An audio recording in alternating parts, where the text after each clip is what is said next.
back and I'm better than ever. I am feeling myself and I should, cause in my mirror is the face of a young dog. Come on, go hard. And y'all don't want it with me.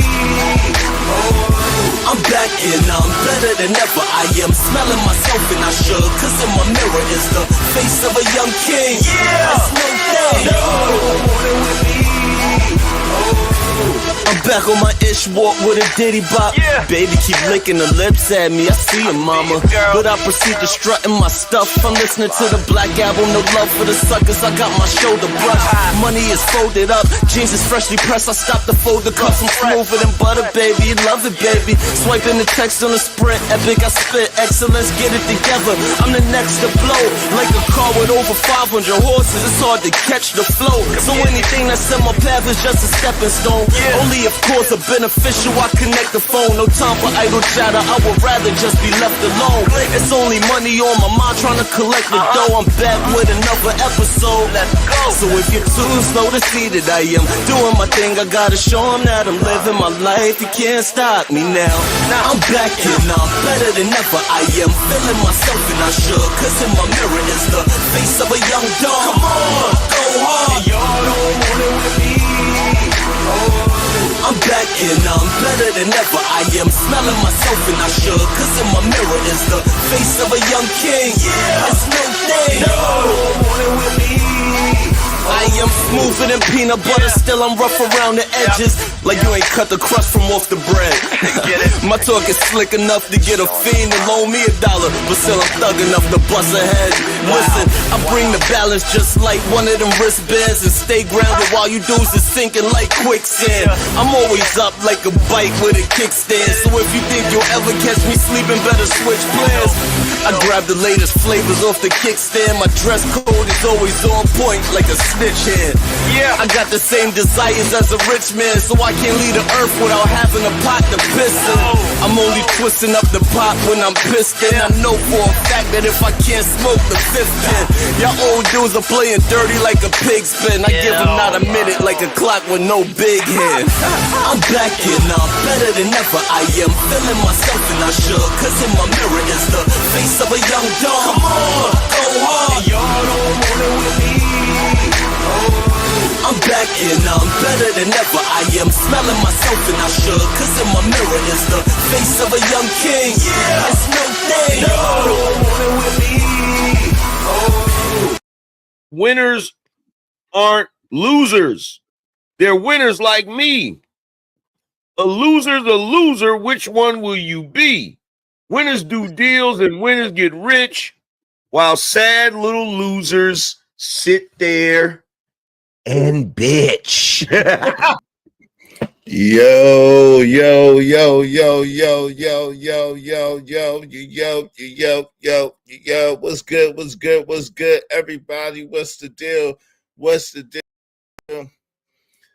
Yo, it's your man's Izzy Bands, a.k.a. Israel Mills. You know the drill. This is the Real Spill with Mills show. Let's go, let's go, let's go, let's get it, let's get it, let's get it. Hey, it's so good to see y'all, so good to be seen. I pray that y'all are having a fantabulous Friday afternoon. What's up, everybody? No doubt, Big Ruck 77 said, winners aren't losers. Winners aren't losers. That's a fact. Shout out to the Angry Man. Yo, we got a hell of a show for y'all today. We got a real dope show for y'all today. Y'all already know how we do. Y'all already know how we do it. Listen, before we get into that, let's talk about the likes, because likes are absolutely free. Likes don't cost you. Likes cost you absolutely. Do like the homie Trish say, and smash it. Smash. Come on, push a button. You heard her. Likes are free. Push the like button. Push the goddamn button. Yo, push the button. Listen, likes are free. LIKES are free. But the LIGHTS, they cost money. It costs money. Let's go with the Sharks. We've been in the Osmos for a while. We gotta get back with the Sharks, man. We gotta get back with the Sharks, man. Yeah, matter of fact. Nah, we gotta get back with the Sharks. We gotta get back with the Sharks, man. Hold on, we can't do that. We gotta get back with the Sharks, brother. Let me. I like swimming with the sharks, man. Shout out to the sharks. Shark. We gotta get back with the sharks, man. Let's get back in our element. Let's get back with the sharks. Listen, the LIKES are free, but the LIGHTS costs money. It costs money. So if you be so kind, if you feel so inclined, make sure that you support the show, support the stream. I mean, and do us a favor and show me the money. The spot for a Glock. I took a loss over floss, but still got a knock. Show me the money. yes, sir. Show me the money. What's going on? What's going on? My man KO Black. Salute. KO Black is in the building. Hey, Lighthouse 301 said respect to Black man. I pray all is well. Beautiful day. Hey, I pray all is well with you too. And I pray you a fantastic day as well. If you already know what it is, you already know what it's hitting for. Make sure y'all hit that like button on the way. And likes don't cost you nothing. They cost you absolutely nothing, right? So hit the like button. So there's been a lot happening. There's been a lot going on. And as of late, the B. Simone interview with her friend on her channel has been getting a lot of repost and post, and we're gonna talk about it. Now listen, you didn't change on them, you changed past them. But for some people, your evolution feels like betrayal. For some people, your evolution, you evolving feels like betrayal. Let's talk about why people who once rooted for you now silently resent you. There's an interesting story. Absolutely. There's an interesting story, right? And this story happens to come out of the Bible, right? And it's the story of Saul. I don't know if y'all are familiar with kings in the Bible, but there's some very, very beautiful, interesting stories, right? So as it stands, Saul was the king of the time, right? Saul. And they had a problem with this Goliath, this giant amongst the land. And there was one young boy, a poor pauper boy, who had the bravery, and he slung the smooth stone, and he smited the giant Goliath. So as it would turn, David began to have favor with Saul. And I'm condensing the story immensely. Okay, read the book if you want to get the whole thing. I'm condensing the story immensely, right? So David grew favor with Saul.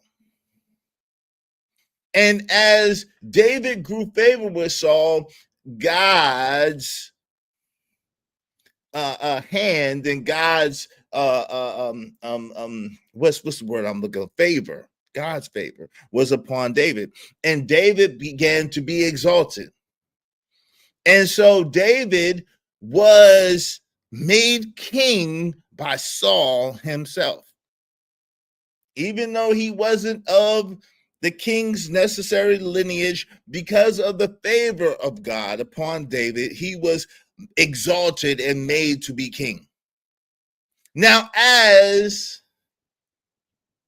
David began to grow in popularity and began to get favor with the people, Saul began to be exceedingly jealous, because Saul was thought to be a beautiful king. And he was used to all the spotlight and all the attention and all the accolades that came with being the king, the exalted one. But when it was time for him to pass his mantle off to David, he began to mourn. He began to become exceedingly jealous. He began to be envious of David. What's up, D's? What's going on? I really was thinking about this subject myself. I'm all in. Shout out to you. Ego. Yeah, his ego got in the way, Lighthouse 301. His ego got in the way, right? And now this, Saul was the one that brought David to the kingdom, to the throne. Saul was the one that God used to exalt David. But as David began to grow and to begin to grow in more popularity, began to grow in more esteem than Saul, then all hell broke loose, right? All hell broke loose, right? So let's talk about it. Let's get into it.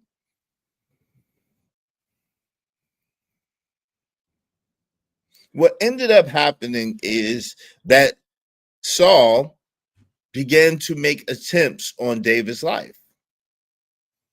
Saul, David's son, but Saul began to make attempts on David's life to the point where David was eliminating everybody in Saul's lineage. Okay.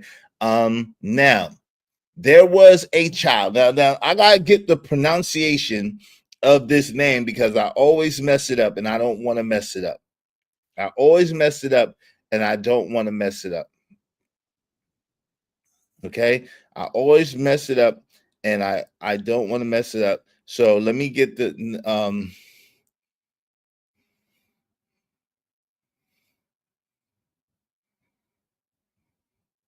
hold on.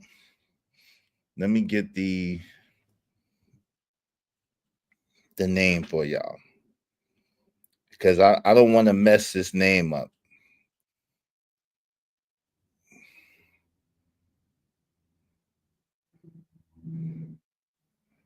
Okay.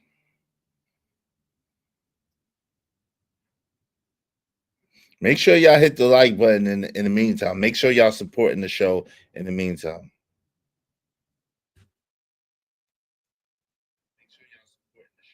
Hold on. Let me show myself. So make sure to stay tuned to the channel. You're looking at how to pronounce this name as well as how to say more interesting but often confusing. You're looking at Man, what type of weirdo stuff is that? Come on, bro. Okay, Mephibosheth. Okay, Mephibosheth. It's pronounced really, it's spelled Mephibosheth. But it's pronounced Mephibosheth. Mephibosheth. Okay, so Mephibosheth was the son of Jonathan, and Jonathan was the son of Saul. Mephibosheth, and bear with me, we got some time today. We're gonna open up the panel. This is gonna be a panel show probably, but make sure y'all supporting the show, supporting the stream. All right, okay? We got time today. We're gonna talk about why your friends turn into enemies when you evolve. Why your friends turn to frenemies when you evolve. Sometimes your friends, a thug changes and love changes and best friends become strangers. Sometimes your enemies become your friends when you evolve. The social comparison theory. People evaluate their worth by comparing themselves to others. Your elevation becomes their mirror, reflecting their stagnation, like with Saul and David. David's reflection reflected Saul's stagnation, even though Saul had been a beloved king for years and years and years, decades. Hey, Cynical One, how you doing? Good to see you.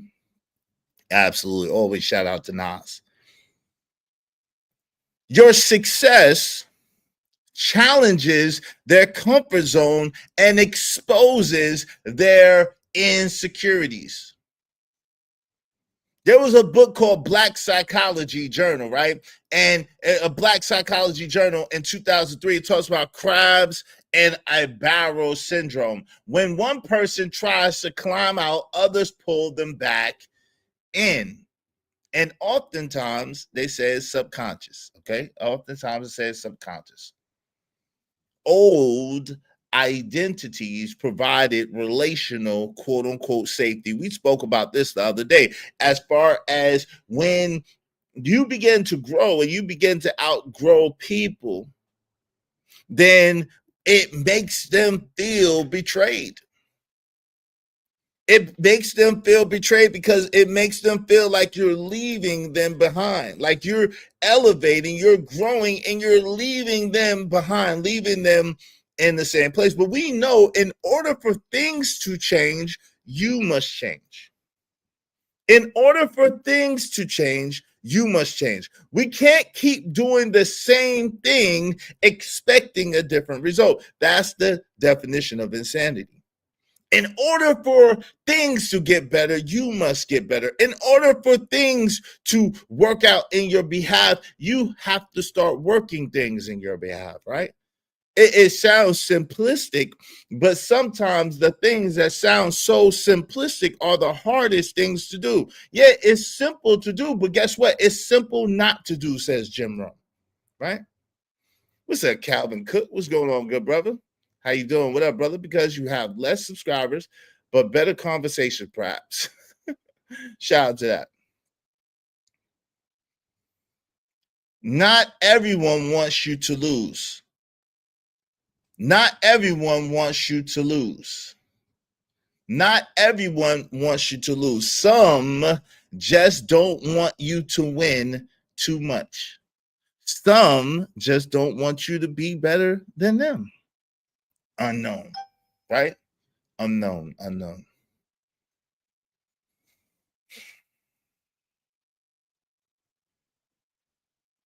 So we're in the Bible and we're in Samuel.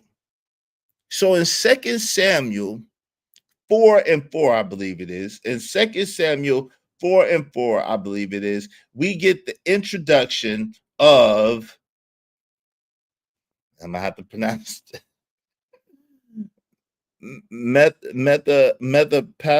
Hold on. I'm going to pronounce it again. Mephibosheth. So in 2 Samuel 4:4, it's a really, really short story. Most people miss it because it's a really, really short story. What's up, Raj? What's going on, good brother? Good to see you. It's a really, really short story. The story of Mephibosheth. Mephibosheth is a really, really short story. However, it is one of the most powerful and one of the most impactful stories in the Bible. If you trust me on that, check this out. Someone preached it, and I believe I've heard this sermon in jail. Okay, I believe I heard this sermon in jail. Somebody dropped me. See, you don't understand. Somebody dropped me. See, as it turns out, when the house of Saul was fleeing from the wrath of David, the handmaid of Mephibosheth was carrying Mephibosheth. And Mephibosheth was about 5 years old. And really, he was younger. He was a baby. He was a toddler. And he was they were trying to escape. And in the process of them trying to escape the wrath of David, the handmaiden dropped Mephibosheth. The handmaiden dropped Mephibosheth, and Mephibosheth landed on his head and his neck. And then he ended up being paraplegic, meaning his legs didn't work anymore. His feet didn't work anymore. And as a result of that, number one, David, even though he was heir to the throne, after he deleted all the lineage, all the men in the house of Saul, technically Mephibosheth was heir to the throne. But though Mephibosheth was heir to the throne, David, because of his paraplegic state, didn't see him as a threat. Y'all ain't hearing me though. We gonna get into it. Y'all ain't hearing me though. Y'all ain't hearing me though. Y'all ain't hearing me though. Because of his paraplegic state, David didn't see him as a threat. Now, remember, this is Jonathan's son. Mephibosheth is Jonathan's son, who is the son of Saul, who is now David's sworn enemy because Saul has had so many attempts on David because of jealousy. So now David is in retaliation and looking to wipe out the whole lineage of Saul now, even though Saul was the one who exalted David to be king. This is deep, y'all. This is deep. Y'all follow me? Y'all still with me? So Mephibosheth was dropped on his head. Someone dropped me on my head. You don't understand is everything around me is challenging. Everything around me is difficult. Somebody dropped me on my head. I can't walk. I can't move. My enemies encamp about me, and I have no way to defend myself. You don't understand. Somebody dropped me on my head. Now, in this war, this battle,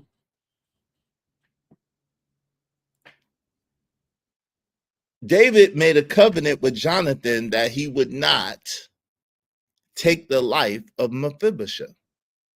In this battle, in this war, David made a covenant, a promise to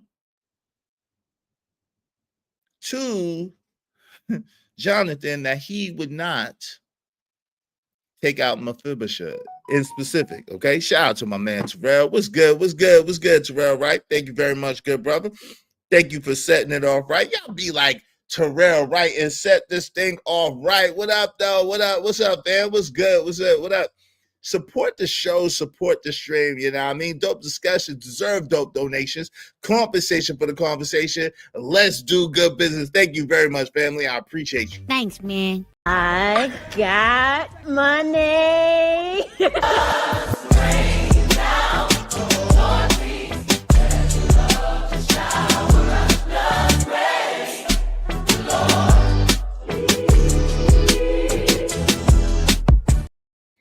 Now, because of my people's Terrell, right? We only need 29 more people to support the show. Everybody just throw $5 at us. We have enough. If everybody throws $5 at us, we have enough. All right. I appreciate it. Make sure y'all hit the like button on the way in. So Mephibosheth is now a paraplegic, and you know this is ancient times, this is antiquated times, so of course they didn't call Mephibosheth a paraplegic in the Bible. Okay, and so if you're looking for the paraplegic in the Bible, it's not going to say that, and the story is so small that you might have missed it, but somebody dropped me on my head and my neck, and I'm now paralyzed. I'm now handicapped. I'm now stunted, and my enemies encamp about me.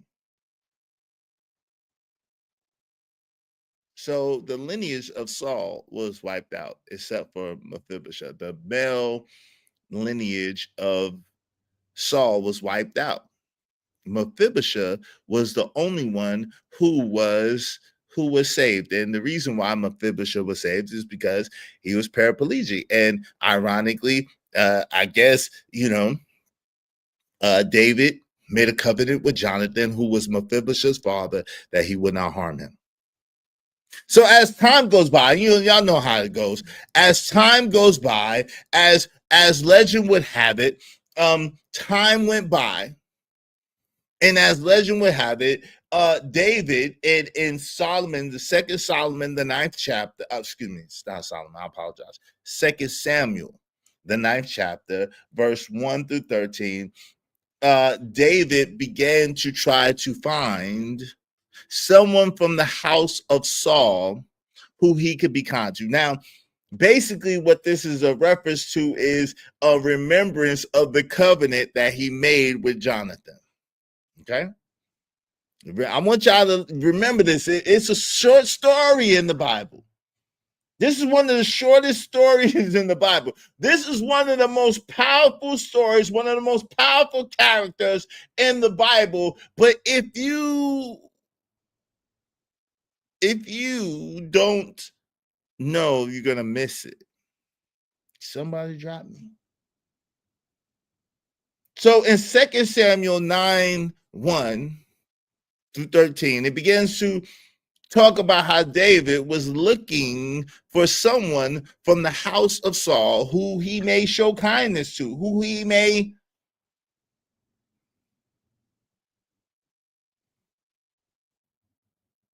show love to. Now, you got to remember, David and Saul were feuding to the point where David went and wiped out the descendants of Saul. So you have to imagine now you have this young man who had been crippled, who had been paraplegic because of fleeing from the wrath of David. We're gonna get into we gonna tie it all in. We're gonna tie it all in because you changed, they stayed the same. That's why it hurts.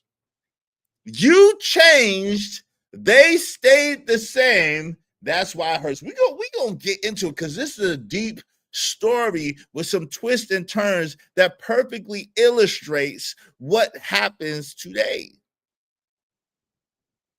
Perfectly illustrates. See, cognitive dissonance is when people struggle and the reality contradicts how they perceive you. Your change creates emotional discomfort for them. They want you that was familiar. They want the familiar you. They want the paraplegic you. They want the crippled you. They want the dependent you. They want the you that needed them. The you that relied on them. The you that they were your hero. The you that they were your savior. Shout out to my peoples. Appreciate you, man. Thank you very much. I think that's TV Trucker. Thank you, Burroughs. Appreciate you very much for the $5 super sticker. Y'all make sure y'all be like my peoples and support the show, support the stream. Now, I really, really appreciate you. All right. Thank you very, very kindly. Thank you very, very much. Thanks, man.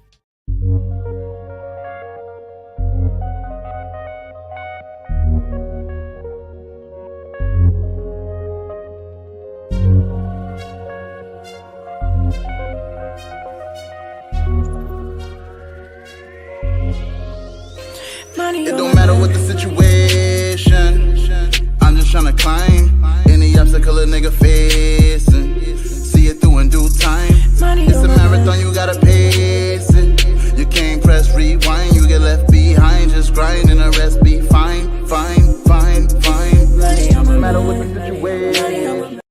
Yo, sometimes people keep you around because you make them feel good.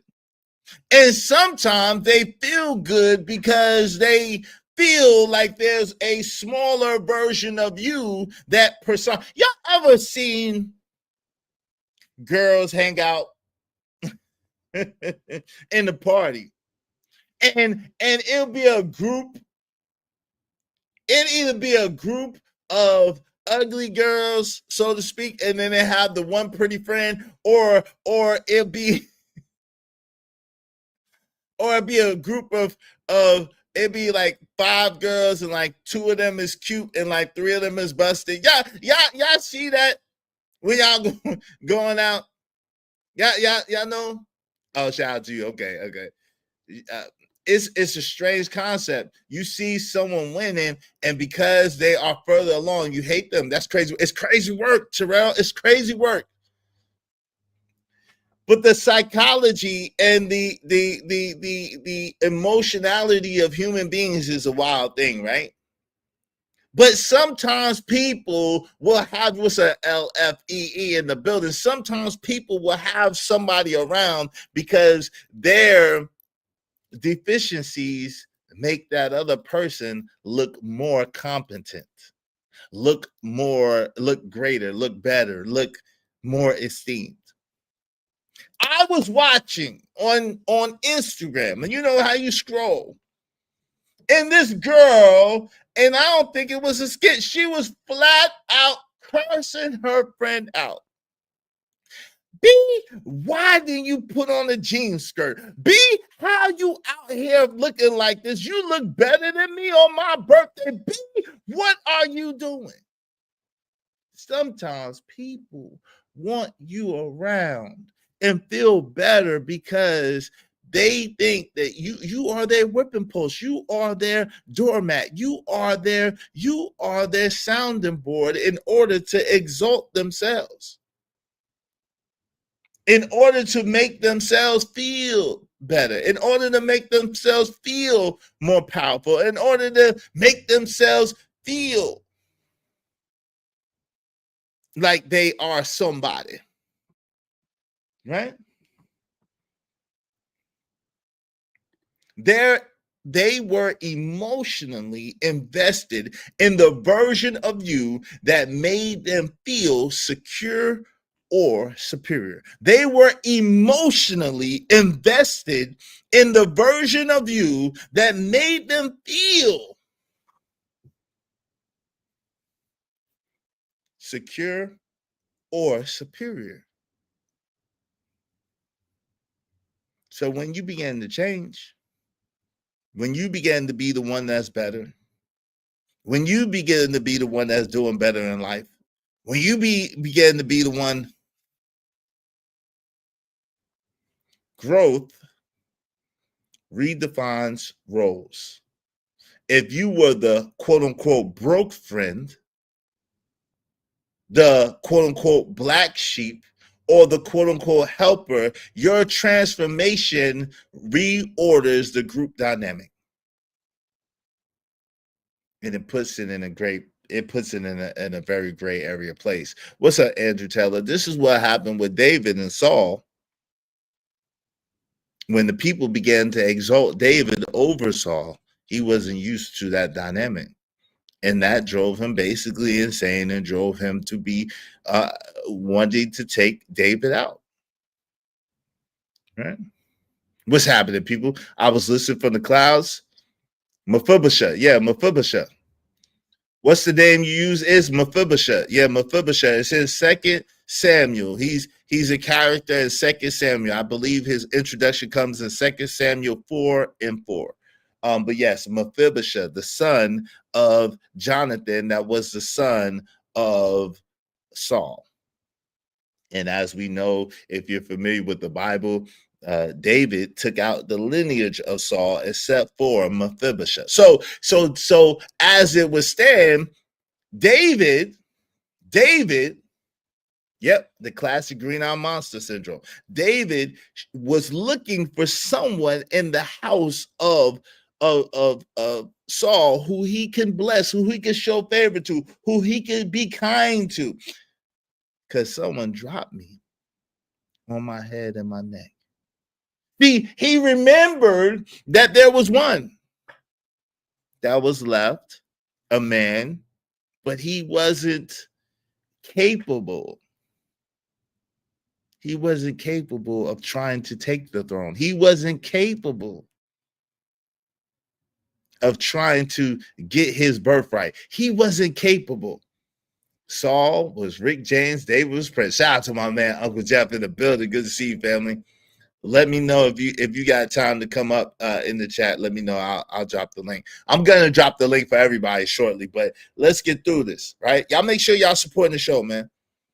We cooking. Make sure y'all supporting the show, man. And tell a friend to come on in, because this gets deep. Again, this is a story you probably missed. This is the story most people miss. Mephibosheth is a very, very slight reference in the Bible. At the same time, it's so powerful. And it's so relevant to today. Check it out. So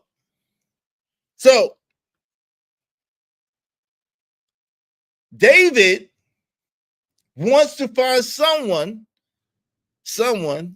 he knows it's Mephibosheth. He knows he done deleted everybody. At this point, David done deleted everybody. David and David's army done deleted everybody else in the lineage of Saul. He knows it's Mephibosheth. He's looking for Mephibosheth, allegedly, right? But he finds him. And Mephibosheth is shook because he knows the history,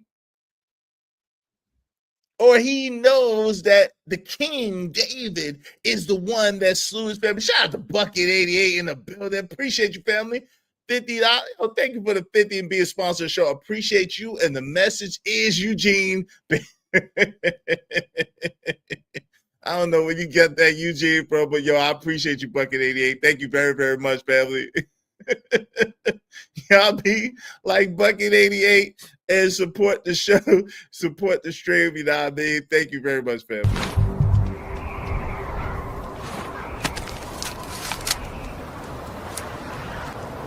God damn it, I like the way you do bit. Make money, make money. When shit hit the fan, we'll take money.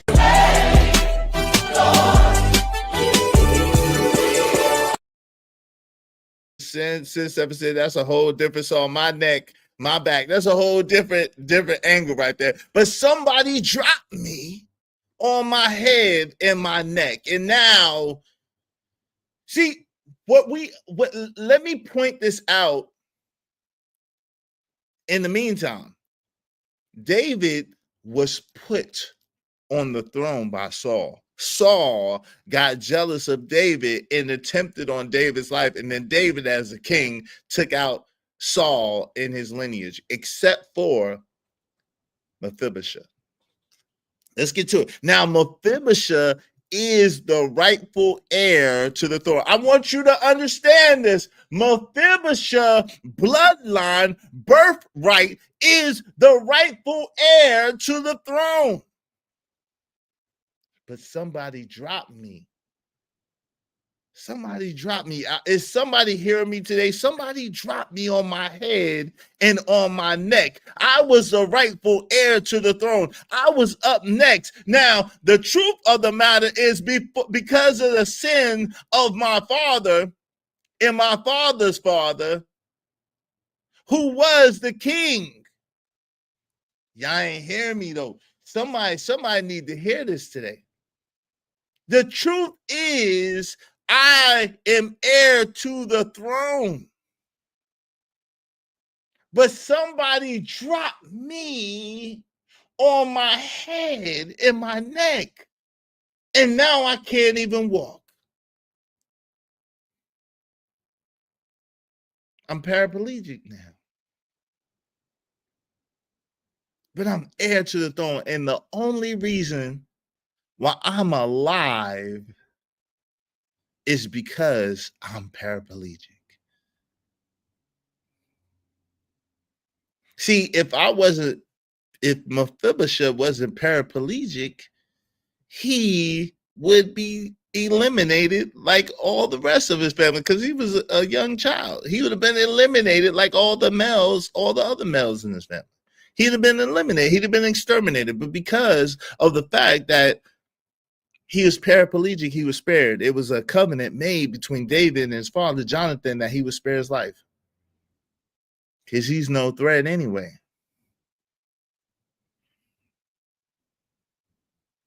So now, the sins of a father, Mephibosheth. Yeah, it's not, but the crazy thing is, it's not spelled like that. It's not spelled like it sounds. And that's why it's so hard to pronounce.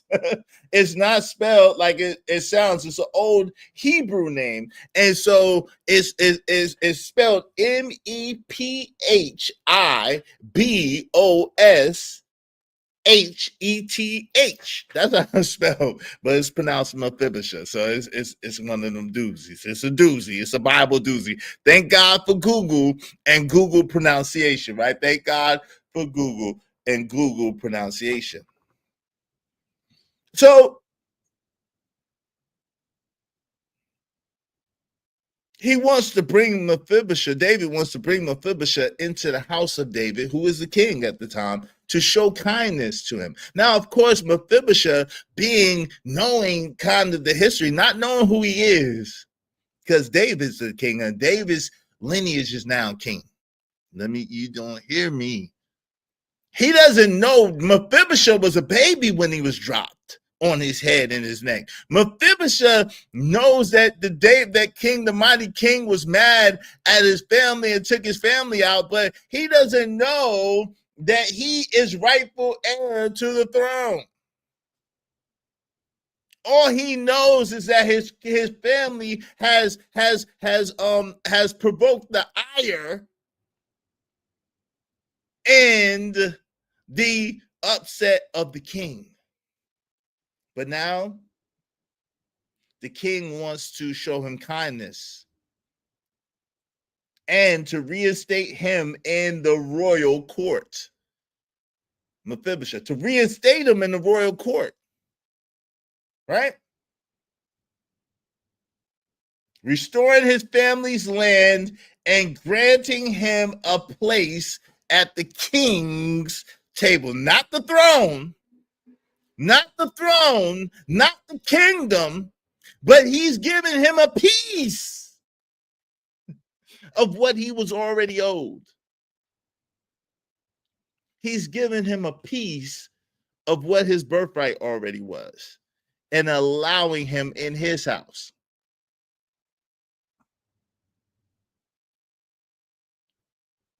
Mephibosheth was spared because his camel had a handicap plaque around his neck. Yeah, you wild, man. You're a wild dude. Shout out to Uncle Jeff. Are y'all following me so far?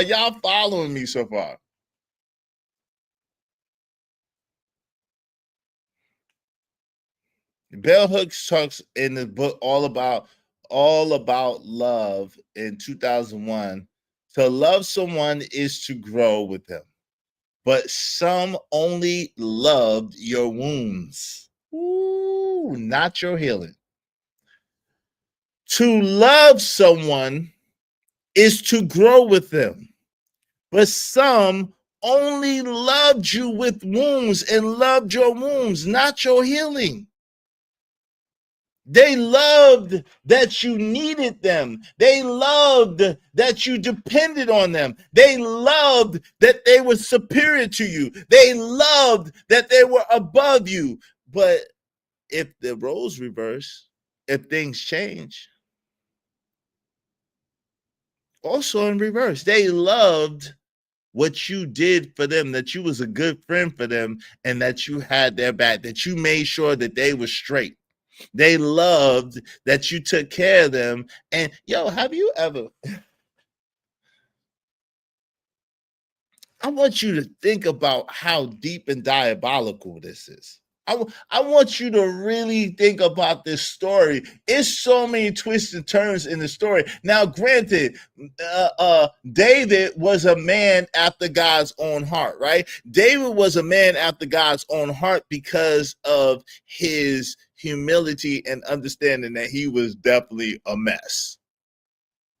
So David would do shit, and when David would do shit, he would immediately repent and go into sorrow and try to make supplication to God for his trifling ass ways. Because David definitely was a trifling mother.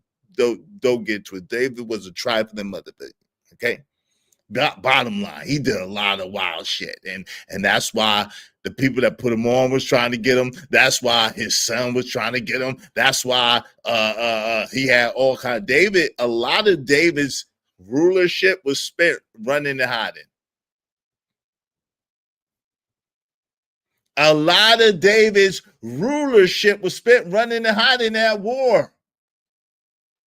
He was at war, and a lot of the war he had was because of his own shit. But I want you to think about how diabolical this is. Now, granted, Saul was dead wrong. Saul was wrong. Saul was the king. And seeing the favor that David had, he wanted to make David king. He wanted to at first. But when David's popularity and David's favor among the people exceeded his, he became jealous and envious. And then he began plotting on David and trying to take David's life. As David increased with the people and he decreased with the people, he began to plot on David. And eventually David got weary of these plots, and David just said, I'm going to take them all out.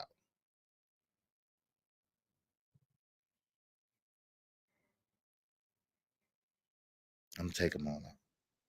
To the point where when the woman was fleeing with the son, Mephibosheth, and he fell, David made a covenant with Jonathan before he took him out that he would spare his son because of his handicap. Now David trying to be who David is. David being who David is, do a bunch of bullshit, and then be trying to make it right. David, one of them people, he do a bunch of bullshit, he gonna make it right. Right? He gonna try to make it right. But he ain't gonna give you his portion now. He ain't gonna make the same mistake that Saul made. He ain't gonna make the same mistake that Saul made. See, Saul made the mistake of giving David his whole kingdom, and then get mad that he did that, and that the people loved David more than him eventually. David didn't do that. David gave him a seat at the table. David gave him a place in the palace. David gave him a piece of the lands. Now, I've experienced this in real life. Don't give nobody's mine. I want mine. Give mine to me. Don't give nobody else mine. I got it. I can handle it. How many people have experienced where someone is giving you something? How could someone give you something that's yours anyway? But he restored it. He gave it back to him, some of it back to him, right? Someone is giving you something, and they put somebody else in charge of the shit that they're giving you. Like, no. Don't put nobody else in charge of my shit. I want my shit. I want my stuff. You ain't got to give it to them to give to me. I don't need no middleman. You ain't got to give it to them to give it to me. Give it to me. So as the story would have it, David called Mephibosheth in, and Mephibosheth was terrified, but he let him know that, it's okay. I'm gonna restore you. Hey, Vixen Forever, how you doing, Sugarfoot? Good to see you, Vixen Forever, in the chat. Good to see you, my sister, always. Give your love to the wrong people, and they'll destroy you with it. That's a fact. But hey, listen, it's better to love and lost than never have loved the ball, Uncle Jeff. But listen, so as he was being restored, you got to remember still, Mephibosheth is paraplegic. He's handicapped. But he's got a glimpse into who he is. He's got a glimpse into where he come from. He got a glimpse into the lifestyle that was supposed to be his to begin with. Y'all ain't hearing me. Ooh, y'all ain't hearing me. Y'all ain't hearing me. Y'all need to be liking this video, sharing this video, and putting some coins in the collection plate. That's what I'm talking. Y'all need to be liking this video, sharing this video, and putting some coins in the collection plate. Support the show, support the stream. You know what I mean?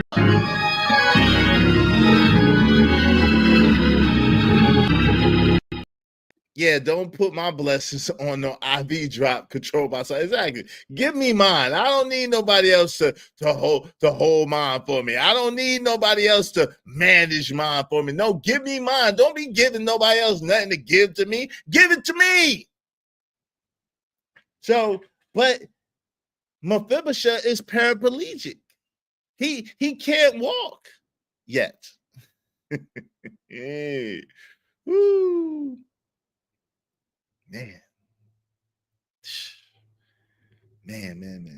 See, you gotta understand the whole time. What we don't understand is what Mephibosheth, what kind of character does it develop in you? What kind of character does it change in you? What kind of character does it ignite in you when you go from one station to another station?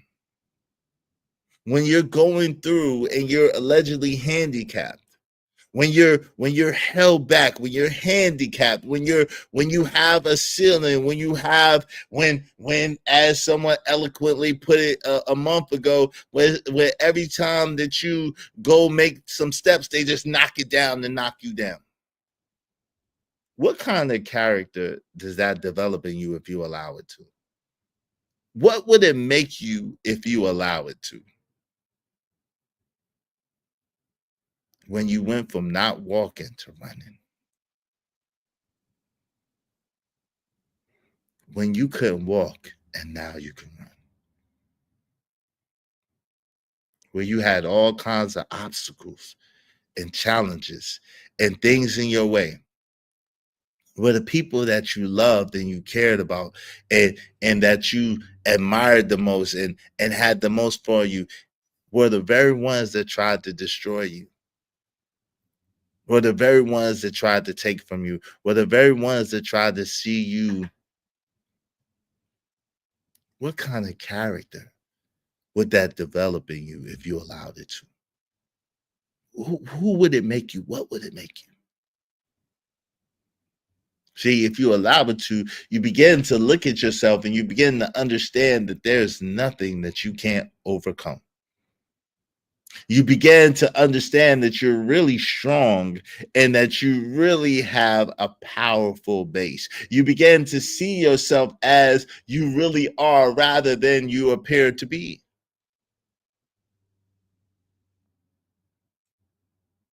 See, on the outside, it looks like you're feeble. You can't even get up and walk. You can't do this. You can't do that. Need to get a refund. Now, you can't do whatever. But on the inside, there's a champion. On the inside, there's a titan. On the inside, there's a giant slayer. What kind of character does that give you? What kind of faith does that begin to build in you?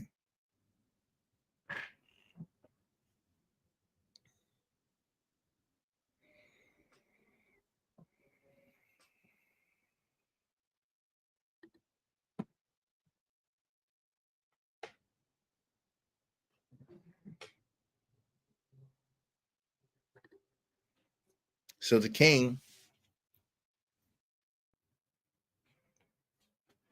put Ziba in charge of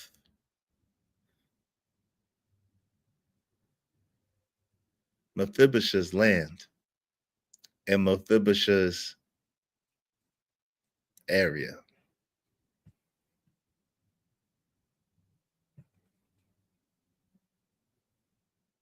Now,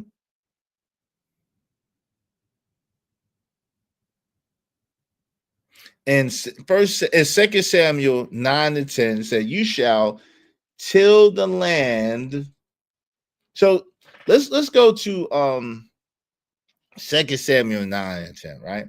You shall till the land for him, you and your sons and your servants, and you shall bring in the fruits, that your master's son may have bread to eat. But Mephibosheth, your master's son, shall eat always at my table. Now Ziba had 15 sons and 20 servants. Okay, so now Ziba was a servant of Jonathan, in other words. Okay, and so by rights, David restored Ziba to be for Mephibosheth to be Ziba's master. Now, 2 Samuel 9:11, Ziba said to the king, who's David, according to all that my lord the king commands his servant, so your servant shall do. So Mephibosheth ate at the king's table like one of the king's sons. Now, I want you to see how deep this is. That's 2 Samuel 9:12. Mephibosheth had a young son whose name was Micah. All that lived in the house of Ziba were servants to Mephibosheth. 2 Samuel 9:13. So Mephibosheth lived in Jerusalem, for he ate continually at the king's table. He was lame in both his feet. Okay? He was lame in both his feet. Okay?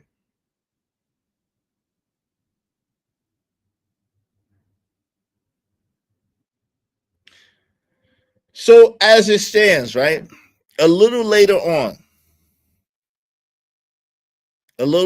So what's going on during this time is you see Mephibosheth had a kid, even though he's lame at that time, both his feet. But there was some things going on.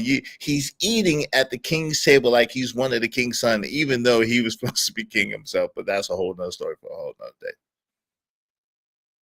He's doing phenomenal things. He's seeing phenomenal things. He's realizing who he is. So Mephibosheth it gets a person to sculpt a statue of him upright.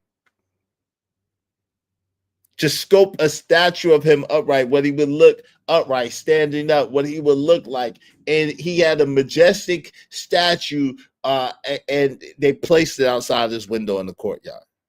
So every day Mephibosheth would crawl, roll, whatever he had to do to get to that courtyard, and he would stare for hours and hours of that picture of himself, that statue of himself standing upright. Y'all ain't hearing me though. Y'all make sure y'all support this show. Hit the like button. What is going on? Hit the like button. Y'all ain't hearing me though.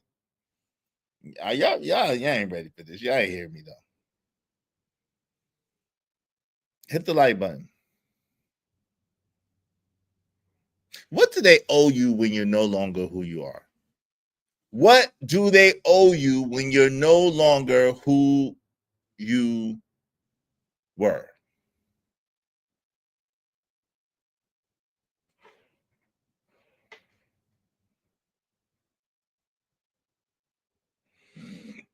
Emotional contracts are often implicit. I was there for you when you had nothing, so you owe me when you rise. I was there for you when you had nothing, so you owe me when you rise. What does anybody really owe another person? If I'm your friend, and let's say I'm your friend, and I give you the information that helps you become who you become, and you become a celebrity, you become rich and famous, whatever the case may be, you become prosperous, do you owe me? If I've been your friend and I've been just next to you and cheering for you and rooting for you in your cheering section, do you owe me? If I'm your brother or your uncle or your cousin or your whatever, your son, not your son, but that's a whole nother story. Lord have mercy. My stuff be Lord falling, baby. Excuse me, people. Sorry, people. Oh Lord. My rigs be falling down. My rigs be falling down. I'm gonna have to set this stuff up different. It be falling. And that ain't good. Hope I didn't break nothing. Did I break something? Someone owed me to fix my stuff. Someone owed me to fix my stuff. I know it helped me. Sometimes you got to get away from everyone in order. That's a whole nother subject, and that's absolutely the truth, right? That's a whole nother subject, and that's absolutely the truth, right?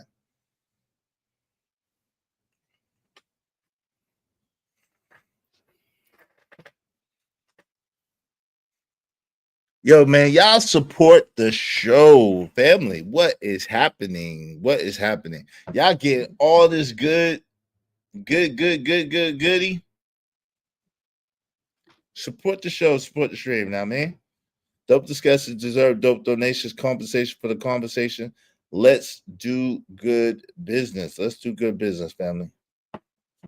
Let's see where we at.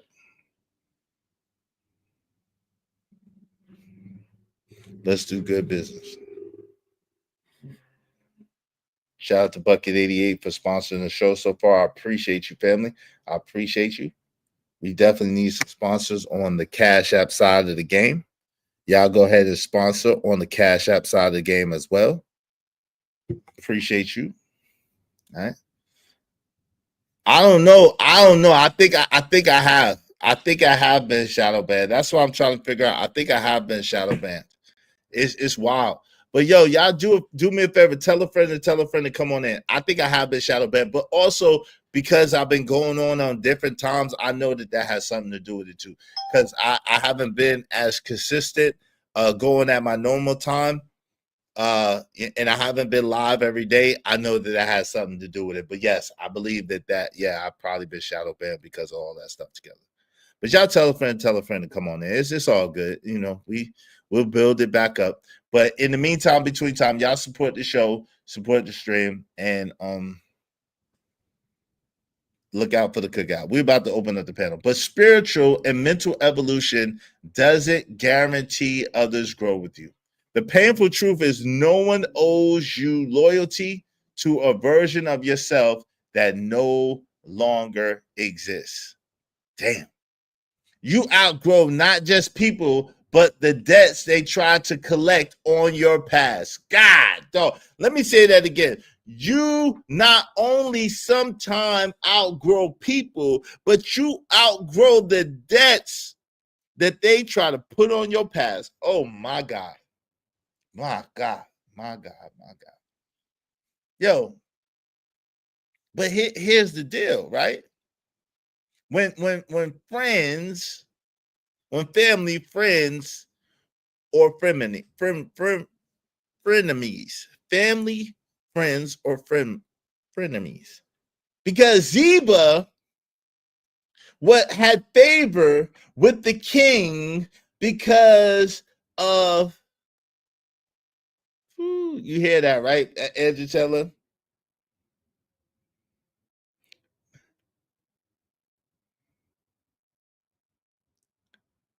Ziba had favor with the king because of Mephibosheth. Ziba had favor with the king because of Mephibosheth. But now check this out.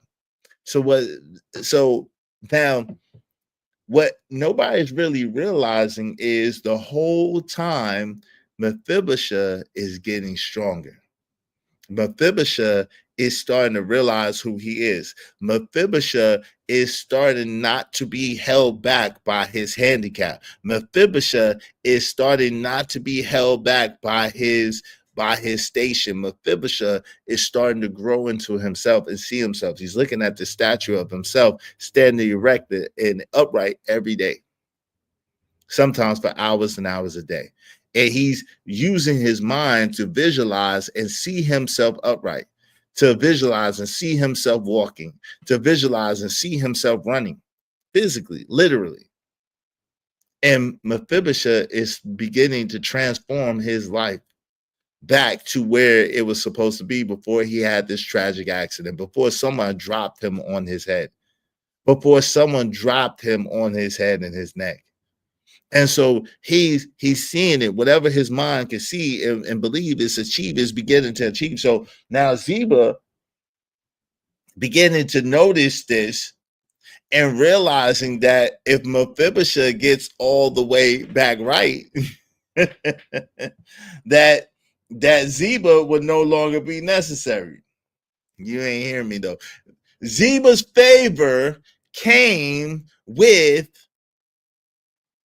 Mephibosheth. Shout out to Mr. Lama. Man, you gotta stop being so sus, homie.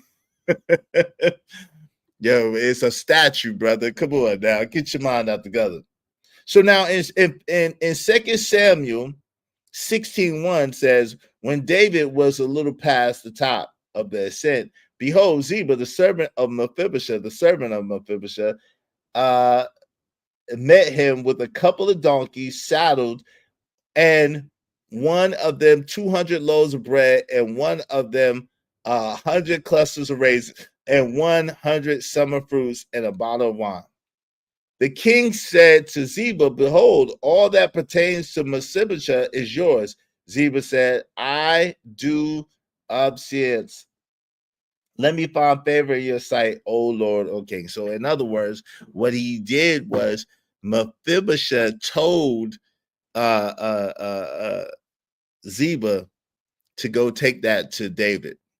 Mephibosheth was still lame at the time. He's working, he's getting better. He's like in strength training. He's getting better and getting better and getting better. But he wasn't better yet. He couldn't go. And so he sent Ziba, and Ziba made it seem like he did that on his own outside of Mephibosheth so that he could get Mephibosheth's birthright. 2 times. David got Mephibosheth's birthright because of the mistakes of his grandfather, Saul.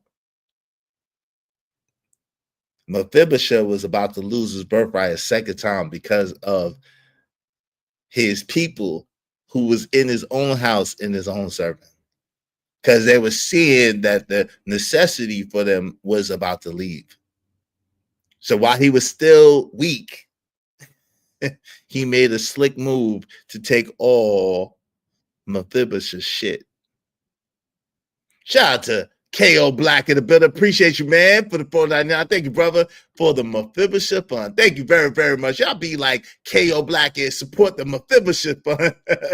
Support the show, support the stream, you know what I mean? Because of KO Black and of course Bucket 88, we only need 26 more people, at least $5 a piece. Y'all support the show, support the stream, you know what I mean?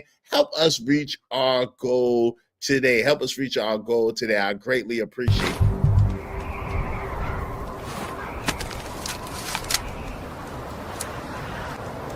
God damn it, I like the way you do bit. Make money, make money. When shit hit the fan, we'll take money.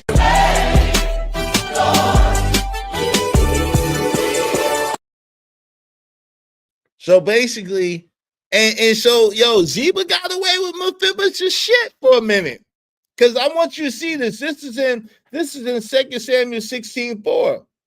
Then the king said, Ziba, behold, all that pertains to Mephibosheth is yours. Ziba said, I do obeisance, mean I do agree. Let me find favor in your sight, O Lord King, O King, right? So now in verse 19 and 24, that means that was some years to pass. In 19 and 24, Mephibosheth, the son of Saul, came down to meet the king. And he neither groomed his feet nor trimmed his beard, washed his clothes from the day the king departed until the day he came home in peace. So this was a sign of humility or whatever. But Mephibosheth by this time came down to Saul. He couldn't walk, but now he can. Yo, 2 Samuel 19:25 say it happened when he had come to Jerusalem to meet the king. The king said to him, why didn't you go with me, Mephibosheth? 2 Samuel 19:30, Mephibosheth said to the king, yes, let him. So basically,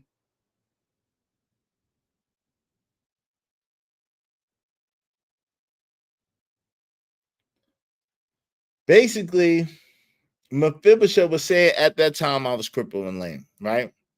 But he said to the king, yes, let him take all, because my lord the king has come in peace to his own house. So he ain't even want it. He like, yo, you came in peace. We good now. I'm good. It's good. Let him take it. It don't matter to me, right? As long as we good is what he said. Mephibosheth said to the king, yes, let him take all, because my lord the king has come in peace in his own house. And 2 Samuel 21:7, he said, but the king spared Mephibosheth, the son of Jonathan, the son of Saul, because of the Lord's oath that was between them, David and Jonathan, the son of Saul. But the king took the two sons of Rasphat, the daughter of Aiah, and was born to Saul, Ammon, and Methuselah, and the 5 sons of Micah, the daughter of Saul, who she born to. Okay, well, anyway. So basically, long story short, as it turned out, Zeba got found out. What's up, man? Appreciate you, family. What it do, family? Good to see you, man. Good to see you. Good to see you, Q. Good to see you, good brother. I appreciate you. I appreciate you. I appreciate you. Y'all be like the brother and support the show, support the stream. You know, I mean, I think that's my good brother Quantavious Lamont, but I could be mistaken. Hey, modern dating is a damn. We not talking about dating right now, family. What? We're not talking about dating, but I could see how you could equate that to B Simone. So we'll get into it. But yo, shout out to that. I appreciate you. I appreciate you. I appreciate you. Thanks, man.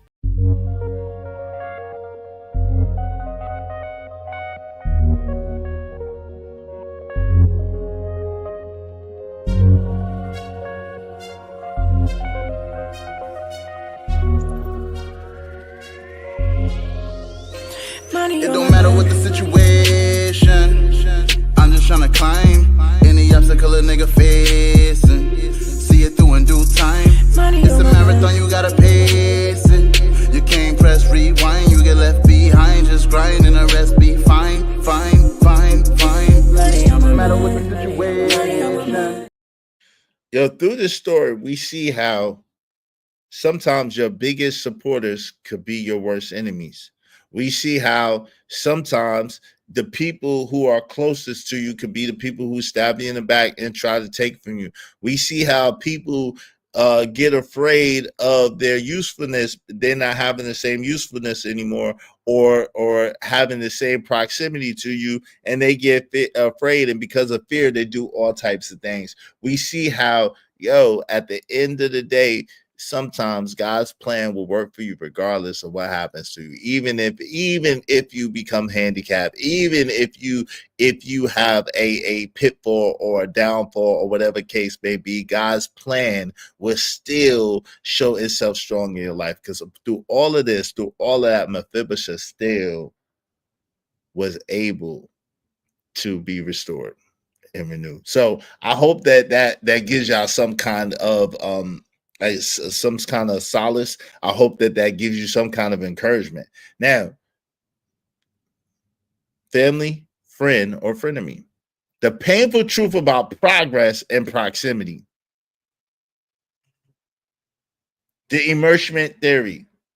In toxic family dynamics, individuality is seen as betrayal. Your progress is interpreted as disloyalty. Now, unfortunately, in the so-called Black community, we see this a lot, where young so-called Black men and women will be educated or articulate, and they'll be told by the masses that they are trying to be white or trying to talk white or trying to act white.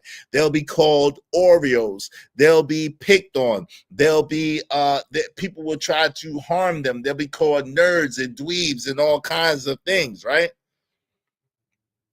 We've seen this. Like my daughter My daughter, one of my daughters, shout out to my daughter, just graduated college this past year. You know, she just graduated college, and she had to deal with that a lot.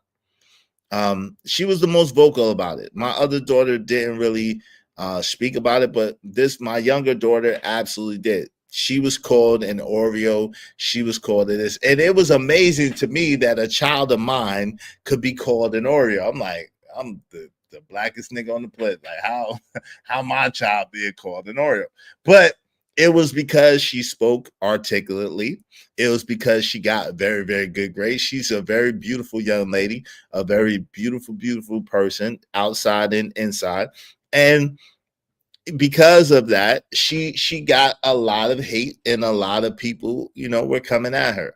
And because she prioritized her education, because she prioritized doing the right things, then people began to speak about her in the disparaging manner. She was trying to act white because she had white friends. She was trying to be white. She was an Oreo, and she absolutely wasn't. She absolutely wasn't, right? So they'll say things like, you think you're better than us now. You think you're better than us now. That isn't about ignorance. It's about your refusal to play small. And like I said, we got to stop. And I found myself for a long time trying to shrink myself in order to be approved by other people, in order to not have certain friction, in order to not have certain drama, right? Because I'll be honest, I've had this drama my whole life, like in real life. People feel a type of way. Your light shines and reflects an image of people that puts people in circumspection. But the truth of the matter is, none of us is perfect. None of us is without fault. None of us is without flaw. None of us is without blemish.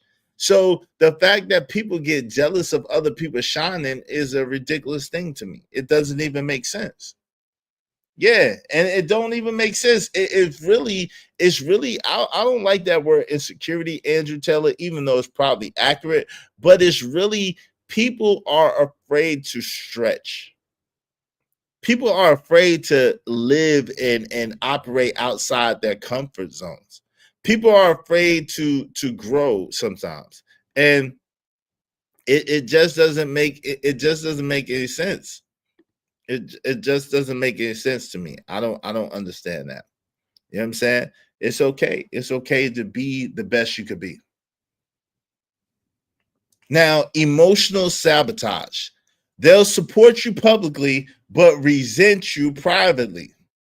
They'll support you publicly, but resent you privately. Jealousy in family often hides as jokes, criticism, or silence when you succeed. There was a case study, Oprah Winfrey's early family backlash, right?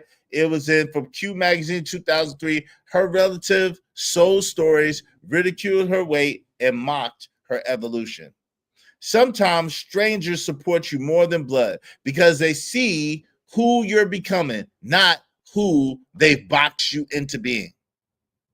Sometimes strangers will support you more than blood because they see who you're becoming, not who they boxed you in to be, right? Growth hurts. Not because you're doing something wrong, but because you're doing what they want. Growth hurts.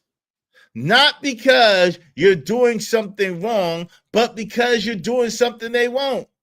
And for that, you may lose people you love, but you'll find yourself. It's ignorance and fear. It's ignorance and fear, Bucket 88 said.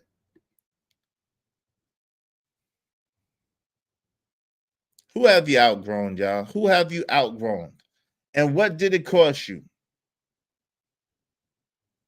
Who have you outgrown and what did it cost you? See, the crazy thing about friendship, family, frenemies is sometimes it's all the same thing. That's the crazy thing. What's that occasion, Dark Fire? Real shit is yes, a fact. Yo, let's go ahead and open up the panel. I want to hear what y'all have to say. We're gonna review this this B Simone thing together because it's very, very curious and very, very interesting to me how what conclusions people have come to on this B Simone thing. I actually watched a lot of the interview, and it's amazing how people take sound bites. Yo, people take sound bites, little things that you say, and the way that they comment on it or the way that they present it will make it seem like something totally different than what it actually is. And I think that it's very, very sad that people use attribution bias, people use confirmation bias in order to paint narratives about people that's not necessarily so. So I want you guys to be able to decipher for yourselves and come to for yourselves what you believe about B Simone in this particular thing. Because what I've heard overall, Anton, I think, was the only person, and I didn't get to see all of Anton's video, but shout out to Anton. Anton Daniels was the only person that I've saw so far. I saw a few videos that did a fair assessment of what B Simone is talking about. People talking about she broke, they excited that she's broke, she's done this and that. That's not what's going on. That's not what's going on. And if it was, why y'all so excited that this young woman is failing or whatever? You ain't got to like her. I understand that she's annoying as shit, kinda. She's annoying. She's annoying. Right? She got a kind of annoying personality, right? To a certain degree. And she has flaws because guess what? She's a human being. But one thing about her that I do let me say, do I want to say admire or do I want to say appreciate? I want to say appreciate. One thing about her that I do appreciate is that I believe that she is taking the hard path. She is taking the hard path. She is taking the path of most resistance. She is blazing her own path. A lot of times when you have a certain level of popularity, when you have a certain reputation, when you're, I believe the sister is doing the work. Is she perfect? No. Far from it. Is she perfect? Absolutely not. But I believe that sister is doing the work to try to be the best that she can be. And I applaud anybody who has the courage of their convictions to actually do the work. I applaud anybody who has the balls, the chutzpah, the actual, cojones to really stand up in the face of scrutiny and adversity and what's hard. Because it's easier to go according to what everybody else is doing.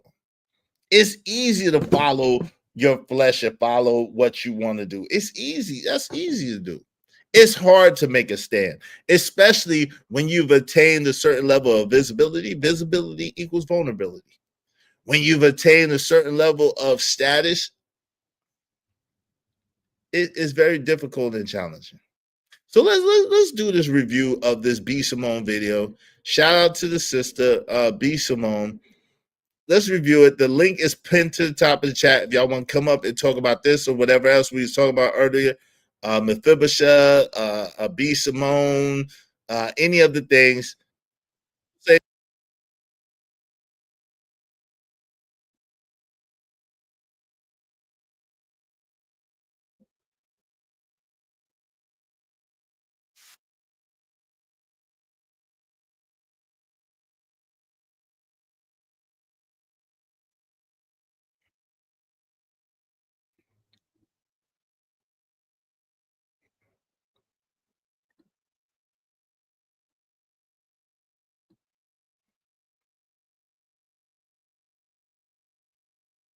All right, so we're gonna get into a little bit of this.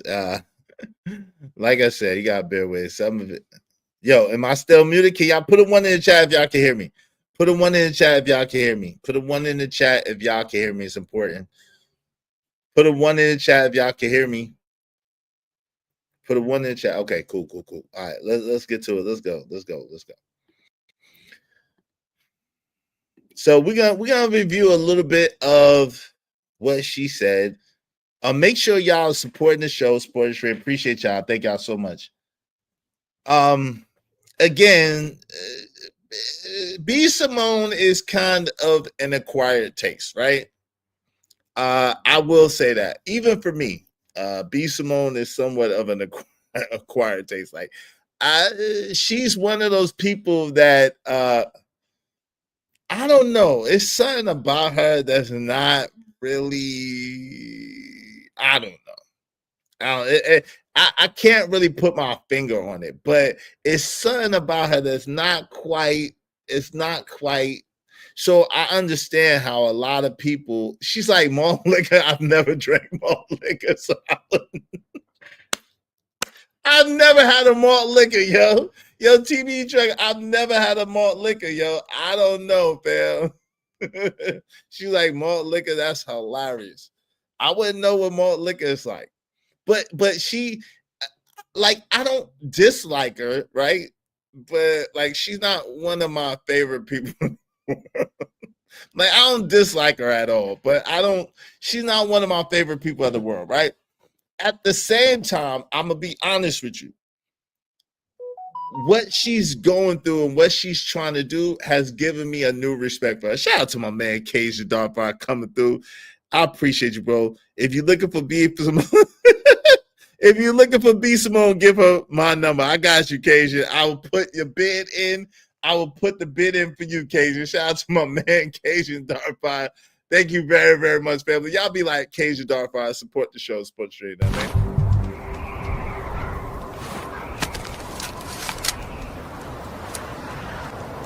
God damn it, I like the way you do bit.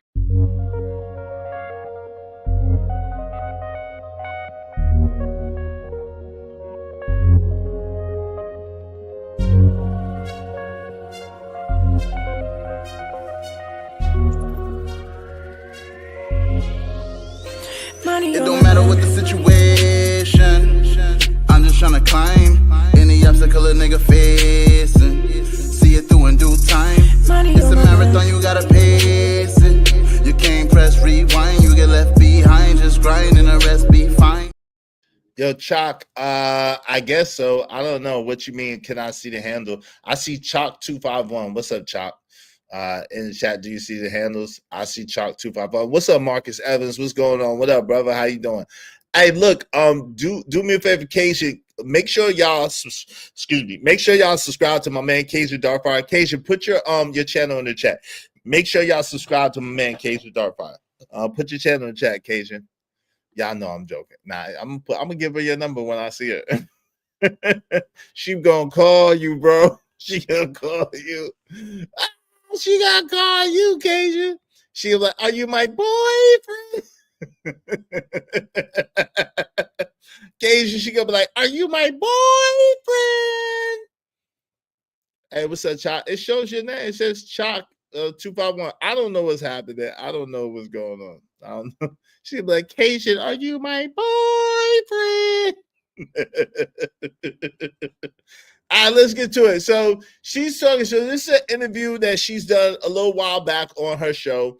She's talking to her homegirl, Shekinah, who happens to be from Raleigh, North Carolina, and traveled around. Shout out to Raleigh, North Carolina. Shout out to Cap City, Carolina. And all my peoples in Raleigh.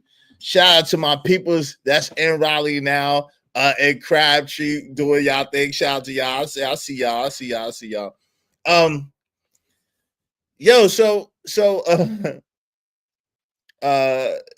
she is there. She's going through her journey, right? And so I can admit that maybe she's not the most likable person, right? Maybe she's not the most I don't know what it is, but I do respect the fact again that she is trying. I believe she's sincerely trying. I believe that she is trying to change. I believe that she is trying to be better. I believe that she's trying to be the best that she could possibly be. And I think that people should get credit for that, right? Let's get to it. Let's go. Yearning for something to Because hold. when you fast, your spirit You're becomes set apart, sensitive. and you're sensitive, and you're seeking, and you're desiring something of him. Do you feel like you're getting what you are seeking for? Or is that where your frustration is? Was that the tears? I feel like today I was weeping in prayer. I was like, God, help You me to fight were. I woke spiritually. up. That was my alarm this morning. I can't believe you heard me. Oh, I woke up and you were like, So right now they're talking about a fast. She's going through a fast. Okay, she at this point, and again, I think this was a while ago. She said by the time this airs, her fast and stuff will be over. So this was a pre-recorded video, back, I guess when the BET Awards, red carpet, all that. So how long ago was that? Was that a month ago? Almost a month ago? Whatever. I don't know. I don't watch that shit. But anyway, anywho, so she's talking about she's fasting. She's looking for some things for God. So basically, one thing I appreciate about her, and let's start giving people flowers, right? She is doing the work, okay? So she said she's not going out and partying as much anymore. She's not drinking or smoking anymore. She has abstained from sags, and she is fasting. So, those are things that let you know that's her putting her money where her mouth is, and that is her actually doing things to try to elevate her life and be better, right? By trying to submit herself to God. So listen, how can you be mad at that? Someone actually doing the work, because the leopard never changes his spots. All right, well, let's get to it. Let's go. going at it. Jazz called and she's like, where's Braylon? Like, we have a phone call. I was like, baby, it's going to be another 30 minutes. She is in there wailing. Wow. Yeah, you were gone. I was like, I'm not going in there knocking on the door because she's in her bag right now. Wow. Maybe it's her mouth. Maybe it's her mouth. I don't know. Maybe it's her face. I don't know, Beast Mode, but hey, listen, shout out to you, my little sister. Shout out to you doing your thing. Salute to you. I don't know what it is, but everybody's not for everybody. Everybody's not for everybody, sister. But it's something maybe there that's, I don't know. I just can't. But I do want to give you your flowers. I do want to continue to pray for you. Yeah. She's not that attractive of a light-skinned woman. And listen, all light-skinned women are not cute. There's a lot of not cute light-skinned women, right? There's a lot of not cute light-skinned women. However, she's not ugly. She's not an ugly woman. She's not ugly, I don't think. I think, but I do want to focus. Let's focus on what she's doing, and let's focus in on how she's trying to get better. So shout out to her. You gravitate to what? I don't like the name Kerfuffle. She is pretty, but the makeup is horrid. Yeah. What are you talking about? What you got going on, Chalk? You gonna email YouTube about what? What you talking about? She's one of them. She's one of what? What's one of them? What's one of them? But let's get to it. She's not ugly though. She's not an ugly girl. It's just, yeah. All I kept saying was, help me, Jesus, help me, Jesus, help me, Jesus. Lord. Help me fight spiritually, help me fight. So I feel like my answer is in what is happening in the spiritual realm. I feel like I am attacking something that I can't see right now. Wow. Now,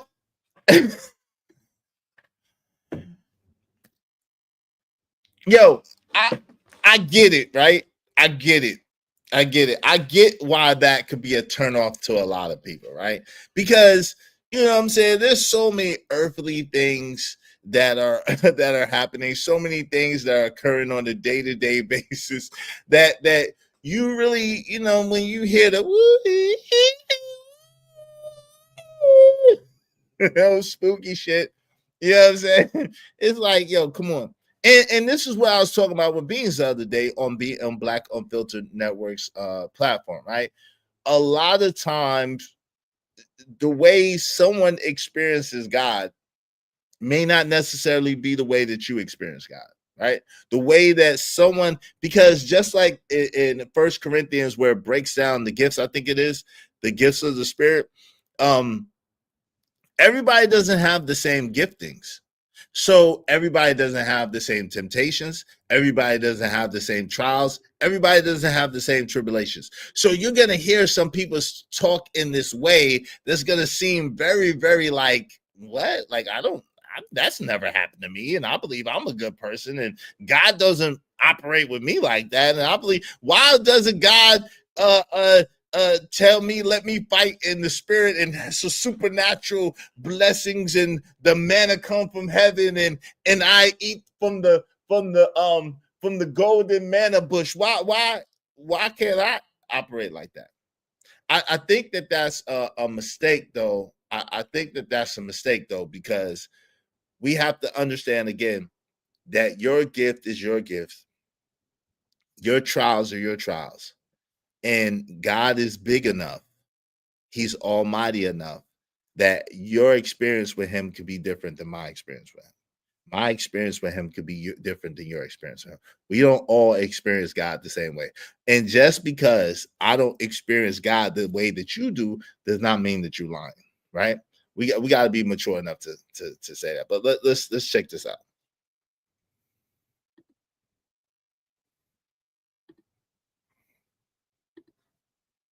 That's what I feel like. That's what I feel like. You feel like you're attacking something you can't see right now. Do you feel like you know what it could be? Although you can't see it, because sometimes our spirit does know. Like, I feel like it's breakthrough with what I'm creating with the app. I feel like there's been so much financial, just my finances, like the budgeting. You see how I am. All right, so now this is the place where a lot of people got caught up. Yo, Jalen, what's going on, man? How you doing? What's that say? I will give my all for Tennessee today. Shout out to Jalen to Tennessee. What's up, Jalen in Tennessee? How you doing, brother? Hello. How's it going? Not much. All right, what would you like to add to this situation? Be someone's a moderate woman. Okay. And she's a 304. Wait, she's not a 304, but she's a modern woman. That's Okay, hard to say. She's a modern woman. Okay, can she, do you think that she could change, or do you think that she could get better? No, she's never gonna get better. Why not? Cause ain't no man's not gonna date her with this moderate mindset. Okay.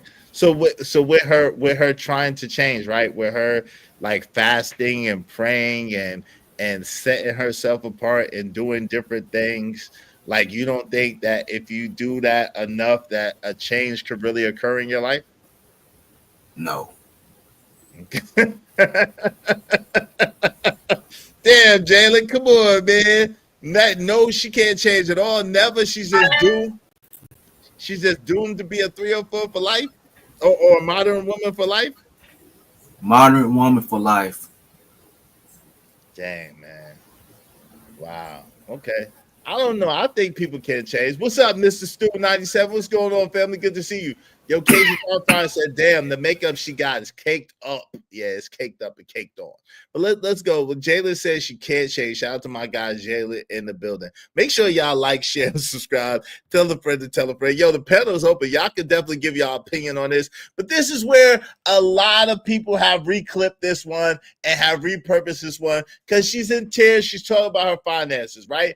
But now, I want you to listen to why she's saying her finances are what it is and what she's doing, because I think that people are kind of missing this. But let's get to it.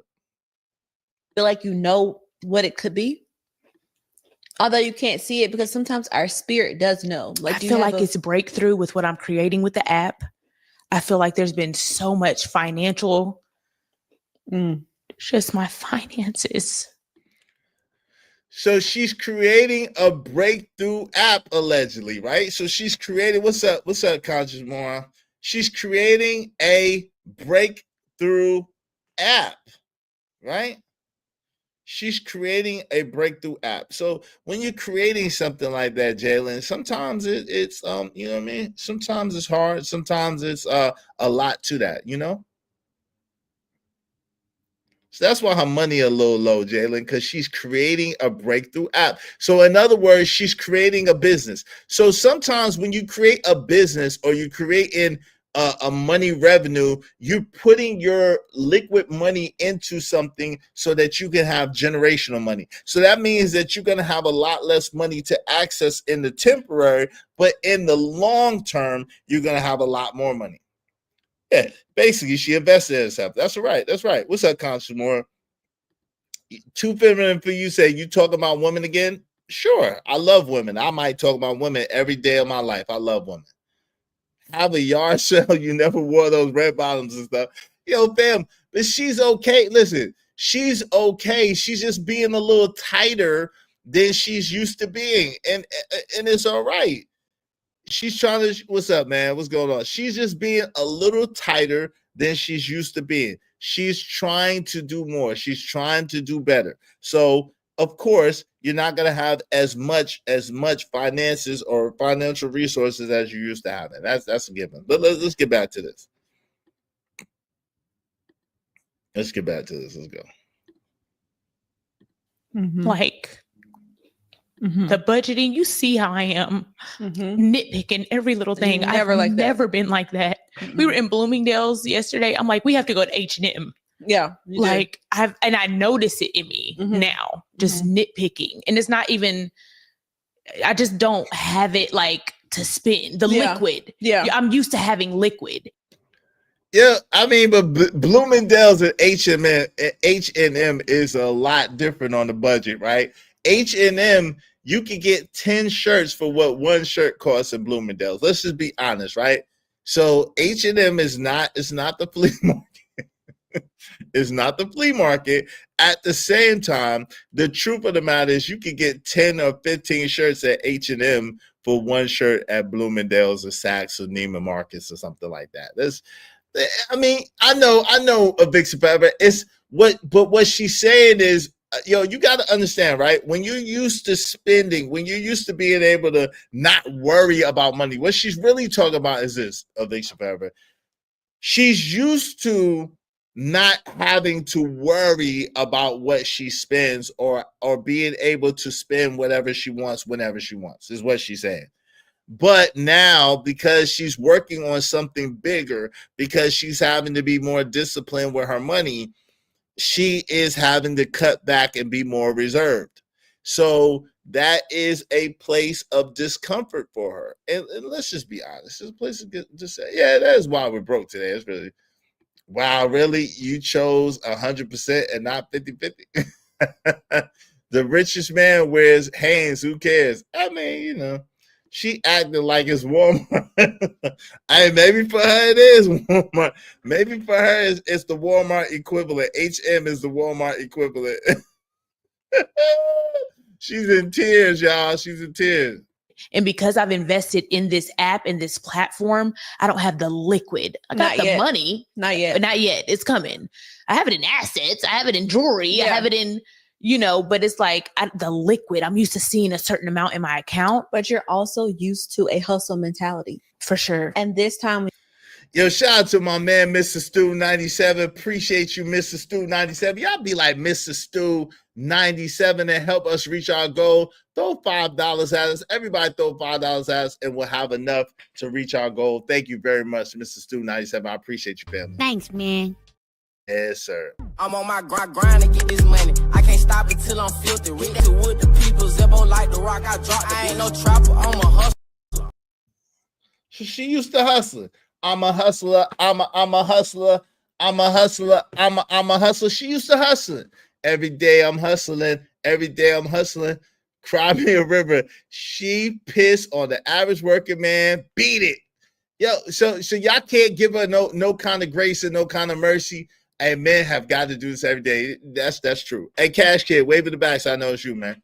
Y'all can't give her no kind of grace or no kind of mercy. None. Yo, Cash Kid, what's up, man? What's going on with you? What up, Izzy? What's good, bro? How you doing? I'm good, bro. I've been coming in and out, but I've been listening to the what is it? Is it like a Bible study? Let's say I've been hearing about Nah, Mephistopheles and whatnot. It's it's not not a what? It's not a Bible study. nah, it's not. You slick. It's not a Bible study. Nah, but I'm just kicking it, man. You know what I Yeah, mean? man. Have you? Huh? You sound like I don't know. Maybe when you were younger, you've been to. Were you organizing Bible studies and whatnot, bro? Nah, I wasn't. But go Like, are ahead. you a minister type kid? You have that vibe heavy. Well, maybe that's my calling. I don't know. Maybe that's my calling, man. Hey, Cajun Darfire said, "Well, she really proved herself. She really changed. Yep, she's going to H&M now.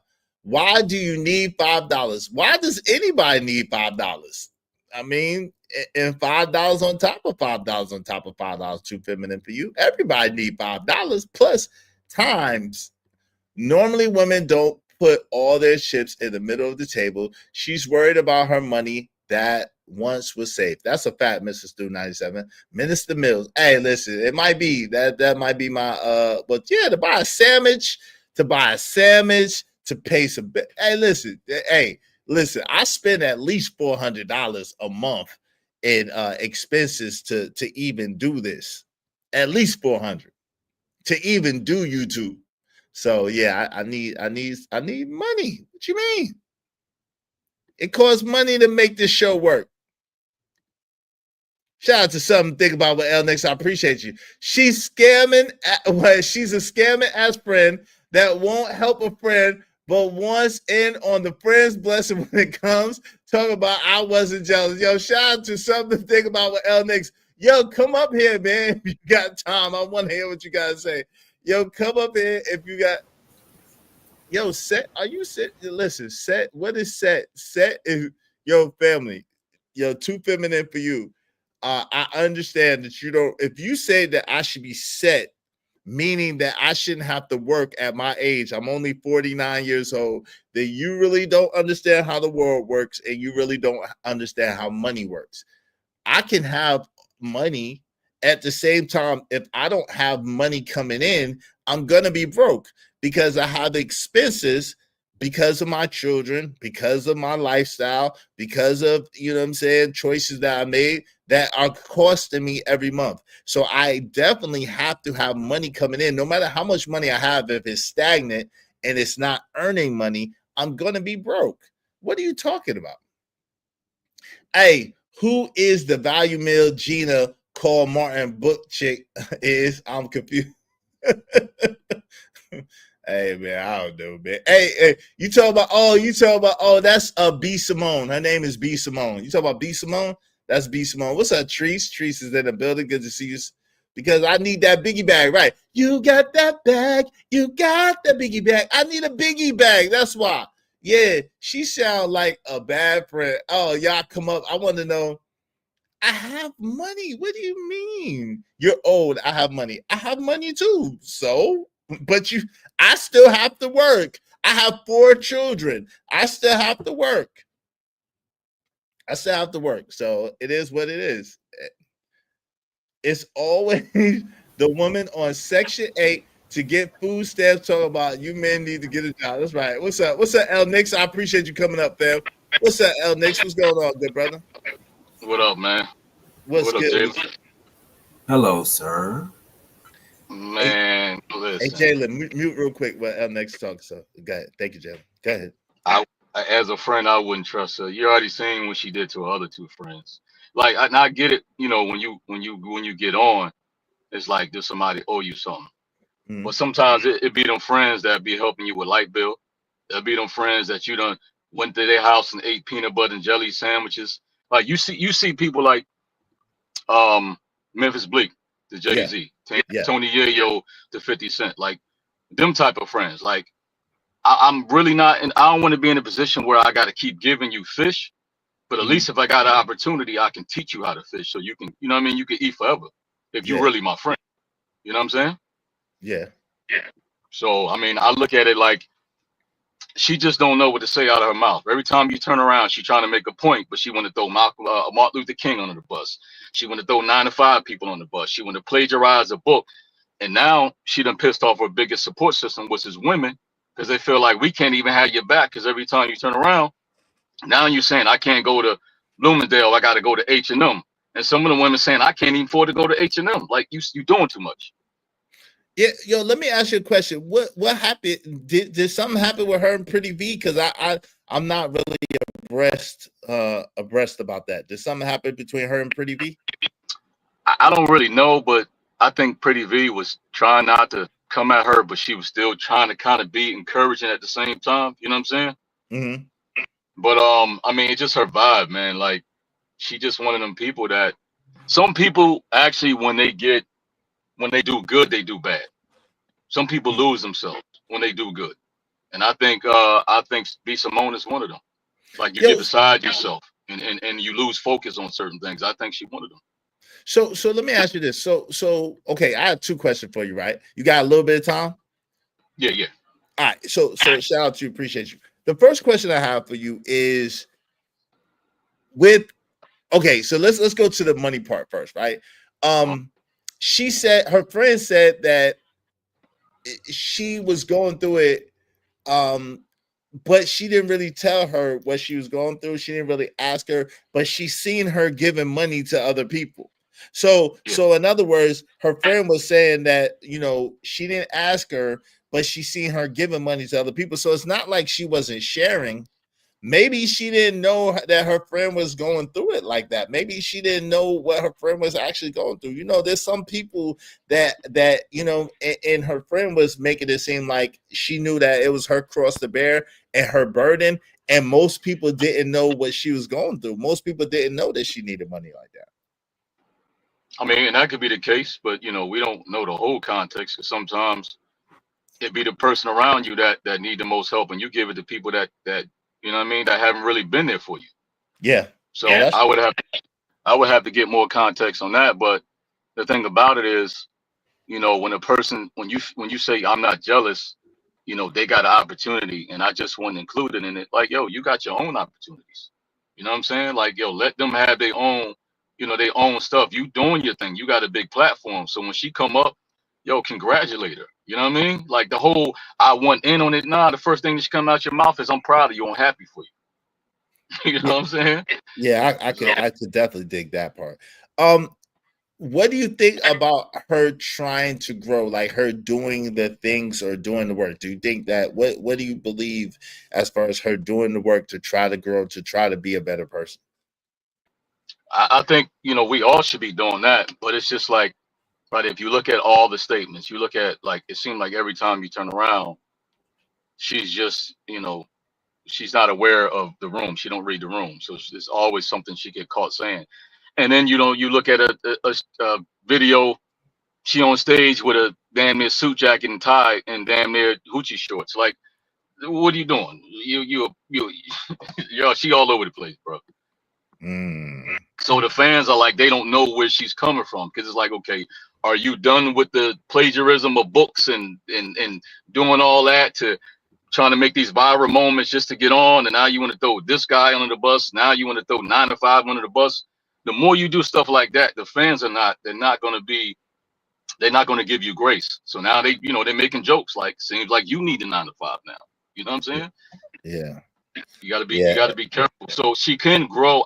She can grow, but I think that she need to be more careful about what she says at this point, and just focus on her growth and kind of stay away from just saying any and everything. That makes sense. My man, Mr. Stu 97 says she definitely alienated her fans. Damn! Don't forget to wear that avocado mask. Mrs. Stu says she comes off as disingenuous. Yeah, I think she's in her early 30s. I think she's in her 30s. You don't follow the sisterhood completely. This is what happens nowadays, right? Yeah, I don't follow the sisterhood at all. I don't follow the sisterhood at all, to be honest with you. I got too much shit. I could barely keep up with watching my videos, to be real. I got so much shit going on, but it is what it is. Go ahead, Jalen. What do you want to say, bro? Easy. Like Last week I had someone in the sisterhood threaten to call my mama. Again? They gonna call your mama again? What you do this time, Jalen? Cause some stuff I said. What you say? Well, can you say it? Is it PG? Can you say it? Or did you say something you ain't had no business saying? I was saying some PG stuff. Oh, PG stuff. What you say? All I did just said feminism was created by the CIA agent, but I Okay. recite them. Okay, Jalen. I appreciate that. Yo, I ain't know that was Jalen up there. You changed your name again. What's up, Jalen? Yeah, Jalen. Yeah, thank you, Jalen. He said it was created by the PBR. I appreciate that. It's definitely trigger. Hey, she did nothing to anyone. She'll be okay. Yeah, she'll be all right. I mean, listen, and the question is, what do you really owe? Yo, man, listen, and I'm gonna let Cash Kid get out this. L Nix, right? I had a homie, right? My homie and I were really tight, and we were in a bad situation. And right, and we had another homie that was doing like seemingly doing like really, really awesome in life, right? And a couple of them, but so my homie would get mad that the other homie didn't look out for us financially, that he wouldn't give us money, right? And I'm like, yo, fam, I mean, it is what it is. Like, we gotta just try to get it out the mud. We gotta try to do what we gotta do. We can't depend or rely on anybody else to give it to us because the cavalry isn't coming, right? Like Chris Gardner says. But and so now juxtapose that same homie that was mad that the other homie was doing good is doing really good in life now, right? And I was going through my situation. Guess how much money that homie gave me? How much? $0.00. And as a matter of fact, call me like kind of bragging. Now, what he did say is, yo, fam, you know, yo, all you gotta do is come to where I'm at. You could come to where I'm at, and you could stay with me for 2-3 weeks, get on your feet. When I was down, he said, you could stay with me for 2-3 weeks and get on your feet. You good. But it's far away from where I am now. And, you know, at the time, I just needed a couple of dollars to get myself right. You know what I'm saying? Yeah, but let's say this, right? Like, it all depends. You know what I'm saying? Like, it all depends on what type of friend you are, right? And I'm not saying that you just keep giving money to people. You know what I mean? I'm not saying that. But let's say you had a homie and, you know, he got on and he got real big and he had a big following. He had a lot of clout and all that type of stuff, right? Versus you saying, you know, he didn't give me anything financially. It's like, okay, well, I have all this going, but I know my man is got a channel. Damn, you at least could stop by, share the channel out, come by, have some conversations, help you out on that. You know what I'm saying? Like, you're doing something. If I'm on and I got a friend who's talented with computer graphics or doing whatever, why not shout out their business? Why not use their services and then refer them to your network? I'm not giving you money, but at the same time, I'm helping you with a blessing that you already have, and you good. That's a fact. Now, AM, my other friend. Now, I wasn't talking about Angry Man, by the way. I wasn't talking about Angry Man, but Angry Man, my other friend, has done that. You know what I'm saying? So shout out to Angry Man. So he has done that as far as, you know what I'm saying, coming through to my channel, shouting out my channel. You know what I'm saying? Whatever the case may be, and I really appreciate that. But I was just saying, it's ironic, and I'm not mad at my other friend that he didn't give me any money, because, like, yo, at the end of the day, it's his money, it's his stuff. He could do whatever he want with it. So I don't get upset or try to hold people to what they do with their money. I think that, yo, at the end of the day, we got to try to do the best we can with what we have. And, you know, sometimes some seasons are more bountiful than others. You know what I mean? Sometimes there's some lessons that we got to learn for some of the stuff that we go through, you know? It would be nice, but it shouldn't be expected. So I get what you're saying. I agree with you on it. But hey, man, I'm headed to pick my little man up, man. Happy Friday to all of y'all. I know Cash Kid gonna give you a good you know, dialogue back and forth. I'm gonna watch that on the way. But hey, y'all brothers, be easy, man. Appreciate you, L Nix. Y'all be safe, man. Happy Friday to you too. Appreciate you coming through, your contribution, man. Salute. All right, salute to the chat, man. Happy Friday. Hey, yo, Cash Kid, what do you want to say about it? Go ahead. Nah, man. Well, Oh, I just have two things to say hold on, to real the quick. actual Hey, video. hold on, give me one quick say. Hey, Calvin Cook, nobody ever, yo, you know how many people owe me money? No one ever says, yo, I got that bread I owe you. Nobody. I need some of the people to call me and be like, yo, I got that bread I owe you. Let me give you that. A lot of people owe me money, a lot of money too. But go ahead, Cashier. Go ahead. Yeah, man. Two things, right? To the video, I honestly have no idea what is even going on. I have no idea who those women are. Far as I can tell, it's just women being women, right? Like women don't have friends really. They don't have women friends. They hate each other, and even when they do business together, they just gonna end up snaking each other. They just can't do it. But when to the other part now, which I really want to talk about, like the friends and money thing, right? Yeah, man, I can understand. Like I can understand you saying like they don't have to help you in need, right? But it would be nice to, right? But more than that, my thing is, I remember you saying like you know a few multi-millionaires, I do. right? Yeah. So my thing is, I'm not asking for handouts. You know, we ain't gonna we don't have to talk about handouts if we're friends, bro. Let's build something together. Like for me, it's always all my friendships. I've always been looking to like build something like a company. It can be just friends hanging out. So what is friendship then? Like, well, how can you even call yourselves friends if you ain't doing none of that? That's my point. So how often have you been able to build a multi-generational money with your friends? How's that worked out so far? Not often, and it doesn't have to be multi-generation. I'm just saying that whenever I have But friends, listen, we're hold on. building something. I'm asking you though, but like a lot of times, I don't know, and maybe it's just me, right? Because I have a strong personality, I attract friends that have strong personalities too, right? My friends are all basically bosses, right? All my friends are basically all made men for the most part, right? I have a few friends that haven't quite made it, but I got made men as friends, right? And so the issue becomes if you Mafia. I'm talking about why not have a mafia then? No, but this is the thing, right? When you have strong personalities and men with strong personalities, a lot of times in our community, we don't know how to, like, for example, right? You see the disparity between Jay-Z and Memphis Bleak, right? Memphis Bleak is good. Shout out to Memphis Bleak. Memphis Bleak is good. Memphis Bleak is faithful. Memphis Bleak is whatever. And Jay will find a spot for Memphis Bleak, right? And between like Memphis Bleak said in the thing, you don't know how I talk to Jay. You don't know how Jay talked to me, right? Because we're friends. Now, make no mistake, he the big homie, but we're friends. So we talk to each other a little crazy. That's what he said, right? In his interview, he said, yo, if people heard the way I talk to him sometimes, if people heard the way he talked to me sometimes, they wouldn't understand. So when you have friends, especially friends that you've been friends with for like 20, 30 years, and you've seen them in their ups and downs, and they seen you in the ups and downs, and y'all been through all type of shit together, sometimes when it comes to business, it's really, really hard to, because like for example, right?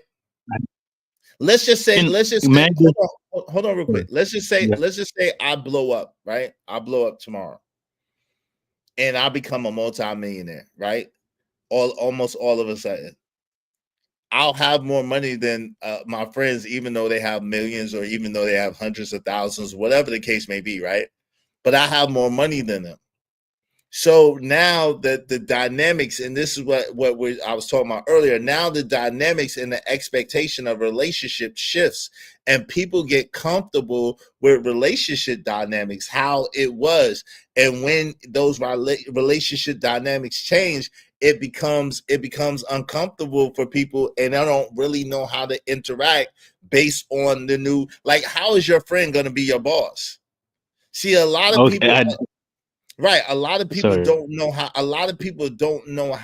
to to equate their friends into the business, and it be yo, we all getting money together, you know, la la la la la.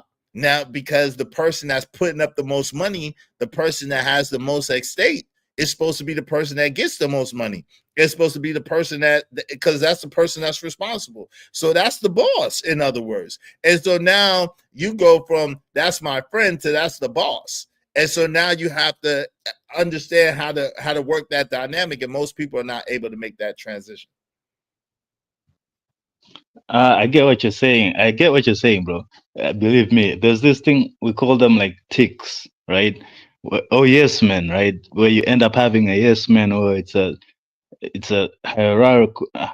hierarchical relationship instead of level. But to you, you said something. You threw out the Jay-Z and Memphis Bleak, yes, and I'd counter that with 50 Cent and Tony Ayo and the whole G Unit crew. What about it? So I'm saying I'd rather be more like 50, right? Because 50, got a deal, right? And he was still riding with Yayo, his day one, right? And even after his first album blew up, he still went to the G Unit, and he talks about it, right? Like he could have, the label wanted him to do a second, the world wanted him to do a second album, but he said, nah, let me put G Unit on. And yeah, G Unit failed him. Now his homies failed him, right? Like he was talking about with the clothes and shit, like they had a Rockaware, what was it? G Unit, the label, the clothes. Yeah, but the G Unit people weren't putting it on. They were wearing Gucci, but that's the other side of the argument. I'm just saying that 50 seems like he found a way to do that. But he didn't though, because he didn't. Him and Yayo fell out a couple of times. He had his homeboy Bangum. He literally was going to war with Bangum Smurf. Him and Game was going to war with each other. Him and Buck going to war with each other, so to speak. Him and Taxstone going to war with each other. Like, yo, come on. Like, yo, it's not, no. But this is what I'm saying. Am I him and maybe, Banks, I don't get him and Banks haven't really gone to war, but Banks definitely has ran out of favor with Fifth. Like it's like at the end of the day, what the truth is. Go ahead. What? So now I was just saying that's after the whole.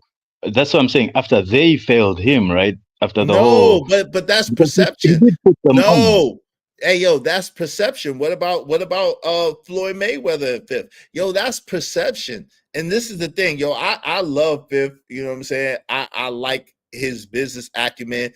I don't know Fifth personally. I never met him, but I you know what I'm saying? I have an admiration for the way that he do certain things. Like I don't like everything that he do, but I have an admiration for the way that he do certain things. At the same time, if I was being objective and I was being honest, everything can't be everybody else's fault. That just is not how life works, right? If you are at the center of every problem, chances are you're the problem. Like, let's just be honest.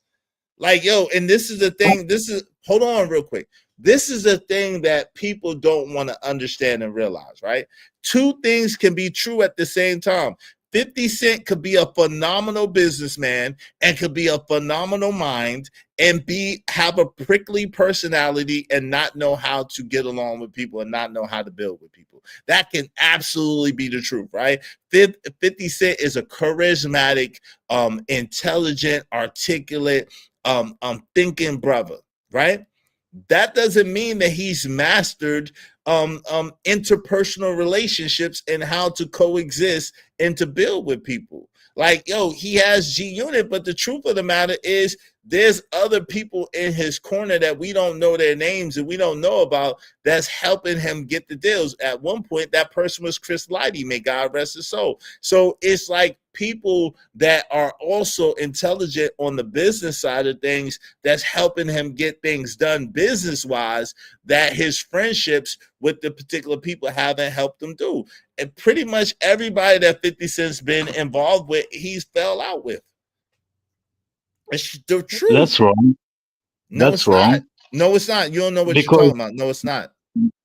Okay, let's unpack this, right? What's Because wait, I'm talking about. hold on, time out. You said I was wrong. Substantiate how I'm wrong. I'm listening. Yeah, that's what I'm. Eminem, in one word, Eminem. Eminem ain't 50 Cent friend. What's wrong with you? Eminem is a What dude you that's mean? not. Eminem is not 50 Cent friend in the sense of like Floyd Mayweather was 50 Cent friend, like Yayo is 50 Cent friend, like Bangum was 50 Cent friend, like Eminem was. That's not the same relationship. That's a business relationship. That's not a friendship relationship that They're turned not to business. friends. Hold on. So that's what I'm saying. That's not a friendship relationship that turned to business. That's a business relationship that turned to a mutual respect and sort of a friendship. But I wouldn't say that they are friends. Do you Okay, understand and what that let me means? just, Wait, no. Let's don't move past that. Let's make a differential. Do you understand what that means? I understand that two things can be true at the same time, right? Is two things can be true at the same time. So it can be a business relationship and at the same time a friendship. They don't have to be mutually exclusive, is But you what I'm miss saying. but this is the thing. So if you have a friend that you develop a friendship with before you blew up, like for instance, me and Angry Man, right? We were friends before he ever blew up, before he ever became the Angry Man on YouTube, before his name ever rang out like that, right? So the dynamics of our friendship supersede anything else. And when So and like when and what hold on real quick. And when he changed and when I changed, which is guaranteed to happen, that's what happens as years go. Change is inevitable. When we change, then the relationship changes, and we have to be able to be people to adapt to that change.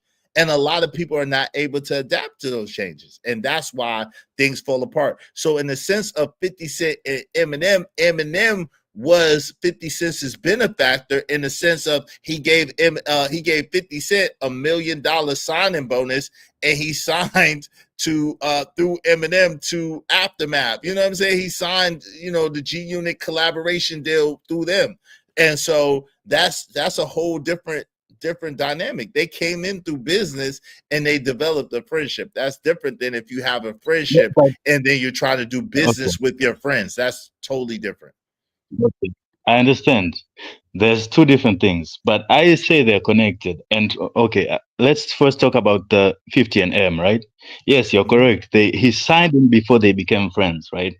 But let's look at the many other examples of people with the same case where he gives him a bag before they're even friends, and then later he turns around. Like, look at what's his name? Pusha T is doing right now, right? Like Pusha T is airing out Kanye all the time. And he's the man who gave him there is no Pusha T without Kanye West. But now he's gone against him. But I don't think you're saying no to the other side, right? To the Wait, hold on. and 50 Cent. No. Hold on. Time out. You can't just throw stuff out there Okay. and not give me the chance to respond. So, Pusha Okay. T again with Pusha T and Kanye West. Pusha T was signed to Good Music. Would I say that Pusha T and Kanye West were friends? No, I cannot say that Pusha T and Kanye West were friends, especially not before he signed to Good Music.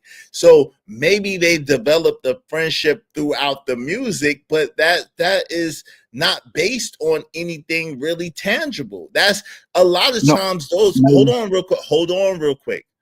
You can learn a lot, bro, because you don't know a lot, right? You can learn a lot because you don't know a lot, and it's evident, right? A lot of those friendships are based on, when you base a quote unquote friendship off of when things, the reason why I could say Angry Man is my friend is because me and Angry Man been through hard times together. The reason why he could say, is my friend is because me and Angry Man been through hard times together. Me and Angry Man been through good times together. Me and Angry Man been through all different times together. And our friendship has stood the test of time. So even though we don't always agree, and even though sometimes we may not even get along, our friendship has has stood the test of time because we've been through all different types of things together, right? We've lost people that we love that was close to us, and we've been there. We've had children since we've been friends, and we've been there. Our children have got grown since we've been friends, and we've been there. Graduations, all different types of stuff. We still been friends. Trials and tribulations, we still been friends. So that's a different scenario than, yo, we got together about millions of dollars that was on the table, and he put me on, and I got millions of dollars, and then we got cool. He's cool, I'm cool. Yo, everything is good. That's easy to be a quote unquote friend then. That's easy to be friends. But it's harder to be friends when you starving, when you have trials and tribulations, when you sharing the same, when someone got the car and you ain't got no car, and someone got the money and you ain't got no money, or someone got this and you ain't got that. It's harder to be a friend then. You know what I'm saying? When y'all eating out the same cereal box, so to speak, proverbially, that's harder to be a friend, right? But what you're talking about are people who have industry friendships, and that's not the same thing, bro. It's definitely not. Yo, let me speak to some more people. I'm gonna give you a chance to answer back. What's up, Brownie Ellie? How you doing? Good to see you. What up, though? Emperor Kojak 303 the Great. Absolutely, you already know that. Much love to you. Kojak said, I don't like this new YouTube stuff. I don't recognize some of these channel names, no doubt. Andrew Taylor said Eminem best friend was Proof. Rest in peace from the rap group D12. That's a fact. Yo, Kojak said 58M are business associates. They ain't friends and shit like that. Okay, you know, he would know better than me. Shout out to my man Nidish. What's up, Nidish? What's going on? He said, great day, Cash Kid and Israel Mills. Great day to you. Good to see you, fam. Yo, y'all make sure y'all check out Nidish. My father used to say, never mix friendship with business. And see, there's a lot of people that have that mentality, never mix business with friendship. At the same time, I think I like the way LeBron does it. I think that you should empower your friends. Like Rich Paul is not, I mean, LeBron is the talent. Make no mistake. There's only one LeBron James ever in history, even though Bronny has his name. There will only be one LeBron James Sr. ever in history, right? And so LeBron James is head and shoulders above Maverick Carter, above Rich Paul, above Ronnie. And what's my brother name? What's the brother name? Randy, right? At the same time, LeBron has put those brothers on, each individually, each in their lane, and they are captains in their lane. So they have means to be able to eat that is connected to LeBron, but they've been able to enhance it where it's not necessarily reliant on LeBron. And I think that's the best way to do it. I think that's how you should do it. When you have friends and you're able to put them on, funnel things to them, but let it be self-sufficient. And that's a dope thing. So shout out to LeBron. I love the way that he handles that. That's the best example to me. Go ahead, fam. I'm listening to you. Cascade, you there? Nah, man, I'm here, bro. I'm just saying that, okay, yes, you can say that Eminem and 50, they started a business before they were friends. You can even say that they're not even friends at all. They're just business associates. I'll take that. But still, the way they conduct business, the way they handle themselves in public, over the years, you can't find a bad thing 50 has said about Eminem ever, because he put him on and he acknowledges it. Just like you always acknowledge AM on this platform because he put you on, he always does that. And that's what I'm saying. And you can see that, for example, with like Drake and Lil Wayne, right? Now that's an example of like, I'm not sure if they're friends really. I don't think they are, based on what happened last year during the beef and the silence, right? But still, you can't find one place where Drake has spoken ill of Lil Wayne. And I'm just saying that kind of thing carries through. That's just the kind of person that a person is, that's the character of a person. It doesn't switch from, I'm gonna talk about you badly in business, but I'm gonna be good to my friend. Two cannot exist within the same person. It's the same guy. So if this guy conducts his business well, I do expect that even the friendship, maybe it's not all, like that, but it's still there. And that's why I'm saying, okay, Tony Yayo, I think, and I'm sorry, maybe you can correct me on this, but I'd liken your relationship to AM, right? To like a Yayo and 50, with how long we've known each other. And yeah, he blew up, right? AM blew up, right? But I'm saying now, with the case of 50, you're saying, yeah, he had a falling out with like Game, he had a falling out with all these other guys. But I'm saying he blew up. He already had the clout, he already had the money, they were waiting for him, but he chose to put his friends on. He chose to let Tony Ayo put his project out. He chose to let Banks, and I'm hearing you say that he's the one who handled it incorrectly, or he's the one who's at fault, or he's not a master of. I don't get that part. No, And the other part, hold on, because because it ties in. I promise. Just once, 3 seconds. The other part is friends fall out even if there is no business. So why not just make money together as well? Because friends fall out over BS all the time, over women, over this, over that. So just because, anyway, that's it. All right. So I think that I didn't say it was 50 Cent's fault. What I said is I believe that 50 Cent is an awesome businessman, but he does have problems evidently in interpersonal relationships. That's why I said I didn't say it was necessarily 50's fault, because the truth of the matter is it's a combination of a bunch of things, right? And it's never any relationship that falls apart is never any one person's fault. Let's be clear about that. Any relationship that falls apart is never one person's fault all by themselves. No. I mean, now it might be 80-20, or it might be 70-30. It might be 70-30, or even 60-40, but everybody has a part to play in their own relationship, in their own issues, right? Now, so with that being said, what I'm saying is I can't say 50 Cent and Yayo have fallen out before, right? But you know what I'm saying? It wasn't on a permanent basis, right? It wasn't. 50 has called out Yayo before. Yayo has called out 50 before. They've called each other out before, but they still remain friends through disagreements, through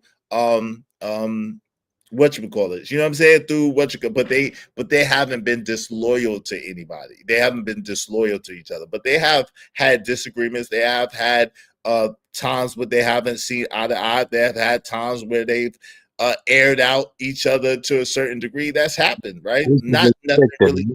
Say what? I'm saying, which is expected, right? In any good friendship, that's gonna happen, right? But but what I'm saying is that it's just the problem is, again, especially in our so-called community, is very, very difficult to have a hierarchy amongst friends, right? It's very, very difficult. Like, yeah, you know, the person. Hold on, man. Let me finish my thought. It's very difficult to have a hierarchy amongst friends, right? When it may not have always been that way, right?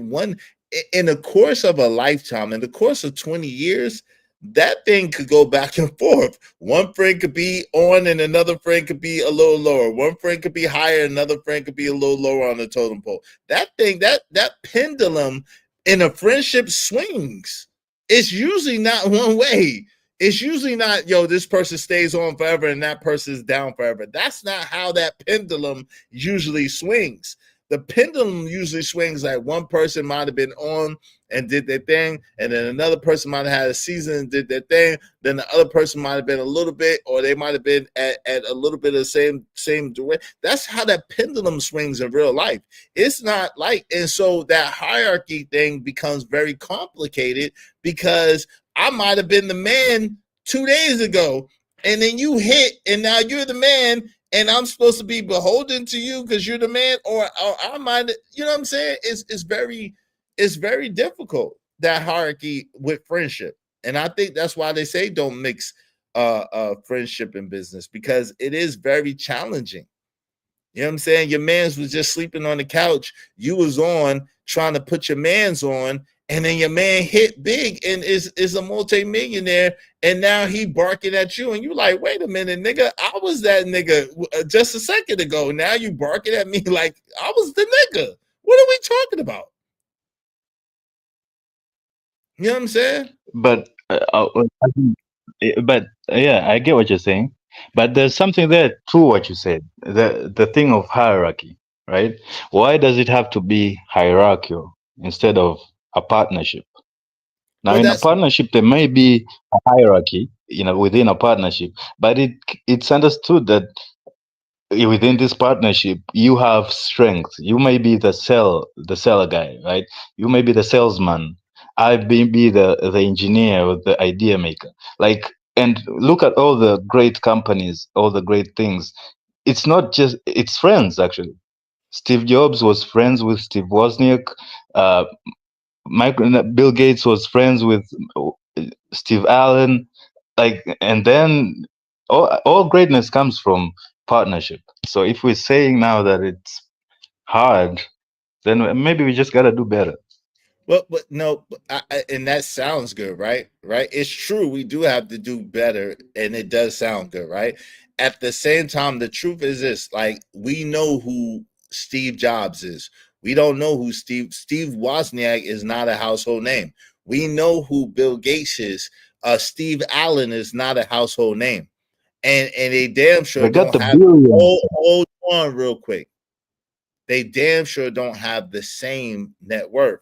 So while you're exactly right that yes, it should be a partnership, the problem is it becomes a hierarchy because the person that puts the most money in, the person that has the most influence, is the person that should be at the top of the totem pole. That's the truth, right? And so if one friend has more money than the other, and one friend has more influence than the other, then it's going to be lopsided. And therefore, the friend that puts the most money, the most influence, if that's the same person, they should get the most reward. So they are the boss. It's a hierarchy. It's a hierarchy. It is so. So yes, it should be a partnership like mobsters, like Maya Lansky and Charlie Luciano. It should be but even they had a hierarchy in public, right? Charlie Luciano was the face of the organization, even though they sat at the round table. And technically, Frank Nitti was Charlie Luciano's right hand man, and Bugsy Siegel was Maya Lansky's right hand man. Right? They were the underboss basically. So it should be so, but a lot of times, unfortunately, because of our programming, because of the way we've been raised, because of the ways we've been conditioned, people want, if you pay the price, you want to be the boss and you want your just due. Nobody want to be the passenger, being on the passenger side of the best friend ride trying to holler at it. Nobody wants to be the scrub. Right? Nobody wants to hang on the passage. That's wrong. Hold on real quick. Nobody wants to hang on the passage. No, it's not. Yo, Scottie Pippen gets disrespected all the time. And without Scottie Pippen, Michael Jordan would probably have one ring, maybe. Scottie Pippen gets disrespected all the time. And without Scottie Pippen, Michael Jordan maybe have one ring. He wouldn't have 6 for sure. But because Scottie Pippen was who he is, Michael Jordan has 6 rings. And also the other way around, because Michael Jordan was who Michael Jordan is, Scottie Pippen has 6 rings. They needed each other. But Michael Jordan is given all the credit, all of it. All of it. When he didn't do it by himself. He got all the money. He's giving all the credit. He's getting all the honor. He's getting all the glory and all the praise. That's why you see Scottie Pippen be going back and forth between, yo, shit, I was as good as Jordan. And nobody don't believe him. But that's why you get him going back and forth, because it's like, yo, I know for a fact without me, there wouldn't have been no Michael Jordan that y'all know and love. There wouldn't be no 6-time champion Michael Jordan without Scottie Pippen. It wouldn't be that. And he know it. But and he get disrespected and he get played like a sidekick, and nobody wants to be the sidekick. Let's be honest. The sidekick don't get no glory. The sidekick don't get no shine, and the sidekick get disrespected, and the sidekick get god doggone looked down upon. Point blank, period. And they laced up the same sneakers. They played the same amount of minutes. They have the same amount of championships, and without either one of them, their stories would be vastly different. Let's keep it real. Go ahead, I'm listening to you. Oh yeah. Okay, man. What you're saying is wrong. Well, first of all, Steve Allen and Steve Wozniak, they all got billions to this day. Sure, not the same amount. And again, it's So true. how is that wrong? There's gonna be a How is that hierarchy. wrong? How is that wrong? Wait, there is gonna be a hierarchy. Okay, But so how is but that? what I'm No, saying no, is, no, no, no. You messed up. You messed up because you started where I was wrong. So where didn't I say the exact same thing that you just said? Well, I didn't well, say you're that they. saying, Hold on. you're, I didn't say you're that they saying, weren't. I didn't say that they weren't billionaires. What I said was that definitely Steve Jobs is the man, is the one that get the most money, the most credit, the most glory. Bill Gates is the man, the one to get the most credit, the most glory, the most money. That's what I said. So where am I wrong at? where you're wrong is saying that people don't want to be passenger, the passenger. They don't want to be the second man.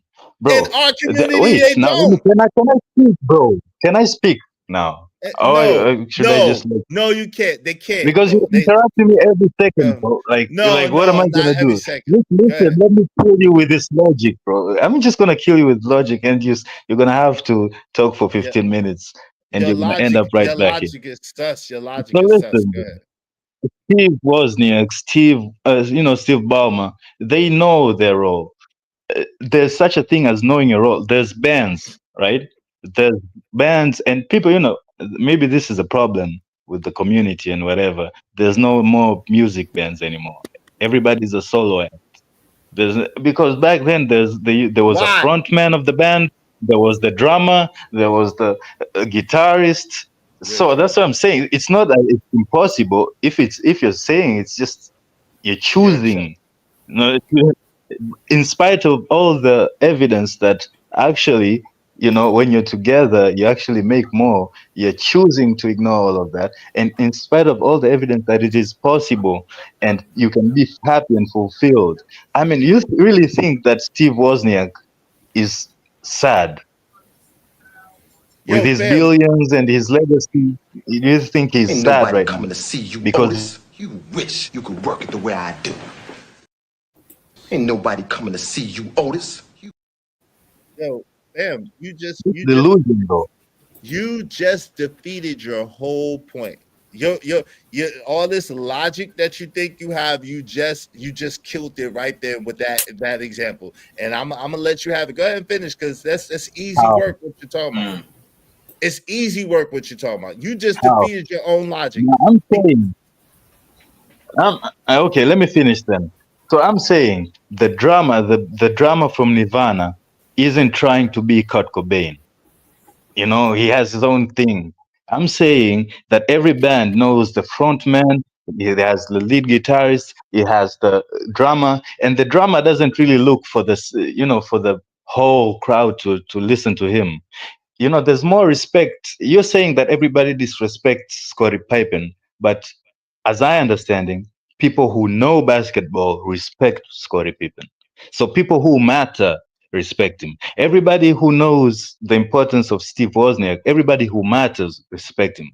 What does it matter about the other? Of course, that's gonna happen.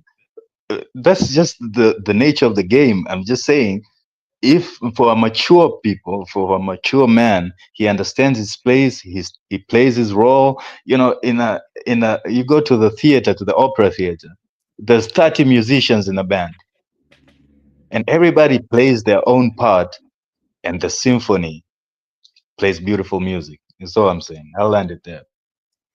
So all the examples that you gave, none of them were from our so-called community. And so what your premise leaves out, and what your premise negates, and the fact that I'm right is because I'm speaking based on our so-called community. I'm not speaking based on anybody else's community. And therein lies the issue and the problem, right? So name me one black band, one that has adhered to what you're talking about. Name me one that hasn't been broken up, that the lead person, the lead singer, or the lead person wasn't isolated and made a star and everybody else left behind, or that multiple people in the group wasn't made a star on their own and then the group was left behind. Name me one in the so-called black community that fits the mold that you're speaking about. I'm listening. Nah, you got me there. First of all, I have to. Exactly. Okay. Exactly. So the point exactly. So you gave a whole bunch of white people and a whole bunch of white people examples that don't fit into our narrative, and that's what I'm trying to explain to you.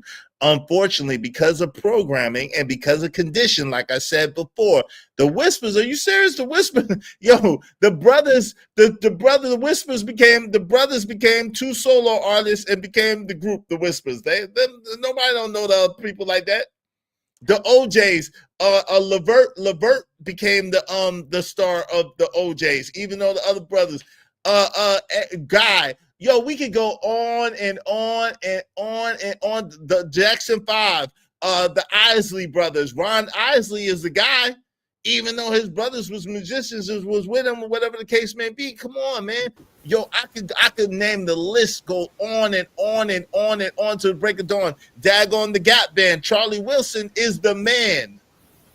Howard Melvin and the Blue Notes. Teddy P is the man. Come on, I could go on. The list goes on and on and on. Give me 1 second, Jayla. I'm gonna get you in there. Go ahead and mute, and I got you.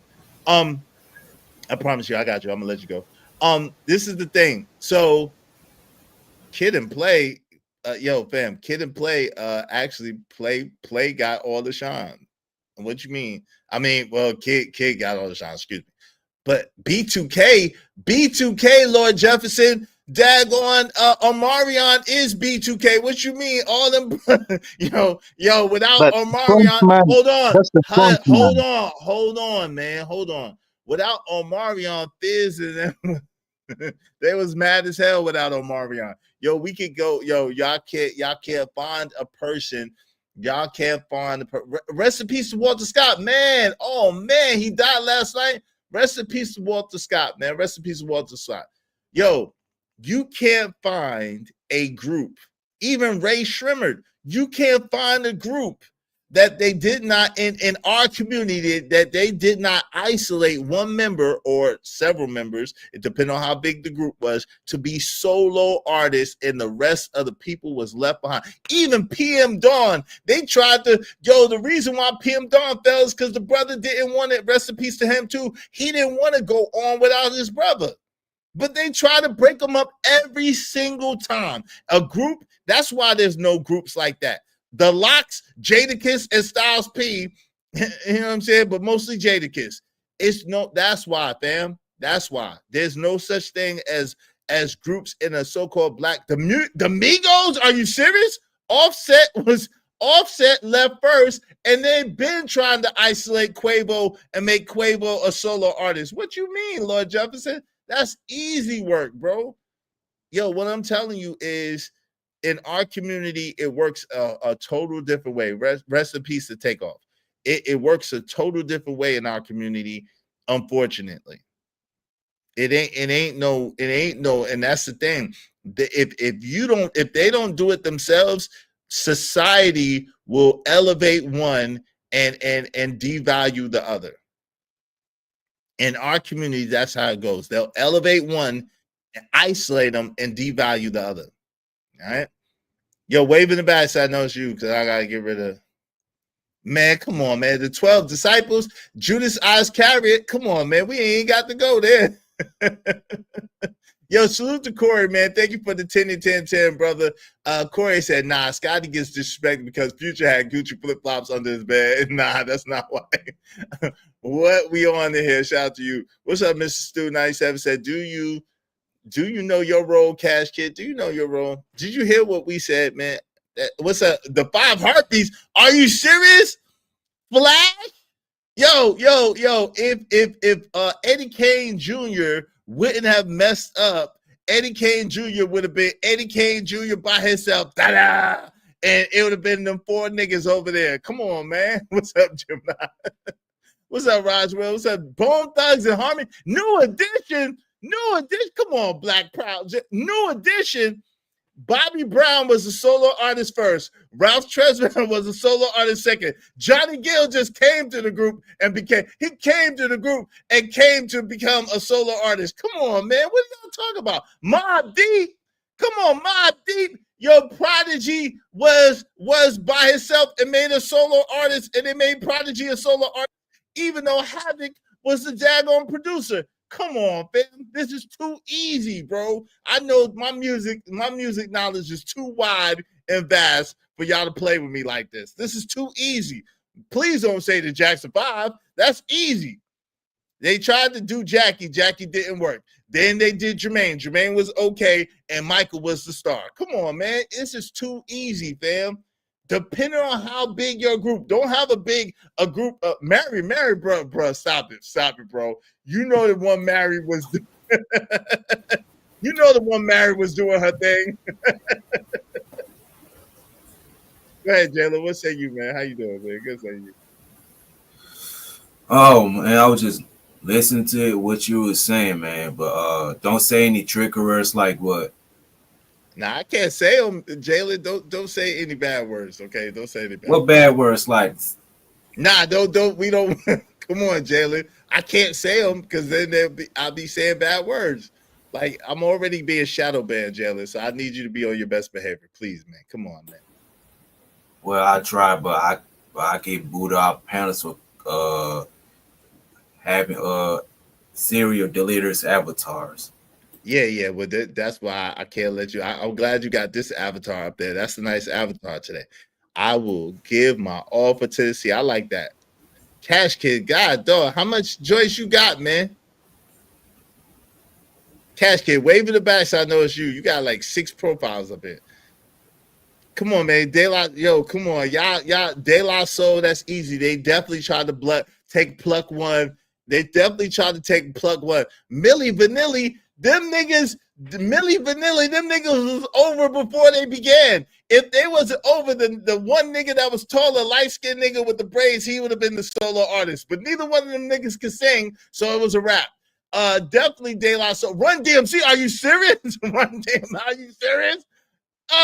Reverend Run was what are you talking about? Jagged Edge, are you serious? The twins. Brandon was the man in the group. They definitely tried to make Jagged Edge a solo group, but they got split. They split up because they wasn't going to be a solo group. But listen, I'm trying to tell you, there wasn't going to be solo artists. I'm trying to tell you, it happens every single time without fail, yo. Y'all gonna be going all day to try to come up with something. What's up, Conscious Moron? What's going on, bro? How you doing, man? What's up, man? When did De La Soul try to go solo? Never. Yo, I'm not saying. Yo, I said. Yo, listen, you're missing it. They absolutely tried to take Pluck One and make him a solo artist. He didn't go for it. Tribe Called Quest. You see my man daggone Fife, and then my man, what's my man name? Q-Tip. Come on, bro. But they like Fife did a song, but they never broke up. Man. Yo, fam. But what I'm saying Q-Tip didn't do a song till Fife passed. They always, bro. They always take one, isolate one, and make that one the star. Q-Tip was absolutely the star of Tribe Called Quest, even though Ali Shaheed Muhammad did his thing with Lucy Pearl and a whole bunch of other things, even though Fife Dog, may he rest in peace, was the man himself. They always, Brand Pooba, come on, man, the Brand Nubians, Brand Pooba, they always isolate at least one member of the group from the others. That always happens. Whether they get back together, where they say the Fugees, Lauryn Hill, yo, I could go for days with this shit, bro. I could go for days with this. MOP. All right, shout out to Cat. MOP, come on, man. Come on, man. Little Flame was absolutely. Come on, bro. Stop it. Stop it. I'm from Brownsville. Stop it, bro. They was both on the same level. No, they was not. Outside of New York, I'm telling you. They bro, were, stop man. it. I mean, bro, they tried to isolate all the time. Now, whether dudes be going for it or not, there's some groups that didn't go for it. But I'm telling you, they always, Destiny Child, they tried to isolate Beyonce and then Kelly. All the time, bro. Every time. You can't name the Supremes. They isolated Diana Ross and then Mary Wilson. All the time, bro. Every single time. They're always in our community. They're going to make one person's going to make it and be the spotlight, the highlight, whatever the case may be, and the others are generally going to fall behind. Now, New Edition was one of the groups that was able to kind of do their thing, kind of make a good transition, whatever the case may be, and all the members kind of popped off, whether it was BBD, whether it was Bobby Brown by herself, Ralph Tresvant by herself, or Johnny Gill by herself, or with the groups, the three groups that he had. But yo, they always look, even Outkast. It's another group. Outkast, are you serious? Yo, they always tried to take Andre 3000 from Outkast. What are you talking about, bro? What about Young Buck? They might have considered him a better rapper. And that's the point. Boy, they always try to break them up. It was always a cohesive group. No, it wasn't. Yo, Andre 3000 is Andre 3000, and Big Boy is Big Boy by himself. I'm telling you, even though that Outkast, they always try to isolate a member of the group and try to edify one person out the group at least. And like I said, if it's a group of 2 or 3 people, it's only going to be one. If it's a group of like 4 or 5 people, there might be 2 or 3. It just depends. But when it's only 1 or 2 people, they're going to take one and leave the other. That always happens, bro. It always happens. Every time, man. That's a little bit of a stretch, but hey, listen, bro. I could go for years. I could go for years on this, bro. It's not even hard. It's not hard. I got one. Oh, what about Young Buck and Little Brother? Who? Young Buck and Little Brother. Little Brother is easy. Little Brother, they isolated Ninth, and even Fontaine kind of did his thing himself. Shout out to Ninth and Fontaine. Little Brother, but Little Brother is easy because Ninth was absolutely the star of Little Brother, even though Fontaine was the lyricist. So that's easy. And who? Young Buck. Young Buck is a solo artist by himself, but he definitely got isolated from G Unit. But that's assignment. Poor righteous teachers. Come on, man. Y'all stretching. Y'all stretching. Definitely yo, man. My man from X Clan that said this is for the red. I don't remember his name, but the Professor X.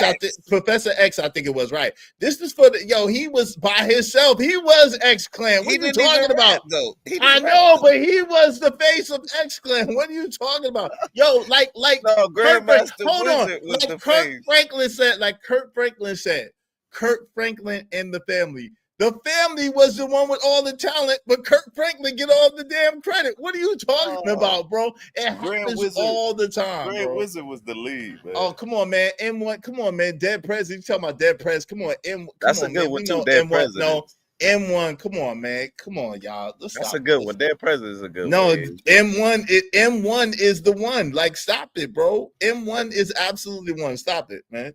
Even though Dead Prez didn't allow them. I mean, that's arguable, but anyway, let's come on, man. Y'all know what it is, but see how y'all gotta keep trying to search. I can name for every. Let's just do this. I'm gonna give y'all three groups, right? For every 3 groups y'all name, I can name 100 to y'all 3 groups that they always break up, bro.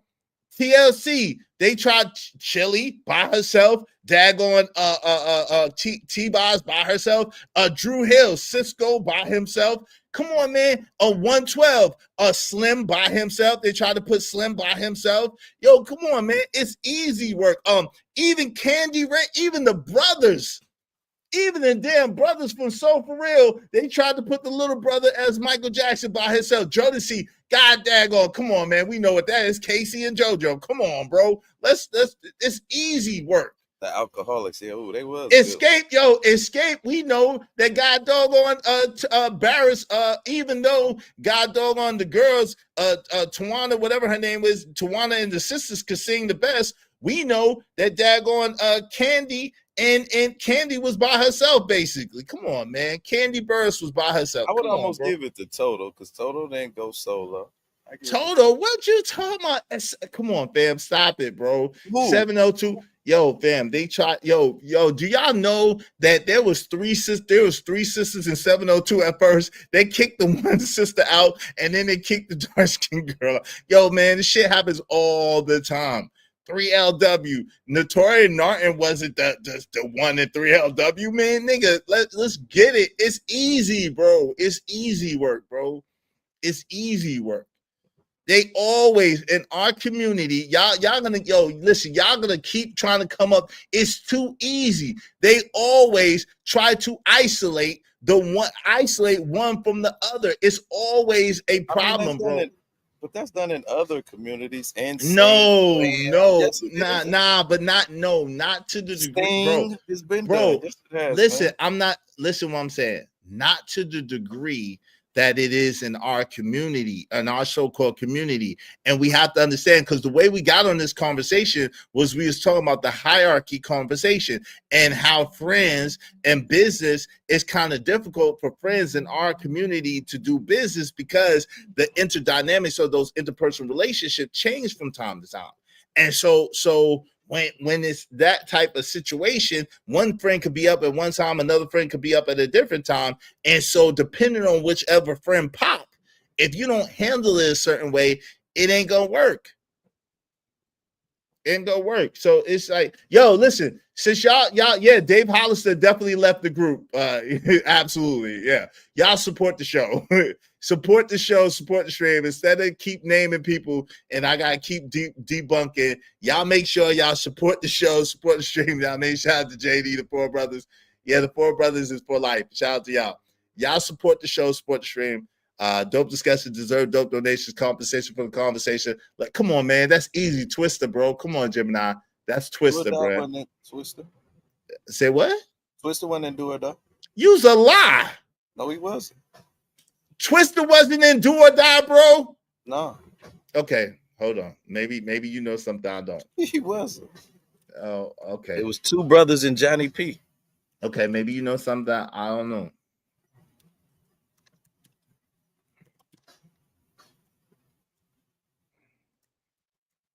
Crucial Conflict, but that's the Midwest folks, man. You might not know nothing about the Midwest folks. I know Hay in the Middle of the Barn. Come on, man. Yeah, they Come on, man. I do this, man. I don't know what y'all talking about. Smoking, oh hey. Well, they say he was not a permanent member, but he was a member. They say he's not a permanent member, so that means that he was a member and he got isolated from the group. that's what happened when he came. That PIMP.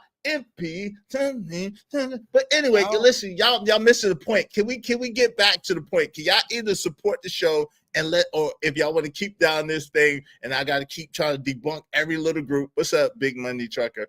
Or can we get back to the show? The point that I'm making is not necessarily about this group. The point that I'm making is, let's just say this. You could find, come on, man. SWV is easy, bro. Stop it. Listen, you could absolutely find way more groups that they tried to break up in the so-called Black community than anything else. Way more groups they isolate. So the point that I'm making is that a lot of times when people say work together as a group, be in a group, come on, bro. They definitely tried to break up Crisscross. Absolutely, to try to break up Crisscross. That was one of the major problems that the Chris's had with each other. They absolutely was trying to break up Crisscross. Absolutely, without question. Y'all didn't know that? Yeah, I don't remember him. That's why the Chris's had low-key beef for a little while. What about Kingpin Skinny Pimp? I don't know who you talking about, man. Come on, man. Let's stop this. Let's stop this with the groups now. Y'all doing too much. Yeah, it's too much. Heavy He's D and the solo. boys. Come on, listen. Y'all stop. It's too much trying to debunk what I'm saying, and what I'm saying is on point, and not enough. Yo, I'm not saying that there's no group. Like, listen, I didn't say that there's no groups that they didn't try that never got broke up. That's not what I said. What I said was that there's way more so-called black groups in our community that they try to break up and they try to isolate the solo. They try to isolate an artist or at least one or two. They always try to make one the star and one. Come on, man, stop it, y'all. Can y'all please support the show with? If y'all want to name names, support the show because I'm not reading them on names. Shout out to my man JD1975 for the show. Thank you very much, brother. I appreciate it. Come on, Wild Marvelous. Come on, brother. The band, you know, Willie. They absolutely tried to separate Willie from the band. Come on, bro. I don't know who the Cheddar Boys is. I'm not familiar with the Cheddar Boys. You got me with one. I don't know who they are. Thank you very much to my guy, JD1975. Y'all make sure y'all check out JD1975. Support the show, support the stream now, man. Thanks, man.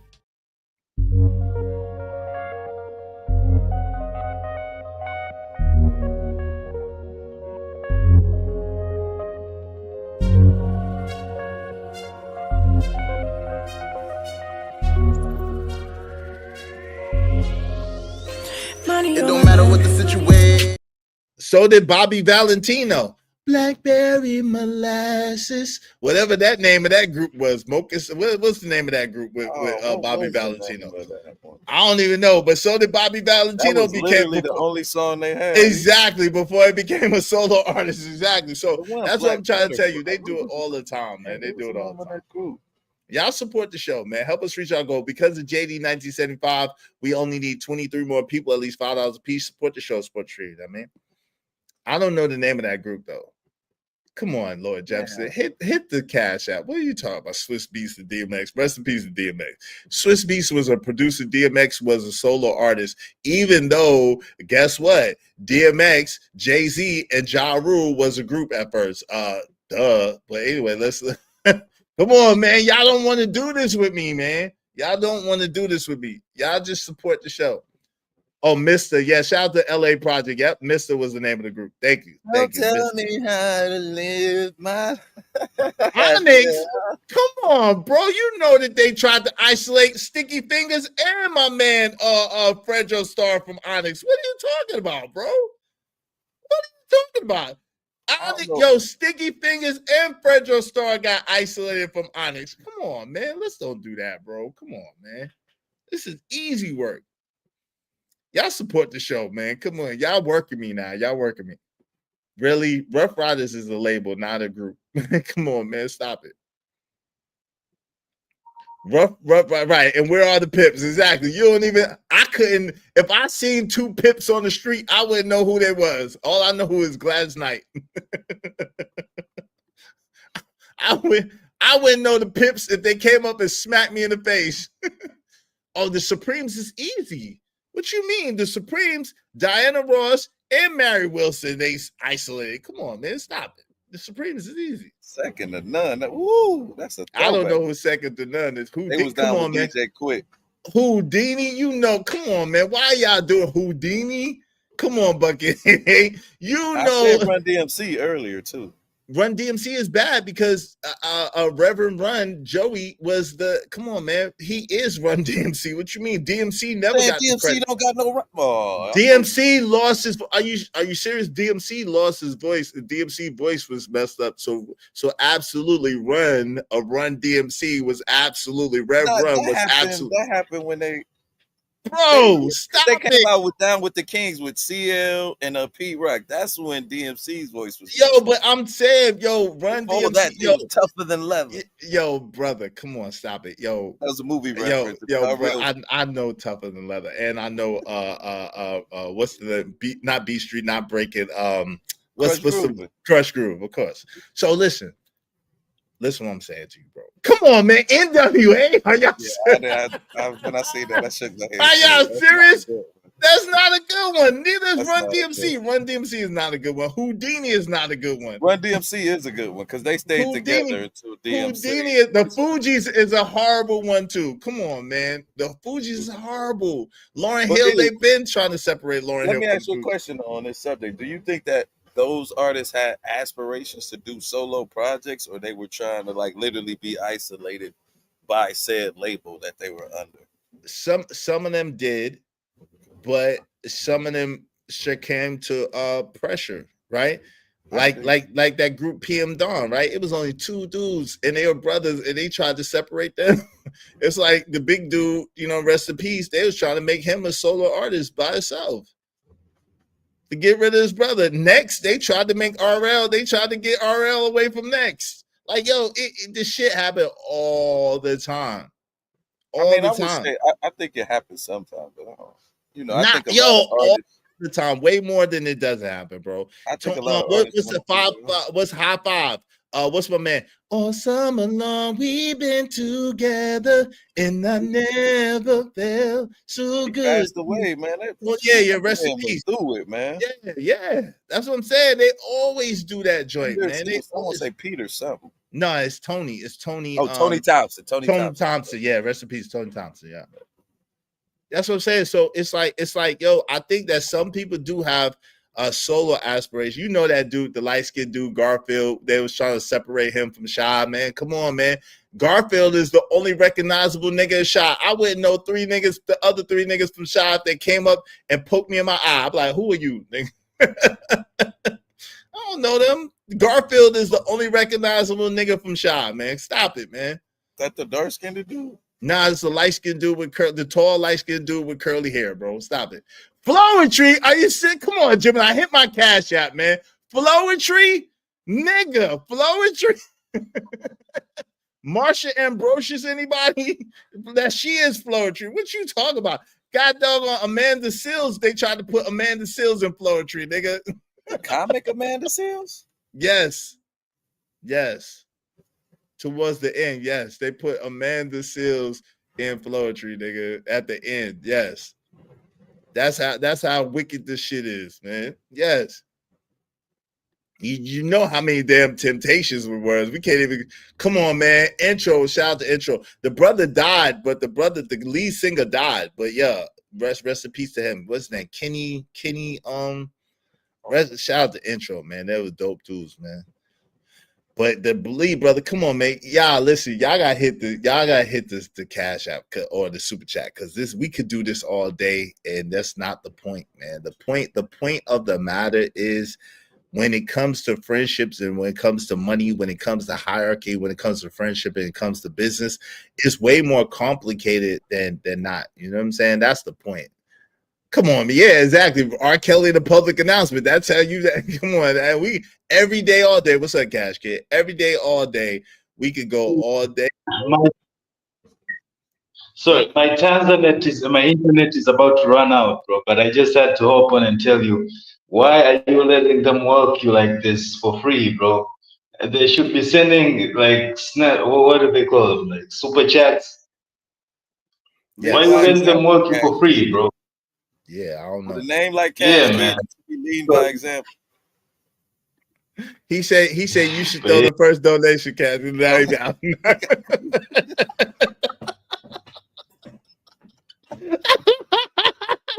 Yo, Conscious Moron, now he out, yo, KM, he out now. Oh, that was man. hilarious. Shout out to Woody Nichols. That was hilarious, yo. He said, But I agree with you. Like business and personal, it does kind of get a little sticky. I will agree in almost any format. So you got to be careful. That's why you got to write the contracts out specifically to. What do you think the levels is as far as like your obligation, like as a friend? What do you think your levels is as far as your obligation as a friend of what you should do for another? Like, are you familiar with that B. Simone interview with her homegirl? Is it the one she cried about being broke? Yeah, kinda. Yeah, that one. Yeah. Nah, I think Hold on. You say that right, bro. No, Hold on, I told time you. Okay, I know. Come on, we just Yeah, we laugh. just a It's just joke, man. funny. Don't Come take on, it man. personal. Relax.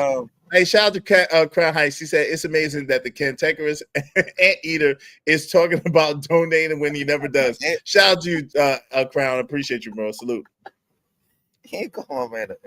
I told you, bro. Give me your paper. I'll send you some. I'll scrounge some. Okay, I don't have a PayPal You yet. got people. I don't You have a got PayPal mods, yet. right? Can you?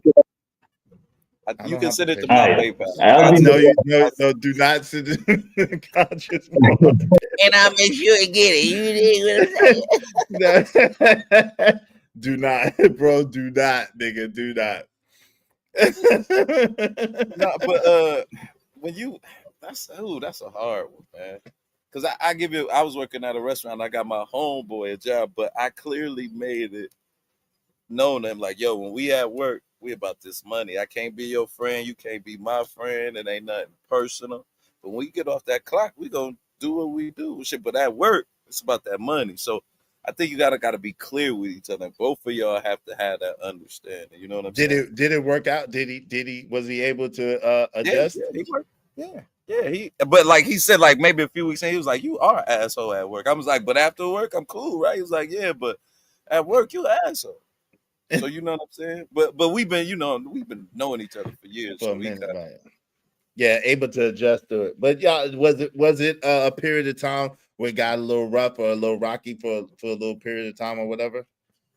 like during the work, you know what I'm saying? When you're in that rush and you trying to get shit did, but after work, we ride home together, beer, lunch, you know what I'm saying? Like it was because we had that established, like, yo, this is business. Like Nino said, you can't mix personal with business. It's always got to be about business, about business.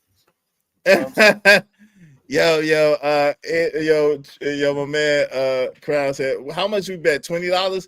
He said, I need you to run me my money when Diddy gets off that RICO charge. Yo, he ain't getting off, but yo, that's hilarious. Shout out to you. A mistrial don't count. Remember, I said a mistrial don't count. Salute. Yo, he need to go scoop some elephant dookie so he can get a couple of dollars, yo. Yo, that's wild, man. Hey, y'all help me not to have to scoop up no elephant dookie and support the show, man. Hit the hit the cash app, hit the cash app, man. Support the show, support the stream. Don't make it. No, I'm not. Yo, I will play it back. I'm not. I said it to you, and I said it to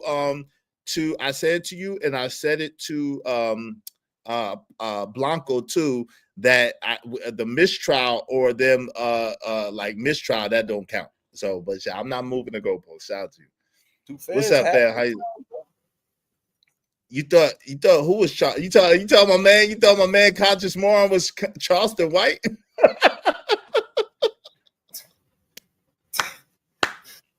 Hey man.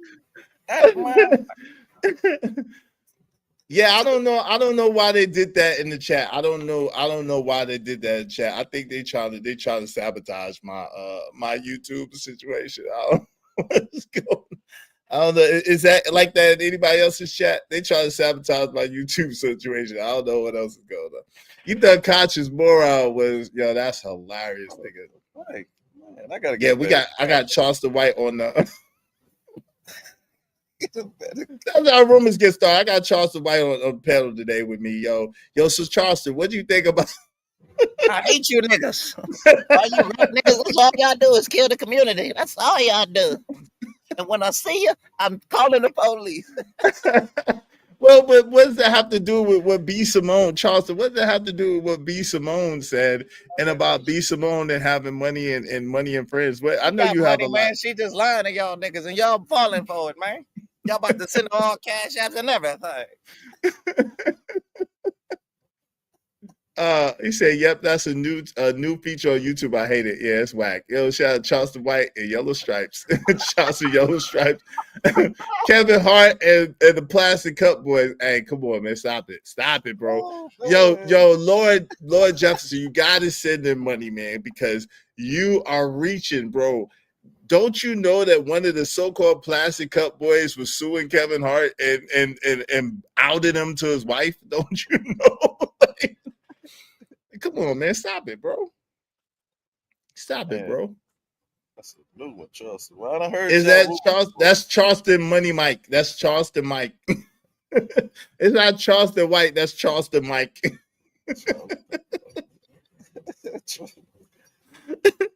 wish I was getting some of that money. No, I know that's right. Yo, he knocked that dude out though. You see that match? He knocked Oh, with Island the Boy. twin? Island Boy, yeah, he knocked him out, man. That was hilarious. That was hilarious. making some money off that too, Ross. Yeah, he getting bread. Yeah, he getting bread. I ain't mad at him. That's the only thing I don't like about like the black YouTube sector. We don't connect and help each other. Even if we have disagreements and we don't agree with each other, we should be still trying to help each other get this money. You know Well, yeah, but I don't know. I don't know. But see, that's the thing. Like my homie said, I think I was listening, and the homie was talking about how black people, I think, I don't want to misquote him, but something to the effect of we are the most powerful because we are, like, if we was a country all to ourselves, we'd be the sixth most financially solvent country, and we would be probably number one in spending. So why don't we use that influence and power, because we don't like other people emulating our culture. But the problem is when it comes to the monetization of our products, services, or our likeness, there are blocks in place. That's what the problem is, right? So when we say, if we could just monetize this or monetize, nah, that's when the corporations get involved. That's when the powers that be gets involved. That's when the legislation gets involved. That's when the stuff gets involved to try to keep you from opening an NBA. You look at Ice Cube don't even have an NBA. He got a big three, right? Shout out to Ice Cube.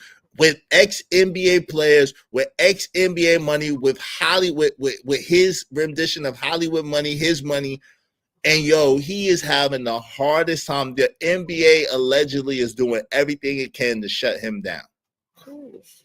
But you, for the very reason you said, so once we get together, we're gonna have our own. So that's even more reason to do it. I don't think they will be able to stop, especially on this monetization level, because they're getting paid also. You know what I mean? Like, they ain't gonna stop their money.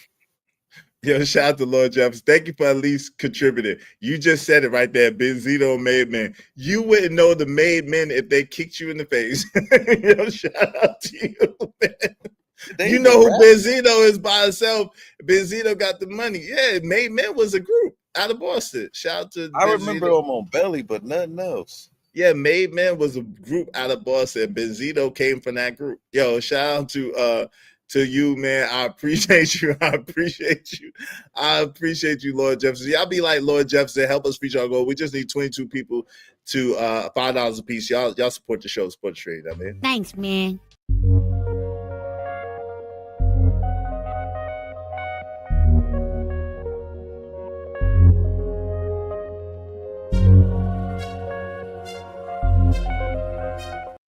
and Benzino basically had the source by itself. You know what I'm saying? So it's like, who would he have that with? Dave Myers or something? Yeah, it was him and a white brother. Yeah, white man that had the Source magazine. So it's like, Benzino lost me when he was laid up on Shorty Long, man, that she won't take him back. Yo, Benzino lost me a lot. Benzino be doing some wild shit. He's a wild boy. Shout out to Benzino. He's a wild boy. Let me ask you, since you're from that tri-state area, you heard what Jim Jones said about Nas, right? I didn't hear the exact comment. What was the exact comment? I mean, he said that he was kind of more relevant now than Nas is. Because I guess a lot of the young, it was a young dude on there first, and he was saying that Benzino was more influential to him than Nas was.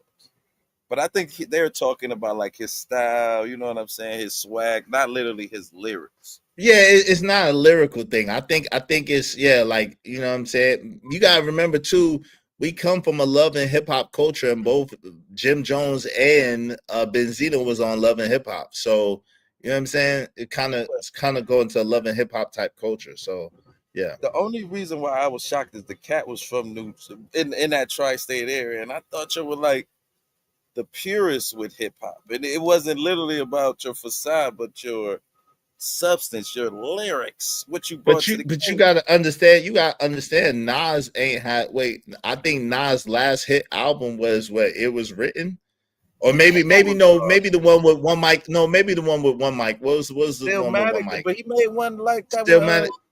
Kings. Wait, nah, but that wasn't a hit. That wasn't a hit. You didn't like that? Me liking it doesn't make a hit. I'm talking about like commercial success. I think he went gold or something like that. Like he didn't go platinum or nothing, but for streaming gold, that's pretty good. And to be nice. Nah, yo, hold on. Nas last, okay. Well, King's Disease, they said it debuted at 3 on the US. Okay, and that was 2021. So that's poor. But you gotta remember, first of all, shout out to Nas, but yo, people's attention spans is little to none nowadays. Shout out to my brother from another mother, Crown, in the building. Shout out to Crown Heights Brainiac in the building. What's up, bro? Yo, I'm not sure you doing.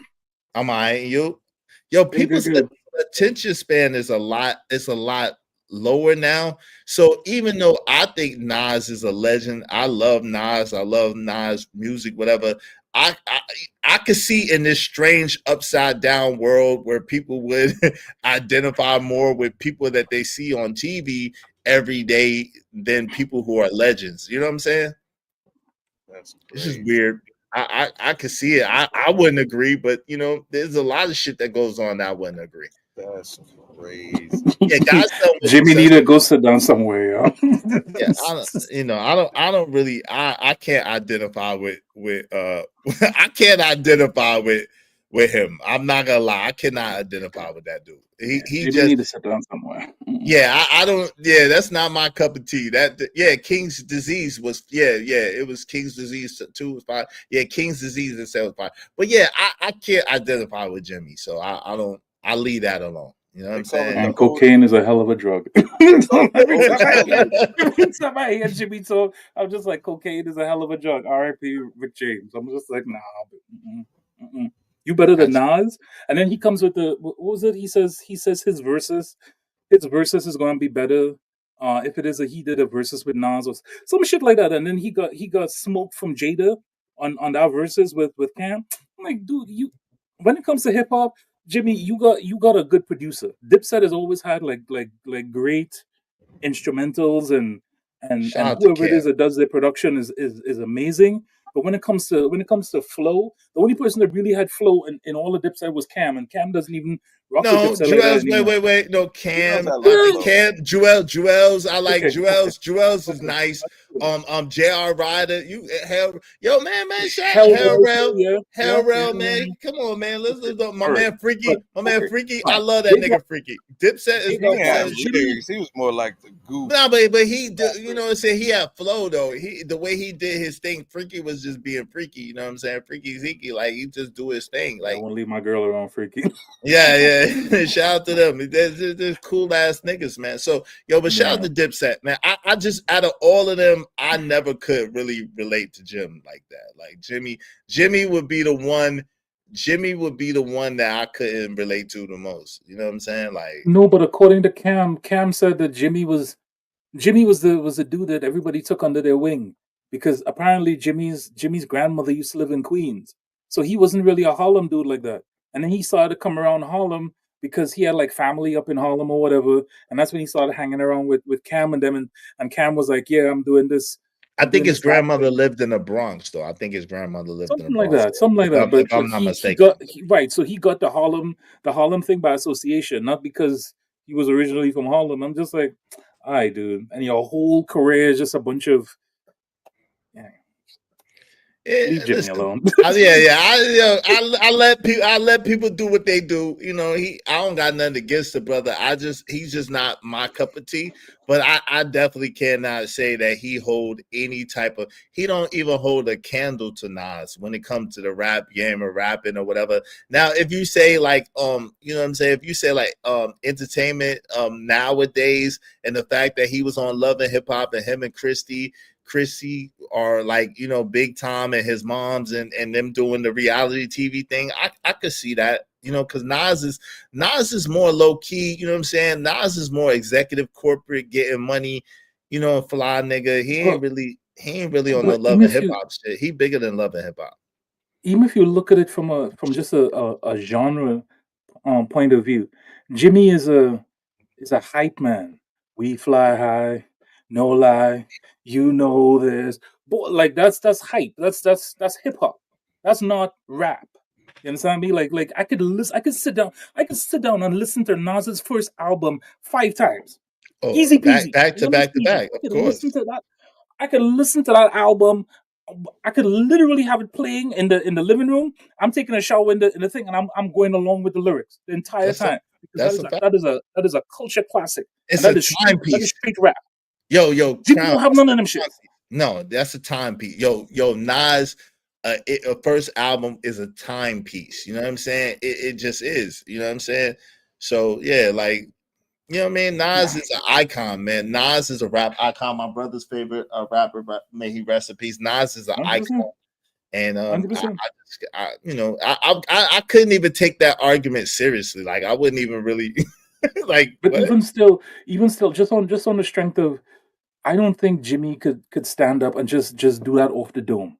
Like you remember when Jay and Nas had that beef, and then Jay, I can't remember what the first song was.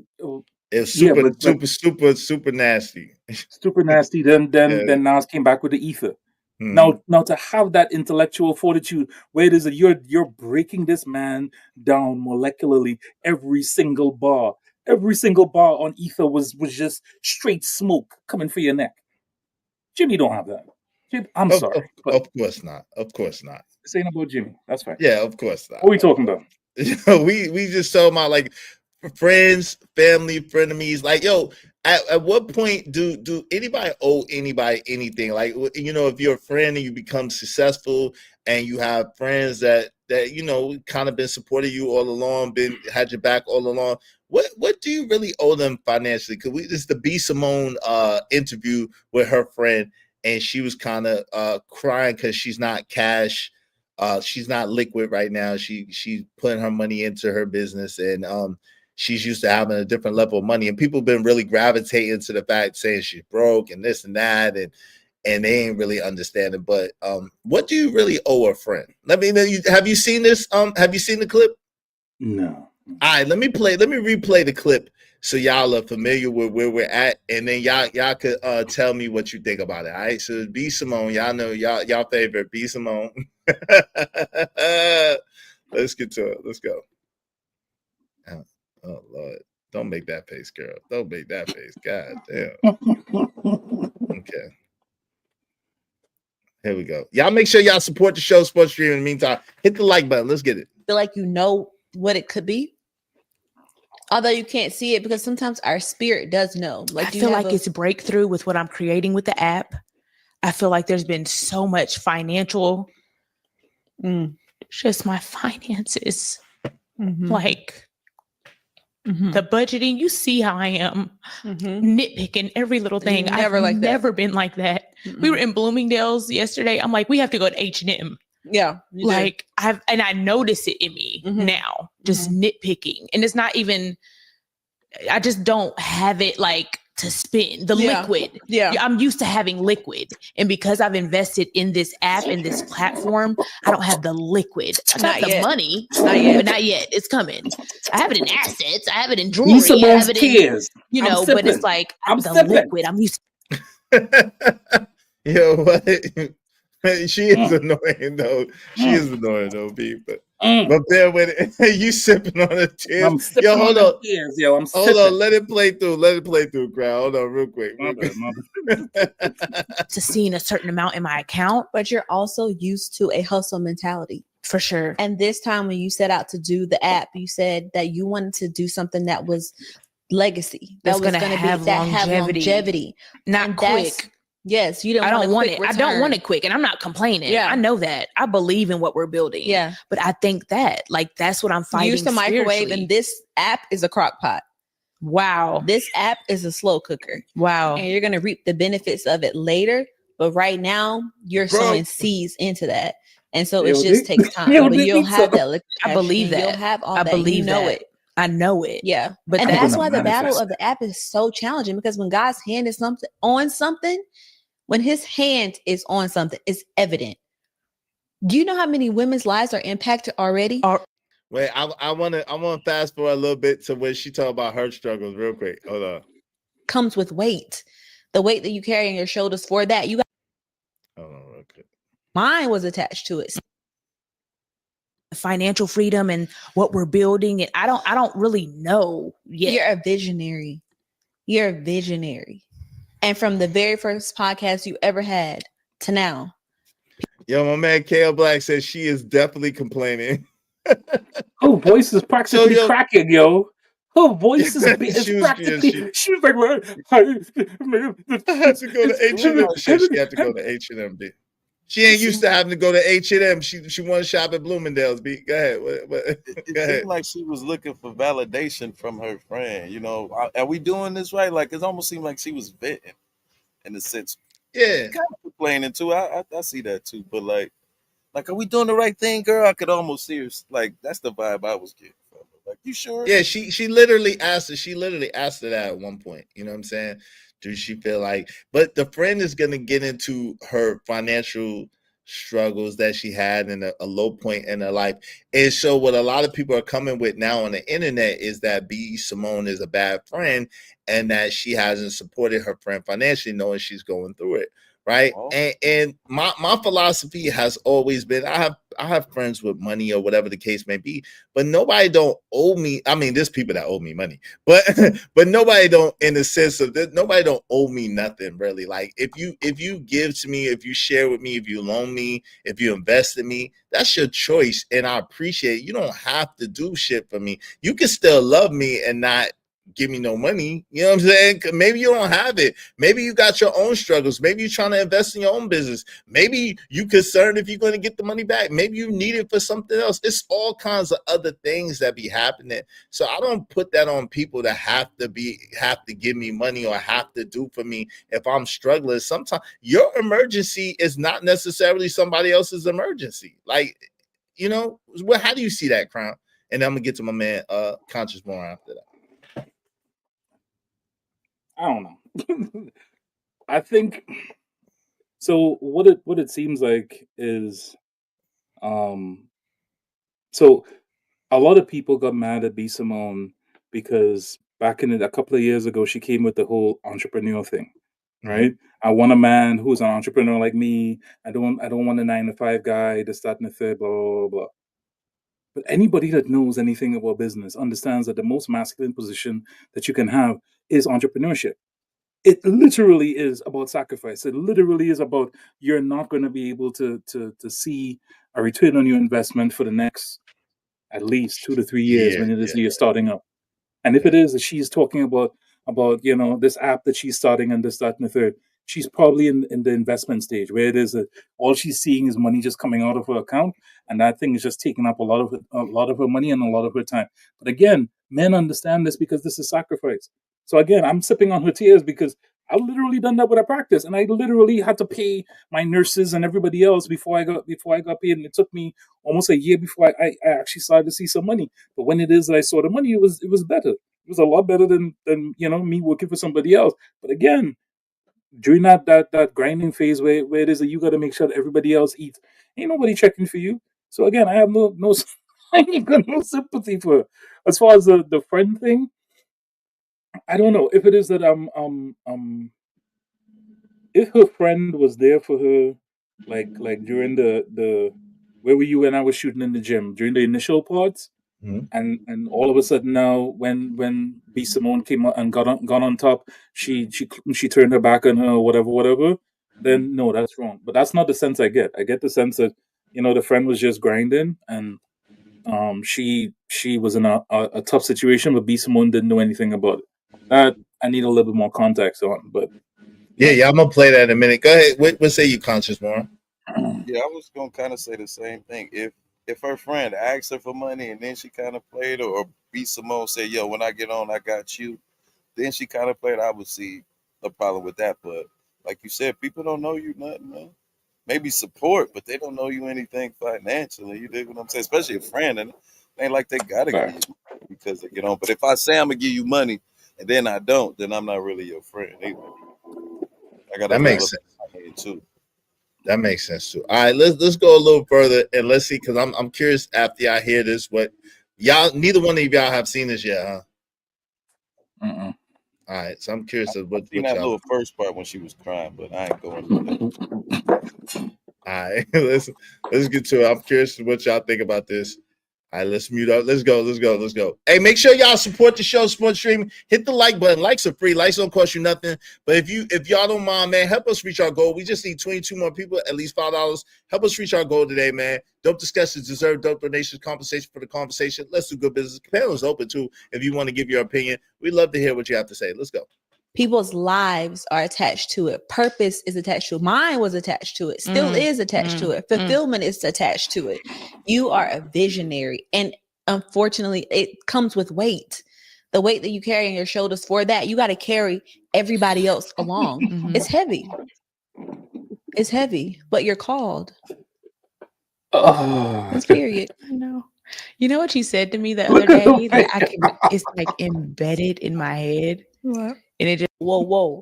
Give it a second, because it's gonna happen heavy, but I'm putting my back on. You can't make this shit up, yo.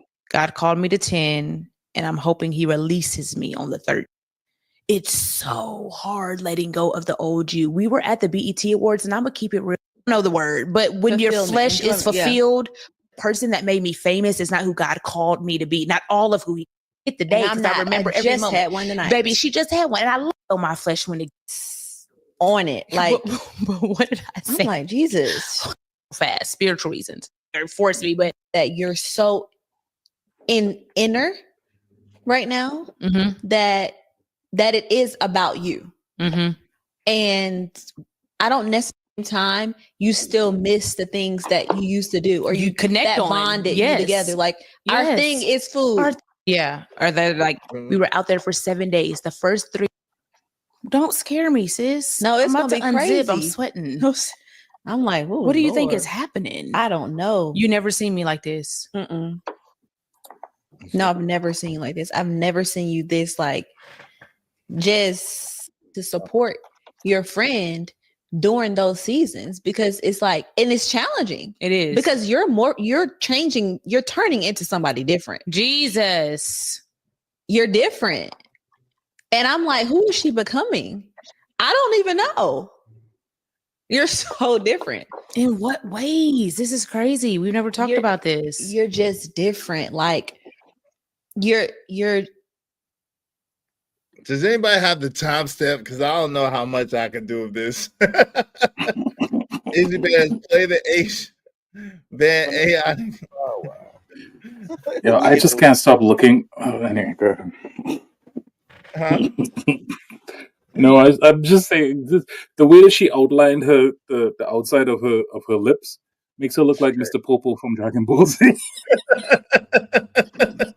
Yo, Jay Tremaine said, not this batch.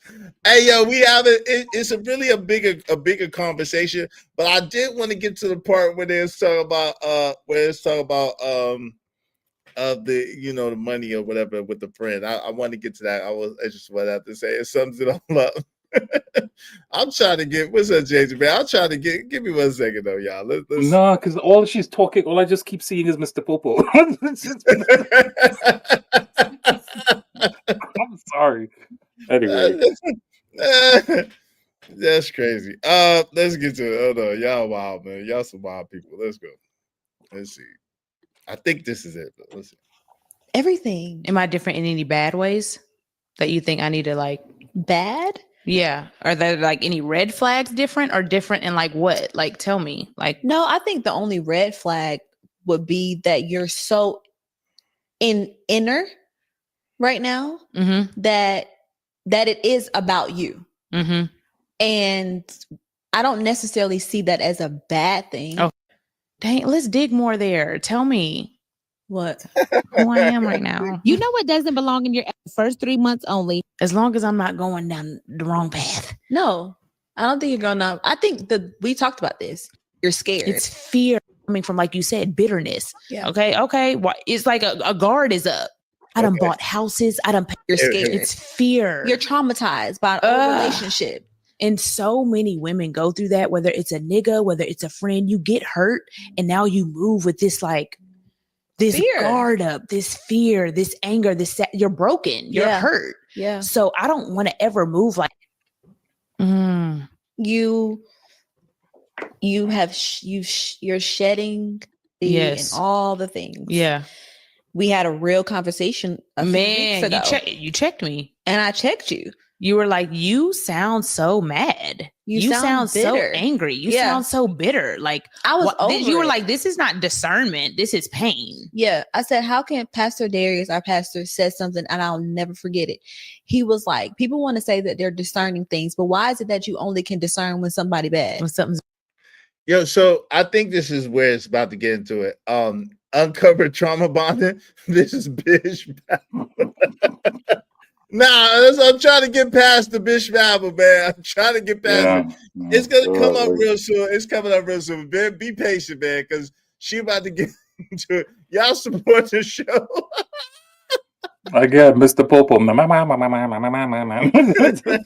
I'm just like, bad. Or something's not going right. Why can't this person ever discern when this is a good relationship in my life? Why can't you discern when this is a great opportunity and this is a door that I'm supposed to walk into? Why is it always something? He's like, no, that's superstition. That's actually fear. You're scared. It's fear. You're traumatized by a relationship. And so many women go through that, whether it's a nigga, whether it's a friend, you get hurt. And now you move with this like, this fear. Guard up, this fear, this anger, you're broken, you're hurt. Yeah. So I don't want to ever move like that. I think about all the things I did in my past for people, for friends, for niggas, for family, for the wrong people. The money I done gave people money. I done bought houses. I done paid for divorces. Now think about how I feel as your friend. And then let me tell you, I'm gonna get there. Check this out, y'all. And I've done this out. all that. This is it. And then the right people come around that have the purest heart, that love you so much, and you're stifling and you're looking and you're paranoid and you looking people up and down and you're it's anxiety. That's not coming from a healed place. It's coming from, like you said, bitterness. Yeah. Okay. It's like a guard is up. Yeah. I've never been like that in my life. And I feel like I'm coming out of that slowly. Yeah. But there was a little moment where I had it like I was heavy. I was like, and I. Yo, my man, Bucky 88. Yo, Bucky 88 is sponsor. So how much to get rid of these strikes? Yo, Bucky 88, if you give 25, because you sponsored a show with a 50 spot. So if you give 25 more, I could take these women off. But I did want to play this one. So you better hurry up because I want to play this one part. Oh, Lord. I appreciate you, but let's get to it. Let's go. Lord. Listen to this though, y'all. Listen, I want to hear what she said, y'all. I was aware. I was like, I do not want to be like this. Yeah. I feel it. Yeah. I hear it in my tone. Like, I agree with you. I can't even say I disagree with you. I feel it. Yeah. You It's were like, pain. okay. Yeah. Okay. Okay. Let's catch it. Yeah. Let's catch it. Yeah. If that's you what were it- swallowing it though, because you didn't have nothing. Okay. But what were you going to say and think about how I feel as your. I mean, this was the hardest season of my life this last year. Listen. And sometimes from the public perception, it's like being a best friend with a celebrity. Everybody thinks that, because you're connected to this person, then your life is just as grand as theirs, or you got it, or they helping you. Baby, when I tell you, didn't have a job, living with my parents, a single mom, all this happened to me this past year. Jesus. And then it's like to not have resentment in my heart towards you because I saw you do this for other people. I saw you give a check to somebody to help them through whatever they went through. And it's like, God, like I love from that's my soul. And I can't get nobody didn't give me a handout. But guess what? That wasn't your responsibility. God had to take me through that for my own season, for my own thing. I had to get my car repossessed. Jesus. I had to go through the food stamps line. I had to be on Medicaid. Because whatever I'm building my story too. All right. She had to be broke for a minute. Wait. Okay. Only way to make a comeback is you gotta go away. That's the context. So her friend was going through it. She was losing everything. I think she was married. I think that friend was married though, and I think she got divorced. I don't know the details, but so she's a single mama. Now you're a single mom. She lost her car. She had to be on Medicaid, had to be on food stamps. I wonder if she told B. Simone this, or she just expected B. Simone to know. That's the impression I get, right? I get the impression that she expected B. Simone to know that she was struggling, and she helped other people, so she was expecting her to help her too. That's the impression I get. I could be wrong. What do y'all think? But that's the other flip side to it though, because if it is a you and B. Simone is supposed to be real cool, and that's supposed to be your ace and your day one, and you don't know that your girl that your homegirl is on child support, food stamps, and doesn't have a place to stay, and like seriously. But I think okay. So Crown, when I was going through what I was going through 7 months back, right? And one of my homies that got this getting money, right? So I kind of let them know what I was going through, but of course you don't go into details of what you know what I'm saying. You don't go into detail, but you tell them, yo, this, that, I moved out the crib, I'm trying to find the crib, right? So basically, technically, I'm homeless, like type shit, right? And they was like, yo, so he was like, yo, son, you can come chill with me, you could come at the crib, whatever. And I'm like, yo, fam, I got so much going on. I'm not really in a and then it's like, you know what I'm saying? So I guess, even from a man's perspective, you would think that people would know, like, yo, I looked out for you. Yo, I might need somebody to look out for me. I'm saying, yo, I'm trying to sell this or trying to sell that. Anybody that's trying to buy it? So that, you know what I'm saying? It's like, yo, I'm selling stuff. Like, yo, I'm going through it. I need some bread. Like, but you ain't gonna ask no grown. You know what I'm saying? You like, yo, if you want to invest, you want to buy something, whatever. I got you could get in, and if they're like, yo, man, I'm kind of going through it. But then the next time they call you, they be like, yo, damn, we just went to the party. We just spent money on all the hoes type shit. It's like, yo. And that's literally happened to me. But let me ask you a question. And I know, because I done been through the situation, and I kind of had to swallow my pride and like literally say, yo, bro, I need such and such until this. Look out for me. Either you got me or did you know what I'm saying? Kind of. And I think that might have been her problem too. Like closed mouth don't get fed. If you ain't understand that, but it's like, yo, why, yo, if you my man, right, and you tell me that and I got it, I'm gonna be like, yo, how much you need, man? Yo, what you need? And then I'm gonna just give it to you. You know what I'm saying? And then if you give it back to me, you do it. If you don't, you don't. That's just how I rock. But I know everybody don't rock the same way. But it's like, or I'm gonna try to put you on. If I don't have the money, I'm gonna try to put you onto a job, or like my man, like someone said earlier, put you onto something that you do where you can get paid or you can get a nice little lump sum. I'm gonna put you on. I'm gonna make sure you getting paid or you getting some money. You know what I'm saying? I'm gonna do what I could do to try to help you. So it's like, yo, why would you make a person, if a person already going through it, right? Why would you make a person have to kind of beg you to help, and you're supposed to be their friend, right? They gotta beg you. You don't know that begging if you never ask. If you ask them one time or 7 times, then that's begging. But if you ask them one and they say no, then I understand. But you gotta ask a little bit. You know what I mean? Just I would think with me, especially when it come to my money, if you're not gonna ask me, I'm not gonna give it to you. But if you my man and you ask me and you need it, I got you. But yo, if we people, all right, but yo, conscious. If we people's now, be like, yo, fam, Look, yo, I'm selling the ride. I gotta sell a bunch of shit, man. I'm trying to sell this. I'm trying, anybody trying to buy it? Yo, you want to rent this? You want to get this? You want to get that for me? Like, you know what I'm saying? I gotta go with conscious on this one. That ain't, no, that's not enough.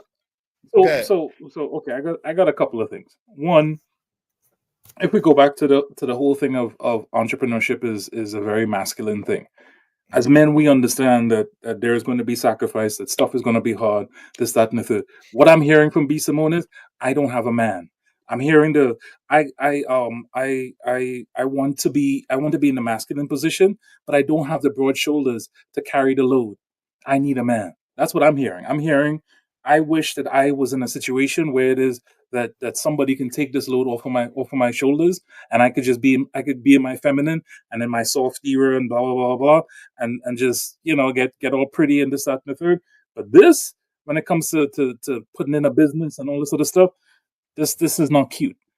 And I gotta look at it from that perspective and say, all right, you're not in the position where it is that you want to be. And then another thing is, she come up with this whole Bible thumping, God has this and God has that. But usually 9 times out of 10, when it is that you hear people talking about a lot of religion, it's not from a position of, I genuinely want to talk about religion from a standpoint of, I'm a spiritual individual. It's talking about, I want help, and the best person that can give me some sort of structure in my life is somebody outside of myself. I don't have a man, so I'll put it onto God. And that's what it feels like to me. It doesn't feel like it's a I genuinely want to be grinding, and inside of grinding I feel empowered, and I feel great, and I feel like I want to keep showing up even though I'm getting my ass handed to me every day. I want to turn this into something great. No, it's just, I just want this app to work so I can use it to let people know that I'm still on and popping, and that's it. But it's something different when it is that you have a thing that you start from the beginning, man. You're happy about it. Like, even though I'm pouring all this money into it, even though I'm doing 16-hour days, even though I'm like grinding and sacrificing, this is my baby. And if it is that was her app and that's how she was talking about it, like, inside of it, I'm still looking for her to say, I genuinely I'm happy about this position. I don't hear the happiness inside of it. All I'm hearing is this is so hard and da da da da. And that's why I'm just like, okay. But now I think, real quick, just let me add this, and you got it, conscious. I think that at the time she was fasting, allegedly, she had been fasting for like 10 days with water or whatever. She had been, the soul is the soul is that opens you up to a certain level of vulnerability. It opens you up to a certain level of sacrifice. It ain't easy, you know what I'm saying, to fast for 10 days straight, just straight water. Come on, man. It ain't easy. It ain't easy. She had just went from fasting, and so she allegedly gave up sex for like 2 years. She's allegedly putting in some work. So I don't want to discredit the sister all the way. She's allegedly putting in work. So I there's appreciation for the work that she's putting in. But let me let Conscious get it, and you got it back after that. Go ahead, Conscious. Let's say that I kind of feel what Crown Heights was saying. It seems like if she wants the reward without putting in the work. She wants the praises without putting in the work. But if every day is a sunny day, then what's a sunny day? Like, you're gonna go through some turmoil, but that makes you more appreciative of the shit that you created. And it seems like she just wants the glory and not the grind, so to speak. I mean, it's hard when you go sometimes. I mean, especially like Crown said it best, especially for women. I think it's not, they're not really as equipped to go through the grind as we are. We understand, like me, right? When my man's be telling me whatever, I just take it in stride. I'm just like, all right, you know what I'm saying? Like he like, yeah, man, yo, we got all the hoes. We going out to group fresh. We getting big, and I'm like, all right, cool. Yo, y'all have a good one. And I'm just like, yo, I'm good with it. It is what it is. I know I got to grind and do what I got to do and make it happen. She's fasting for what? That silly bitch. Yo, come on, bro. Shout out to JJ. I appreciate you, JJ. It's some woman empowerment shit, probably. It's some woman. Does she ever say what her app is gonna be? Nah, it's some women's empowerment shit, but she didn't say exactly. Yo, come on. She ain't ugly. Come on, she ain't ugly. Come on. She's not cute, but ugly is. Come on, Crown. Listen, she would be a strong candidate for this catch and release program. You understand? You catch this shit, you pull it in, and you throw this shit back. She's not ugly. Come on, Crown. She's not ugly. She's not ugly, cute. but at the same token, the way that she be acting, so you man, and then on top of that, you want to be all nah. You were basically a 5 before, and now you talking shit. You about a 3. I will say her personality does hurt her a little bit. Yeah, her personality definitely does take away from her. This is why I am sipping. Yo, Jay Jermaine says she's basic. Period. Yeah, she's basic. She's not ugly though, but she's not a cutie. But yeah, her personality definitely do take away. Super duper fine, but she cute. Y'all telling me y'all kick her out of bed? Y'all kick her out of bed? Yeah, I'm not. I wouldn't. I couldn't. Yeah, she ain't getting. She not on my place before the sun come up.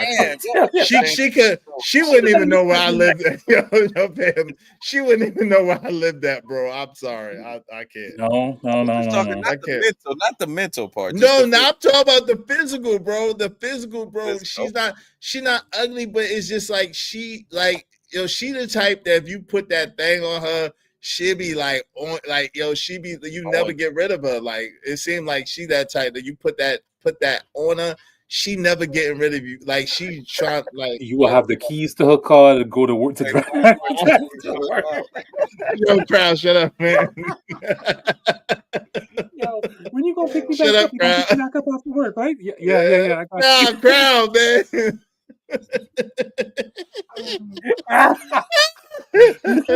You messing it up for the real nigga. Relax, Crowd.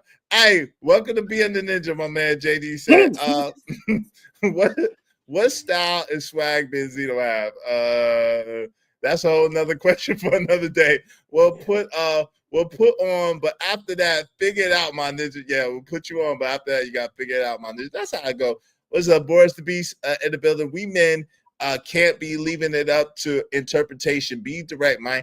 Yeah, but it's kind of, and you don't want to be feeling the way about your homie, like your homie bragging to you. Like, yo, I had a homeboy like that, right? This is a different homeboy. This ninja would spend like hundreds or thousands of dollars on chicks, random chicks, but you be messed up and he wouldn't give you $1. And that shit's like, yo, like, come on, that's nigga. cool, like, that wasn't really. Yeah, I was like, I can't even rock with you. And I saved this nigga life, literally. Yo, man, I gotta tell this story. Yo, so it's a long time ago. My man had got like shot in the head, right? So he wasn't all the way right, in all fairness. He had got popped in the head, so he wasn't all the way right, in all fairness, right? But he looked normal and everything like that, and he got his moments, right? So he had an episode. I'm in the crib with my kids. I'm married at the time. I'm in the crib with my kids. My oldest 3 was babies at that time. That's how long ago it was. So I guess he told them he was spazzing out in like the in Miami Subs in Raleigh. This is how long ago it was. So the people called me and I'm like, yo, and they're like, yeah, he said, and he's looking and he's going crazy, la la la. And they said to call you. So this is on the whole other side of town. So I get to Miami Subs, I go pick up my homie. I'm like, yo, you good? You all right? He's like, yo, thanks, man. I'm just so hungry. Bro. I'm like, and yo, my word is bond. At this time, I got 3 kids. You know what I'm saying? I'm going through it with my wife at the time, struggling. I had just stopped hustling CDs and shit. I work at Taco Bell, nigga, trying to make a way for my family, right? And so I think I had $20 left to my name. I spent $15 on this nigga to get something to eat. Take him to the hospital, make sure he good, everything. Yo, like $5,000 fell out this nigga pocket. What? And the nigga, yo, he got mad excited and mad awake when that money fell out of his pocket. I'm like, yo, my word is, I gave this nigga my last bread to make sure that he was good. And I came out my house with my babies to make sure this nigga was good, to make sure he was all right. And he had like $5,000 in his pocket, bro. I'm like, God, dog, bro. Brother didn't even What offer you eventually $20 happened to him? back, man. Nigga, no, he didn't give me shit back. What And eventually happened to him? He as far as I know, last time I see he was he Yeah, that'd have been the last time I talked. No. Yeah, I touched him, but I just, you know, it definitely did, you know what I mean? Like, it's like, yo, like, Yeah, I mean, personally, I wouldn't take that stuff personally because, again, I grew up with a guy. Well, my story is kind of similar. I grew up with a guy in Trinidad, and you know the vans with the open cargo bay in the back. yeah. You're not supposed to be in there. You're supposed to be in the cab with the seats and the seatbelts and stuff. He was a kid, and he hopped in the back, and they didn't know, and they were driving around, and they took a hard turn, and he went flying out the back of the van, hit his head, got really bad trauma. It's known as TBI, traumatic brain injury, and their personalities change after that. So again, if your man got in the head, it might be possible that he's not wired the same anymore. So again, no, I wouldn't take that as a thing to you. Just like, listen, sometimes you just have to do stuff in this world because it needs to get done. So shout outs you to did you a for good doing thing. what needed to be done. But at the end Yeah, of the but day, it is what it that is. was one time where I gave that I was mad as hell. Listen, I got that was one time I gave. I was mad. Now I'm mad to this day about. No, I'm man. just kidding. $40 you got $5,000 in your pocket. You got $5,000. You took my Man. last 20. You had $5,000. That was my last 20 literate. That's 20. Yo, caught him in the head too. yo, that was like 20 years ago too. That's the right. crazy thing about it. That's like 20. Yeah, 20, 21. COVID was really bad for me, and I remember stuff was really tight. And this chick that was a nurse wanted to go back to nursing school, and I gave her like 6 bands or some shit. Never got it back. But again, you got to get to a point where it is that you just give simply because it's the right thing to do, and just don't even expect anything else after that. Just that's crazy.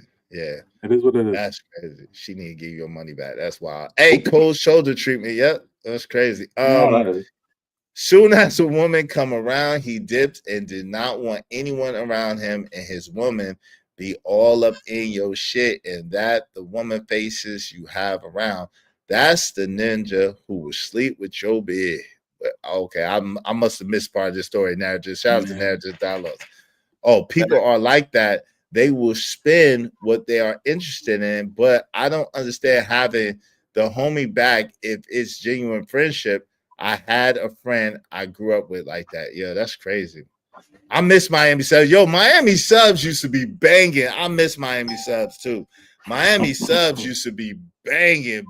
Shout out to Miami Subs, yo. I gotta drop down, man. My battery about to die, man. Great convo. Right.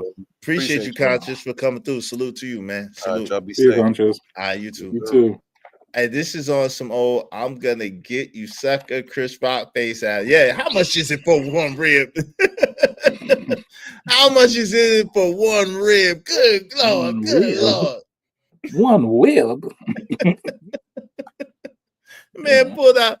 He said, "You got some change." The man pulled out a knot like this. Yeah, that's great. You got change with all hundreds. That was crazy. Cult classic, yo. Cult classic. Absolutely. Yo, he said faster for what? she trying to get her life right. Like, we can't give her no credit. Yo, Crown. You can't give her no credit for trying to get her life right. None. I will never give a woman credit for getting her life right at the expense of another man. If it is that she got her life right on the backs of her own shoulders, I say salute to you on that, and I will champion your existence. But if it is that you are doing it on some, I'm gonna take the easy way out, and I'm gonna have somebody else do the work for me, and then try to take all the credit for it.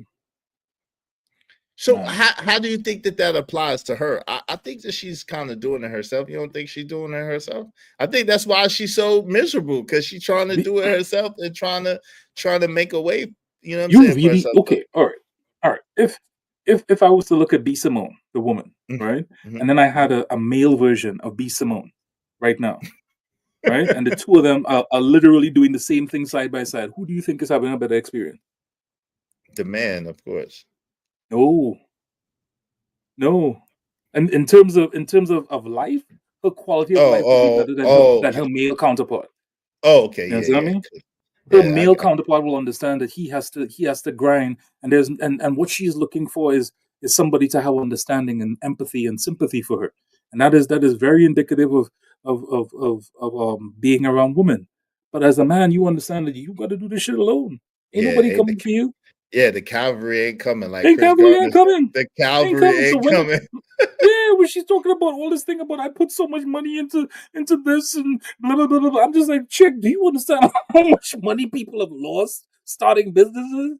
Do you know that the percentage of failed businesses are? Shit, do you understand how many failed businesses there were in COVID? And COVID was what, 5 years ago? Do you understand? Get the hell out of here. Yeah. Hey, Jay Jermaine said, she was running her mouth too much. I get that. I agree. I could see that. Raj Will said the only reason Cube hasn't been shut all the way down is because he has white people on his team. Yeah,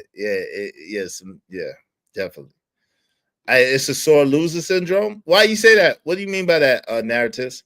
Hey, listen, y'all help us reach our goals. Speaking of, come on, man, your man working hard. Y'all help us reach our goals. Support the show, support the stream. Now, I mean, dope discussions deserve dope donations. Compensation for the conversation. We need 21 people, at least $5 a piece. Y'all support through the Cash App, preferably. I appreciate it because YouTube be getting me. I think YouTube getting like 50%. I don't know what's happening. I don't know what they doing. They putting the blicky to me. Yo, newsflash.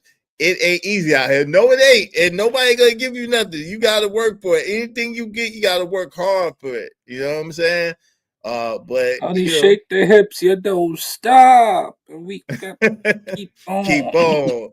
Verse 2, coming with that old Hebrew. Mythical. Coming. Putting niggas in the ICU. You lifted, true. You can bring your whack ass crew. I got connections. I get your ass stuck like glue. Stuck like glue. Ooh. No question. Yo, man, be killing that. I mean, yo, that's bad. Biggie Small said, but honey's feeling deep in their placenta, cold as the cold in the winter, far from their renter. But I got this rap shit sold, another Mac unload, a guaranteed another video. Ready to die, why I act that way? Pop Dukes, let Mom Dukes took the fat back way. I got the deuce in my bubble goose. Oh my God. And the gap in the back. Anymore. Jesus. Oh. That was the days, man. That was the days. You change your Cash App? Yeah. It's right here, man. Let me show you. It's $ is show bands. IZSHOBANZ. It's in the chat. Let me make sure. Appreciate it. IZSHOBANZ is show bands. I appreciate you, man. Yeah. If you click on it, it'll take you right to it.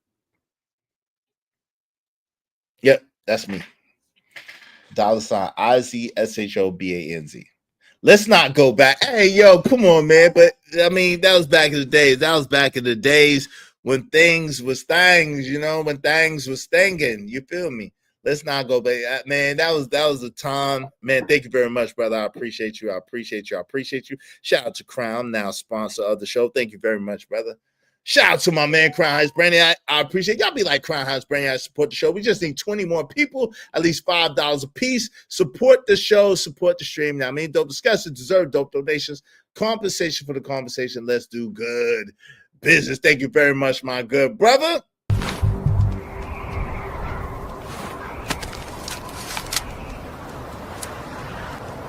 God damn it, I like the way you do business.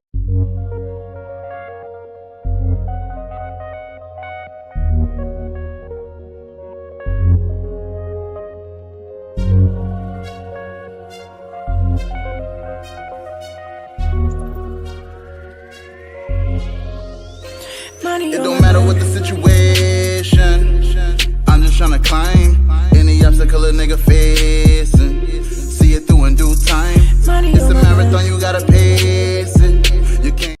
Yo, your favorite buddy is back. Your buddy is back. What's up, Cantankerous Anteater? Oh God.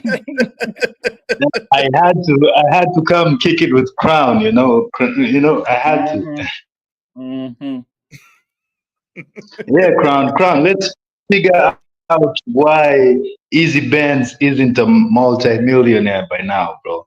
And he says he's surrounded by multi-millionaires. Why do you care? Because I probably made millions, you know what I'm saying? Of course, but not at one time. And listen, we all got a season, brother. We all got a season. My chapter's not finished being written yet. So I will be a multimillionaire for sure. It's just a matter of time. I will be. Now, I think when I say that, man, I mean that when there's something Crown had said, right? Like he may have the money, or even I may have the money, and you may need it, but if you ain't gonna say it, you said something about like, yeah, if I'm your friend, and you see me like hustling this and that, I should just come out and if you're friends, you should just give you some. But in another person's mind, like my mind, unless you say it, it's like if I do that, if I just give you bread like that, it's like I'm belittling you, like you can handle it your own or something. If you It's not a actually belittle. because it's so hard to do it, I think I respect it when you say, man, I need this and this. I think most men would respect that. No, but I think, but the thing is, I understand, right, that there's no such thing as something for nothing, right? So when I come to people, I'm gonna come to people in a way where they could profit or they could benefit with me. Because I'm be honest, if you give me money, I'm gonna use the money to make more money. So you know what I'm saying? I'm just gonna be real with you. Like if you give me money, I'm gonna use that money to figure out a way to make more money. So because I'm gonna benefit from whatever you have invested with me, that's why I give back. Like when famously when Angry Man loaned me the 500, right? And people was like, Izzy needed 500. I'm like, yo, everybody needs money sometime. But I gave Angry Man back 600 because I used the money to make money. You know what I'm saying? So I gave him back a little bit more than what he gave me as an appreciation of, yo, thank you. And it ain't no thing because, yo, at the end of the day, I'm going to use your money to make money. So I don't think that when you grown and you ask a man for something, like, I don't know, man. Asking a man to support you or your lifestyle is kind of cringy to me.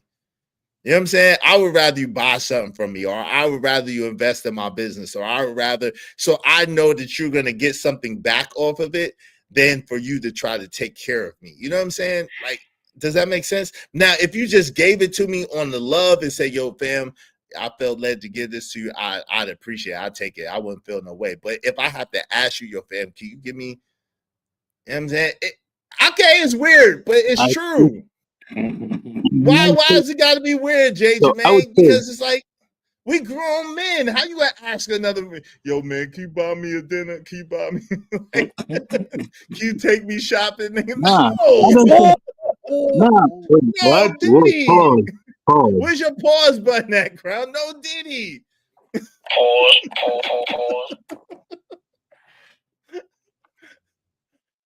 Go ahead, man. Dude got a whole button. So yeah, man, I'm saying I understand that part, right? Like you'd rather somebody buy some, but I think nah, man. Okay, let's just stop, right? Nah, if I knew you, bro, is for like 30 years plus, and I was like, yo, bro, I'm down this month. Like I understand I'm down bad. Just spot me like a few hundred, and I'm gonna get you back. Of course, if you have it. And if if you got it like that, just spot me like a 500 and I'll give you back. Yeah, I can give you 600. But really for me, I wouldn't come at you, my friend, with that. Like, first of all, No, that's he did. Wait. like For the what, record, 20%? okay. Hold on, real quick. For the record, he didn't tell me I even had to give him the money back. I said, because I wouldn't feel. That's what I'm saying. I said, yo, fam, I'll give you if you able to. Because I understand. Listen, because this is the thing too, Cash Kid. What a lot of people don't understand is just because you have money doesn't mean you have money, right? A lot of people with money, like millionaires, 100,000ers, whatever, they use their money to invest in their business to earn more money. So they might not be liquid. Like my man Crown is saying, they might have money, but they're not liquid because they're trying to earn more money. And men that operate on a certain level are used to that. They might have their money in crypto and stocks in real estate portfolio, in their business, whatever the case may be. So just because they earn a lot of money doesn't mean they have the money on hand to give you, and doesn't mean that their money is not allocated to other things. Because this is another thing in our community. Go ahead, Crown, after this. This is another thing. When a lot of us be the only one to make it, like that's another thing. A lot of us in our community, it'd be like one of two of us to make it. So our family and friends are looking to us to help them out too. So you supporting multiple people, and you are the reason why multiple people are eating. And so it ain't always what you think. You'll see a person like Anton Daniels and you see, oh, he got this amount of money, but you don't understand that he invested back into his business. He probably taking care of multiple people. He helping multiple people. And so he probably don't even have it. If he have it, that just be his little money. So, you know what I mean? It's good to get back. Go ahead, Crown. What say you, bro? No, I think B Simone is capping a little bit. Okay. I think she's doing that also for the cloud, because let's be honest, if it is that you had to shop at H&M is not the bottom of the barrel when it comes to clothes. The way that she was making it seem was that I dropped from Bloomingdale's to H&M, and that's for a long time, even up until maybe a year ago, I was wearing H&M. Why is that? That's not a bad thing. And H&M, a good dress shirt at H&M is what, $40-$50, depending on the dress shirt. Like we're acting like she fell off so crazily. She didn't. And I think as well too, maybe what she's seeing is she's not seeing the liquid money, where it is that she's looking at her bank account, and her bank account might be smaller. But if it is that she has a good accountant, they would have taken that money and spread it into other investments already. So what she's seeing in the bank account is small for a short amount of time, but it not necessarily that's going to be the new standard. It's just that she's now taking the majority of her money and using it pre-tax. Because if it is that she keeps it on her in her accounts, then she's now going to have to pay the tax on it. If it is that you have that money taken out, you put it into an IRA, you put it into other investments and stuff pre-tax, you're making money. You are still, all these things contribute to your net worth. Yeah. So I'm taking that with a grain of salt. I mean, that makes sense. But she said she had assets. She did say that. She just said she's just cash poor right now. So I think that she's still a millionaire. She wasn't wilding out. I'm sure that she's still a millionaire. But the thing is, what I think that she didn't set herself up for was the whole thing of the grind. She felt that the moment she became B Simone and she got to a certain level, that level will always stay that way if anything is going up. But as an entrepreneur, that level is never constant. It's always a up and down, and that's why you have to find the joy in the up and down, or else it's gonna be a very short lifespan. Put it that way. That's a real it's risk. For you ninjas that have a good heart, thank you, man. There ain't nothing wrong with that, bro. But thank you, bro. I appreciate you. You got a good heart too. That's the best. That's the thing, exactly. Right, Jay Jermaine got a great heart. Yo, Jay Jermaine is a great ninja, man. He a great dude, man. I appreciate it. He got a heart. This nigga got a heart of gold. He'll give you the shirt off his back. Shout out to Jay Jermaine. Thank you very much, brother. I appreciate you, man. I just love it.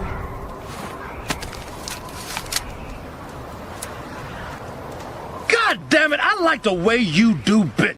I'm on my grind to get this money. I can't stop it till I'm filthy. With the wood, the people, Zebo like the rock. I dropped it. I ain't no trapper, I'm a hustler. My fault, JJ, man. I wasn't supposed to tell. I do, but I know you do, bro. I know you do, bro. I know you do. You like Mekhi Phifer and that movie. I guess Love in the Hood, son. I guess love. Talking about rich potato fool. Uh-huh. Rich There you funny. go. Yeah, the rich part. But yeah, yo, we know you got a great heart. But listen, man, there's nothing wrong with being a man with a good heart. You just gotta be wise in Put how them you move. behind some layers, Put that shit Yeah, in. It's nothing. It's not bad to have a good heart as a man. You just have to learn how to develop a good Fort Knox. yeah. I mean, but Crown, because the women, unfortunately, a lot of times when you do stuff for women, they think that they're entitled to it or you're supposed to, especially if you have any type of intimate relationship with them. They think that That's they're what happened with the 6 bands, yo. yeah, I We were already know. smashing. I already know. We were smashing. She Next said, thing I thank know, you. oh well. She said, thank you. I Exactly. already know. You I was owe like, me that, nigga. That's man, that shit hurt too. That shit. I Oh my already god, that know. shit That's hurt. how it be. That's how it I be. was at that point. I was at that point where it is. I was just like, do I want to give her this or do I want to do my own thing? Nah, she's doing right in the world. She's gonna take care of patients. Da, da, da, da, da. Just hit me back whenever you. I'm still waiting. I'm And you still gonna be waiting. Yo. and you gonna be waiting, boy. There you Especially go. that was your boo thing too. You gave that was the bag. That was the bag. She saved you some money. She think. That's our Yeah. money now. That's not your money anymore. Yes, y'all's. Well, Russell, when it's your homie, at least he should be able to look out as last resort. Yeah, I mean, but listen, you can't expect them to, right? You can't expect you don't never know what a man got on his plate, like for real. Like we as men, like you know what I'm saying, we trying to conduct business, we trying to take care of people. You never know what a man got on his plate. You never know how much expenses a man got. And I'm not in the business of counting no man's pockets. You know what I'm saying? If they can, they do. If they can't, they can't. And it's still all love either way. You know what I'm saying? I don't count no men's pockets. You know what I mean? Easy Bears, I got another clip for you. I'm gonna try to check it out in a minute. I seen it, but I didn't see it yet. Give me a minute. Shout out to my man JD. Yeah, but I mean, I agree though. I mean, but it's like, yo, at what point do they, you know what I'm saying? I don't think anybody's obligated to you. Like, there's people that owe, like that girl owed Crown that money, and she give him his money. Is as a man that you should be offended by somebody trying to help you, yo. Really? Like on some real shit. I You don't should be think so. offended. You should be No. offended by somebody trying to help No, you. I don't think get me so. wrong. Hear me out. If it is that you are talking about, like, you have kids, right? You have kids. If it is that your kids are going hungry, by all means, you can help me out on that. But if me as a man on my own too, standing 10 toes down, now needs help from my man because I made some messed up decisions, no, you need to eat a little bit of crow and you need to go out there and grind and do what you need to do to get yourself back on your feet. Now, I'm your parachute. If I'm your man, I'm your parachute. I wouldn't let you like fall flat in your face. But in the same token, you need to thicken up your skin a little bit. No, I hear you to a certain degree, and that's why I say I don't believe in asking no grown man, yo, will you give? You know, if they're not related to me or whatever, I'm not gonna ask a man, will you give me X amount of dollars for free? Like, nah, I ain't no hoe. Like, I understand it in that sense, but in the sense of, yo, if you ask a man to invest with you, or you ask a man to spot you, and you're gonna give him some return for some ROI for his investment. I don't think that there's nothing wrong with that. I think that that's kind of along the lines of earning, especially if you're going to use the money to earn money, because that happens. People with money do that shit all the time. Crowd, they do it all the time. I am just saying, as a business to man, business. yeah, 100%. But I'm just saying, as a man, if it is that I need to have somebody help me with my basic necessities, my utilities, anything that I owe, my credit card, my food on my table, gas in my car, any of that kind of stuff, and I can't take care of it as a man, I'm gonna feel some type of way about it. This is just calm standard. I'm not No, telling I you got you on that. I got you on that. Basic I'm just saying, necessity. But like, if for example, right? For example, like if your practice does a little slow, may my words have no effect. May your practice be abundant. It have multiple I business, appreciate you. right? If it should happen to be a point like that, and you say, my payroll is a little light this month. Yo, if you can you float me like $6,000, 8,000, and I'll give you back. I'll give you back. I'll give you back 7,500 if you give me 6. I'll give you back 8,000, 10,000 if you give me 8. Whatever the case may be, it's X amount of time. I don't think that there's nothing wrong with that because that happens. That happens in business. That happens when you're an entrepreneur, when you're trying to get it up. You don't have a 9 to 5. That happens all the time. So I don't think that that's so. Most doctors know that when they start a practice, it takes them about 3 months in order to start up. But that still means that you still have to have payroll, you still have to have your overhead, you still have to have your supplies, you still have to have all that stuff that's coming out of your pocket some way, somehow. So over the course of time, I've developed a network, and it's almost like a susu. So if it is that other people are starting up their thing, we will pitch in money as long as you put it back, because everybody has to go through it. So we understand that. And that is okay as far as business, but I'm just talking about the personal stuff, like me having to come to you and be like, "Yo, I can't pay my cell phone." Like, I understand that. I agree with that 100%. I agree with that, but that's why I said if I come to somebody, I'm gonna come to somebody with a plan to give them back more than they gave me because I'm gonna make money off their money. I'm using their money to earn money. I'm not using their money to live basic expenses. You know what I'm saying? I believe that you should take care of that on your own, but like to earn money, I'm definitely using people money to make money. Yeah, but I hate it. my go ahead, sorry. No, JJ May said I hated asking my parents for money. Go ahead, I'm listening to you. But my personal friends know that I will never come to them for anything. If it is that I do come to them for something, it's like it's desperate. So you gotta do something. But and that's how most of us. That's how most of us. That's how most of us are. But a couple of my multi-millionaire friends have looked out exceedingly for me in the past. And I appreciate y'all if y'all listening. So I've had, when I was down before, I've had friends that did have money that looked out for me, that, made sure I was straight, whatever the case may be. Because they wouldn't let me get into what they was doing. Because they wouldn't let me get, because I was like, yo, forget the money, nigga. Put me down on what I need to do to get my own money. But I was young then. Yeah, but if your money is funny, why is it that I want to put you down with something that's on my money now? And that was their logic. They're like, yo, fam, we love you. We'd rather just give you the bread right now than to because you get you tied up in my stuff. Exactly. Yeah, because you're gonna have to, and those particular friends end up doing a significant amount of time. Yo, I'm praying for y'all, man. Yeah, those particular friends, I love them dearly, but those particular friends end up doing a significant amount of time. So we're gonna leave that where it is. They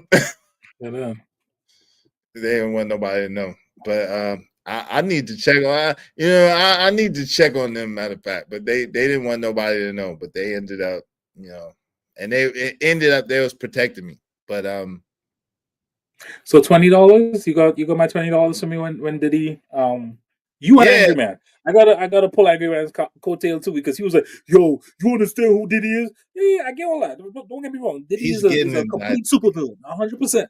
He's getting found guilty, Crown. But he has the money to. He has good lawyers. Hey, Crown. He's getting found guilty. Now, how long he gets, that's a whole nother story. He's getting found guilty. It ain't over till the fat lady sings. And you're gonna have to get your $20 ready. Sipping on my B Simone's tears, waiting on Iz. Just be like, where my $20 is? Hey, I'm gonna give it to you. I still owe my homie. Yo, one of my homies, who happened to be my sister boyfriend at the time. Shout out to you, G. One of my homies told me before LeBron went to LA.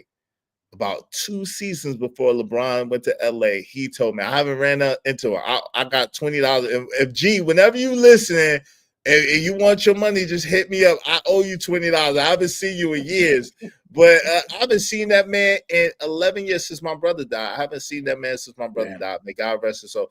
But yo, G, if whenever you ready, I got your 20 for you. I haven't forgot. I know you was right. He said, yo, bet.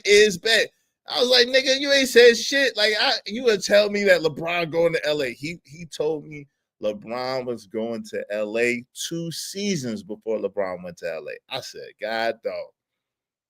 I said, well, damn. Well, damn. So I owe him 20. But I ain't gonna owe you 20 for this, Crown. You're gonna have to pay me, bro. You're gonna have to pay me, bro. I'm trying to We remember will what the see. bet I got with. I got a bet with college football 1-on-1 for 20. I'm trying to remember what that bet is though. College football 1-on-1. If you're listening, what was the bet that we had? And don't try to lie because I'm gonna play it back. I'm gonna play it back. We Don't gonna try to lie. see.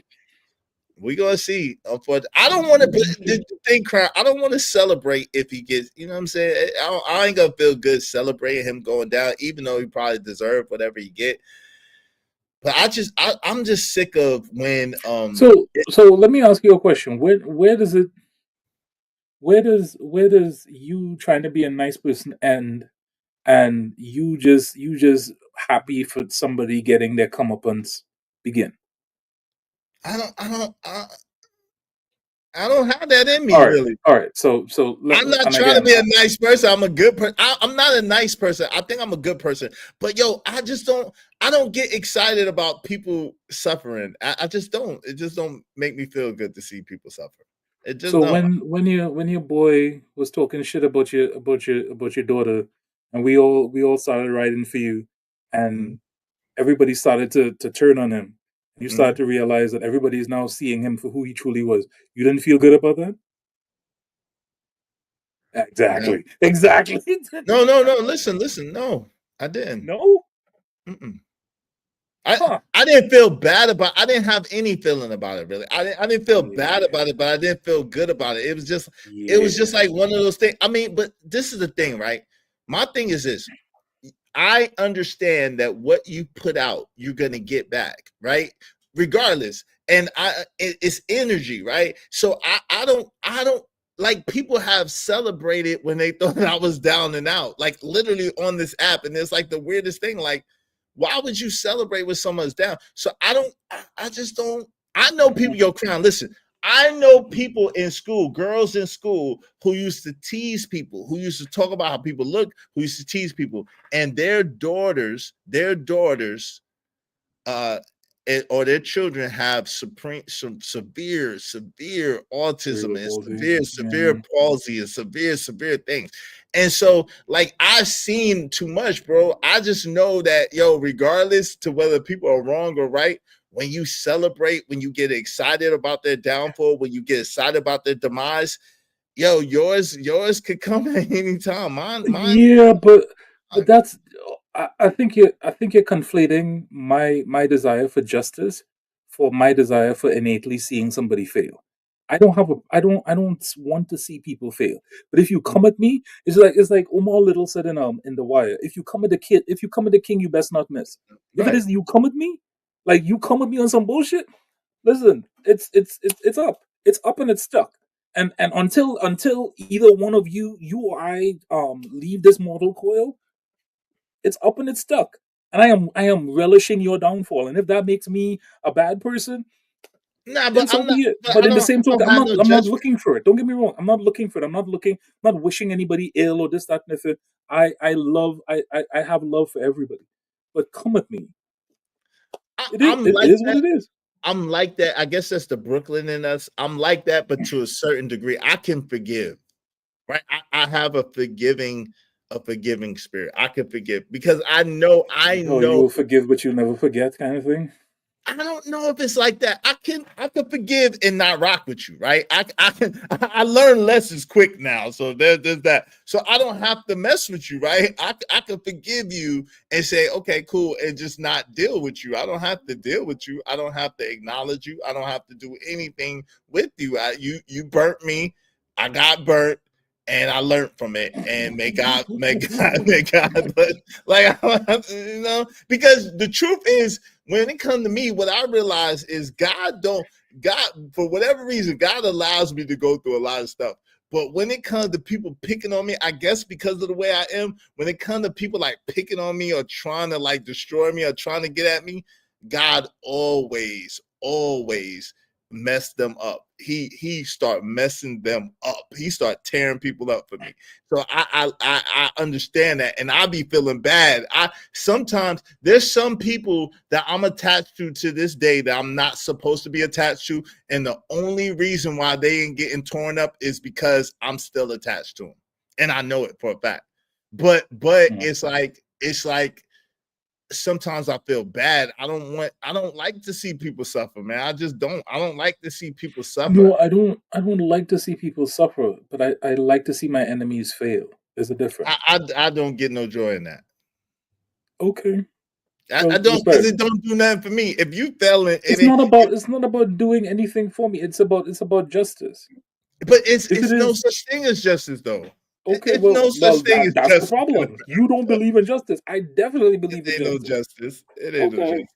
Ain't no justice, just us. This is the thing, right? Because it becomes a centrifugal. It becomes like a centrifugal force of revenge, right? At the end of the day, think about it, right? If someone smack you, right?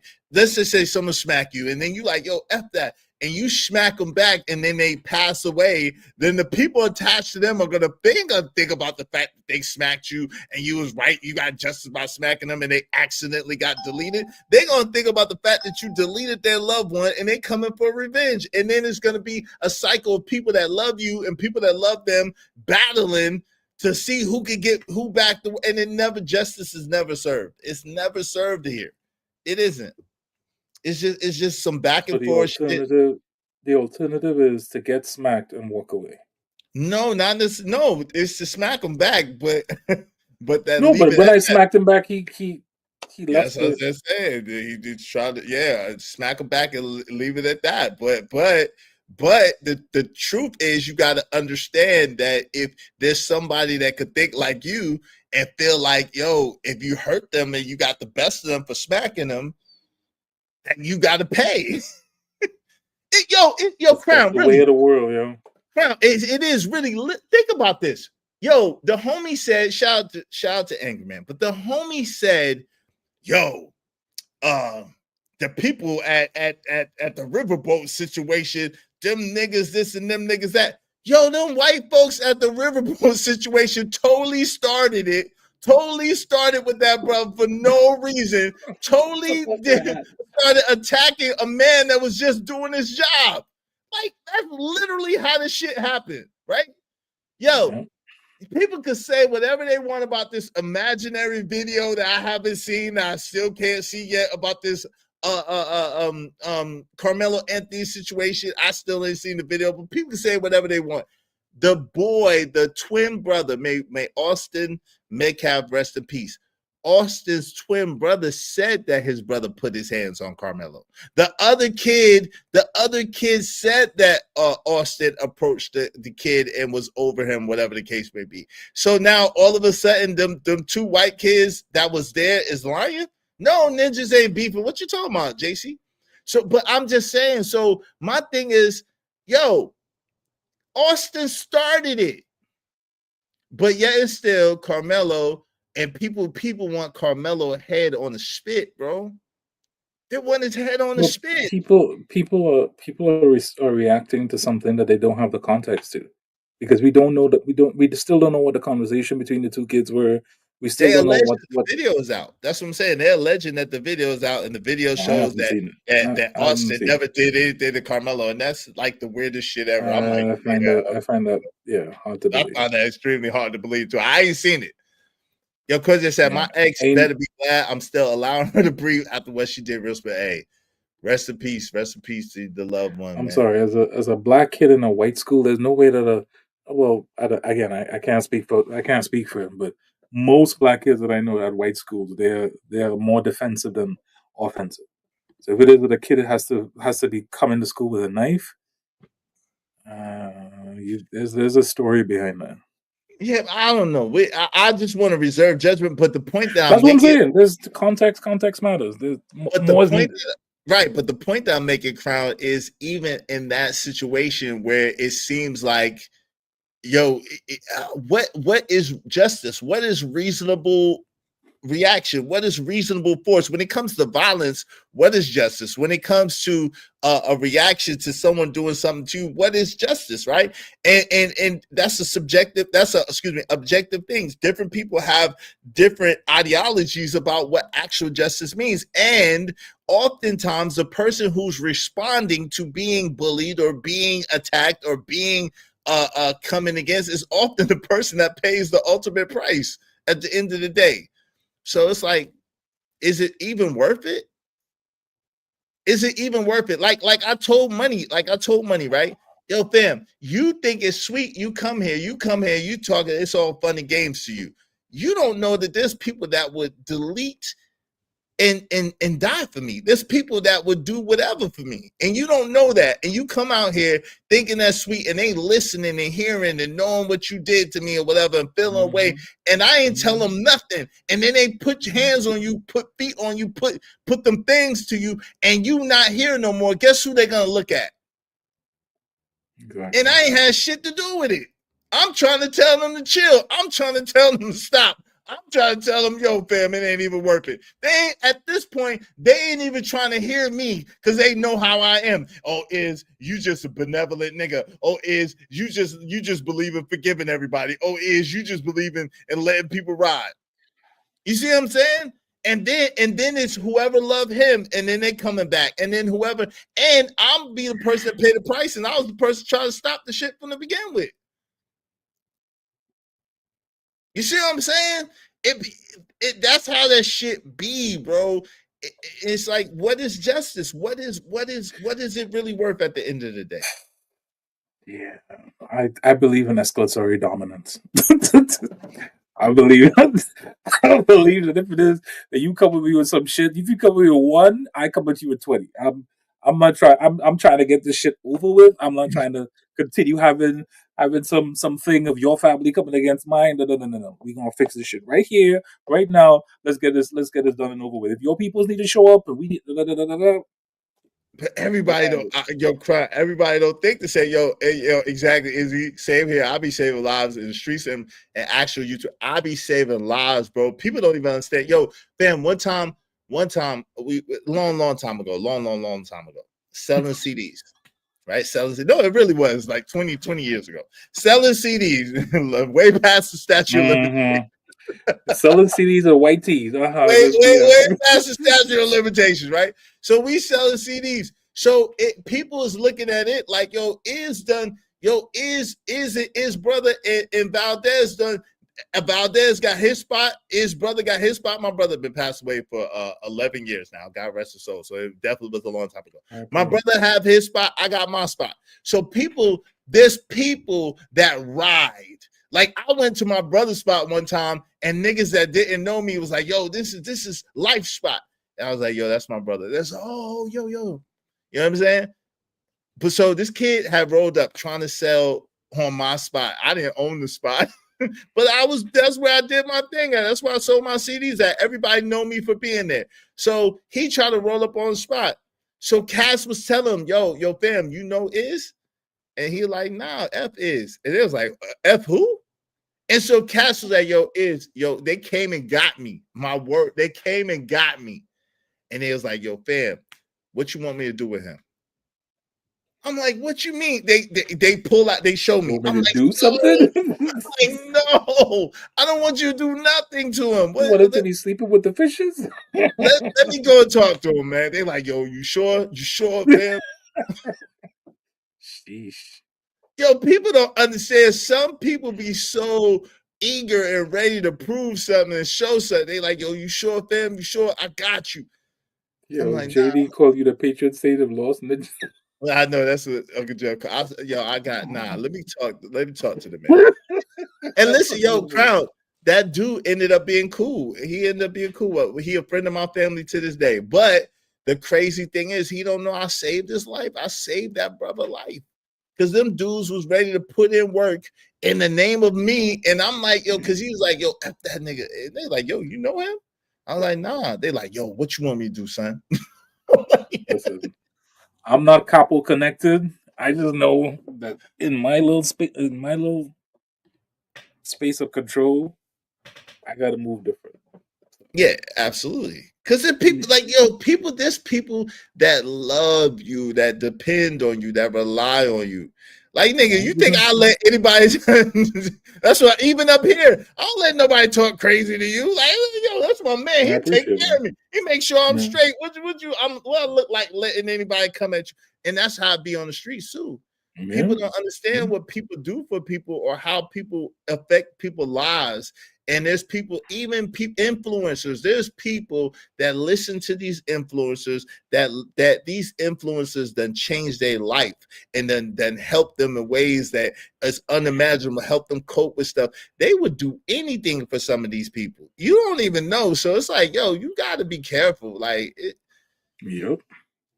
I just recognize all that stuff, man. Hey, keep giving grace. Izzy Bears the pace. I need a lot of grace, Jay-Z. That's why I give it. I need a lot of grace. That's why I give. What's up, Bryson State? What's going on? I need so much grace, bro. I made so many mistakes when I was younger and did so much foul shit when I was younger, like, and didn't really know any better, that I need a lot of grace, bro. I need a lot of grace. I done did some foul shit. Sheesh. Some foul shit, bro. Shit. Emperor Cole, you got the hand of God. Jesus. Damn. Let's just say a certain person dissed me on Fight Club, and my peoples were watching that night. My people was about to go to her job, get her fired, touch her in real life, real spill. I believe it's crazy. It's like, wow. You shot and touch somebody. That's crazy. Yeah, man. It'd be crazy, man. It'd be crazy. It'd be crazy. So I that's why I try to give grace, bro. Because man, when you seen people get, and I'm sure you've seen it, people where we from, life ain't worth much. I've seen people get jumped over $1.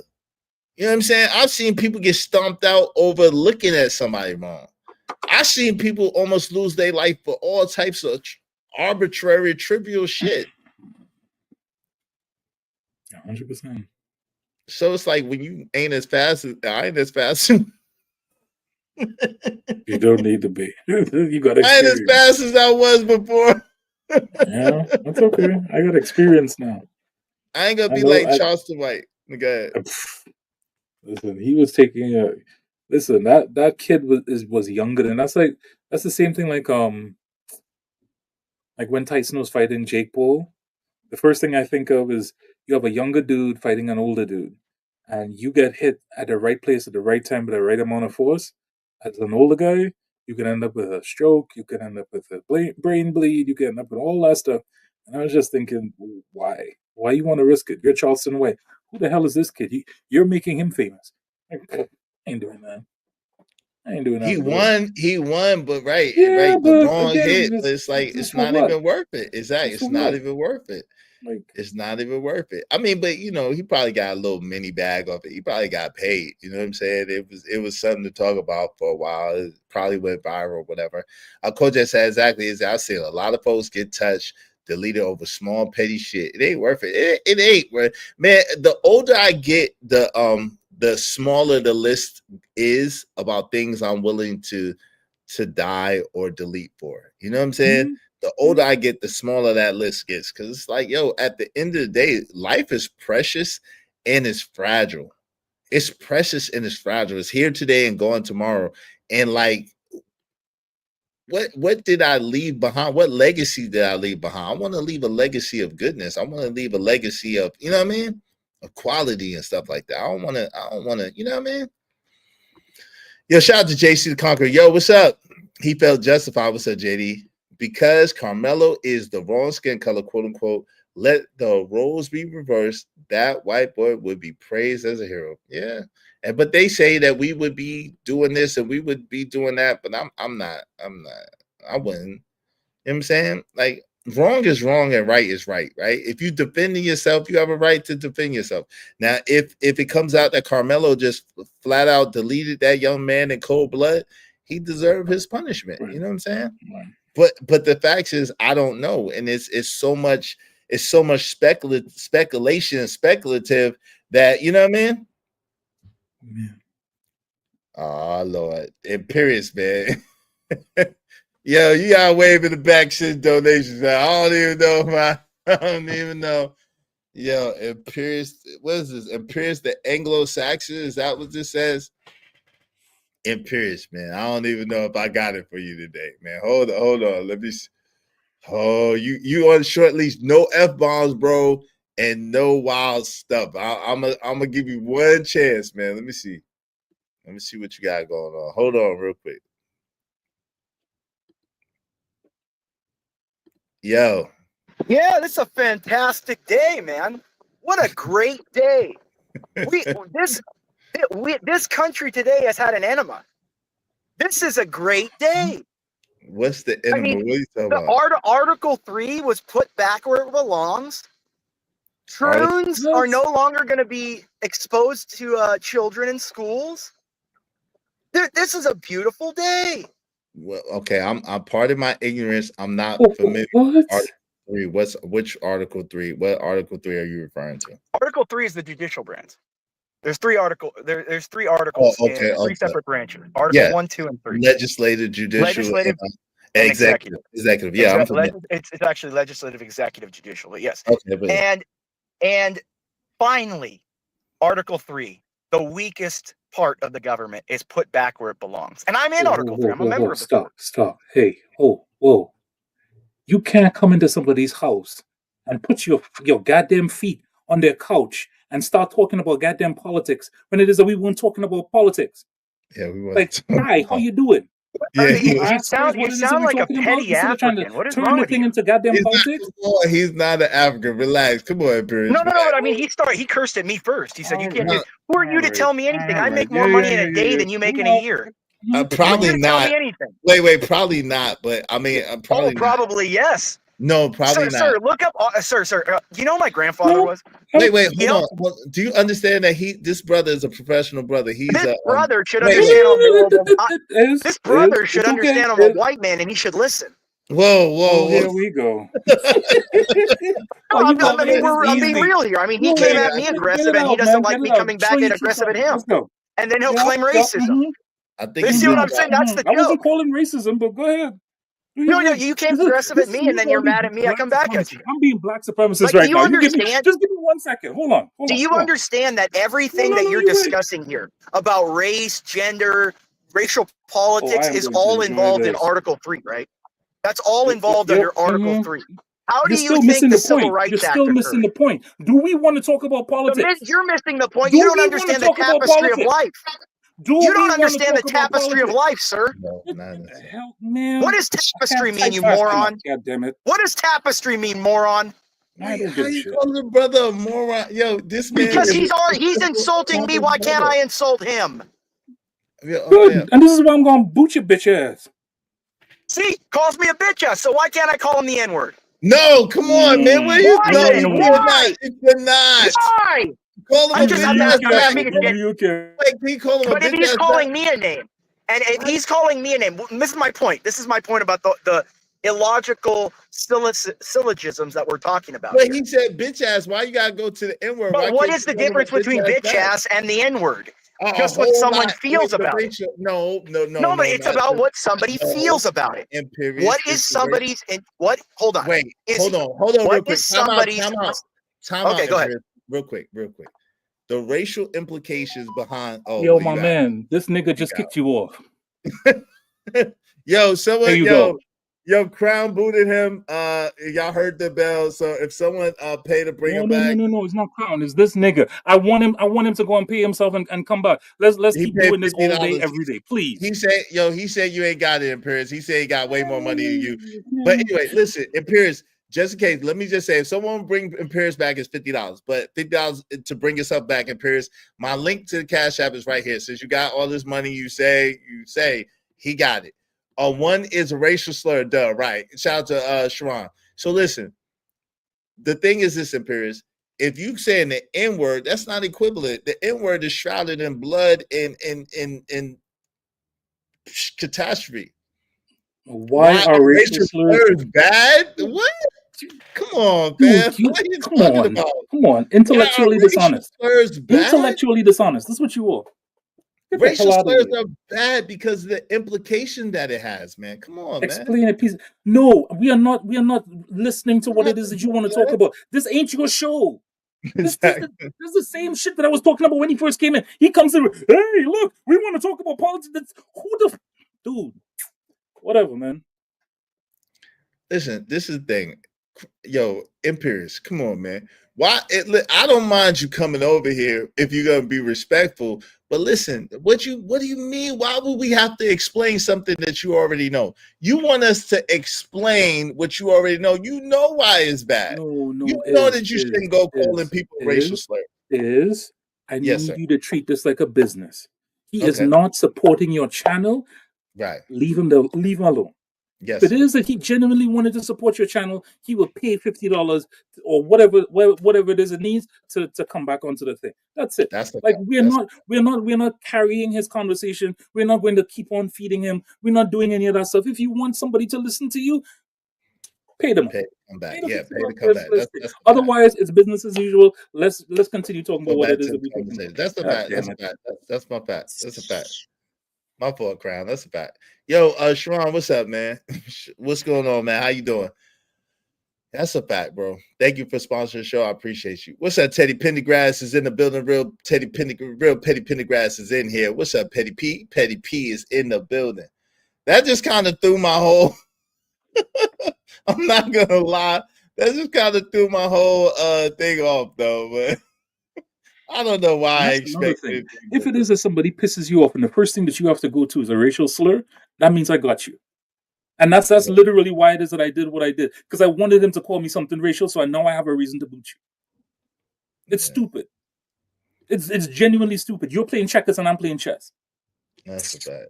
The hell out of here. Sharon said Crown making sense, but what? Don't do it, Sharon. Why y'all be picking on my man? I don't understand why y'all pick on my mans. I'm gonna give It's you easy to twerk in the chat, Sharon. Bring your bitch ass up here and see what happens.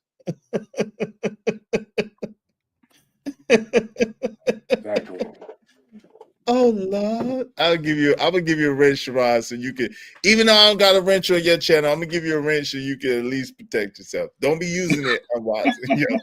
In the words of Kevin says, lead with your wallet. Exactly, man. Lead with your wallet. This is crazy though.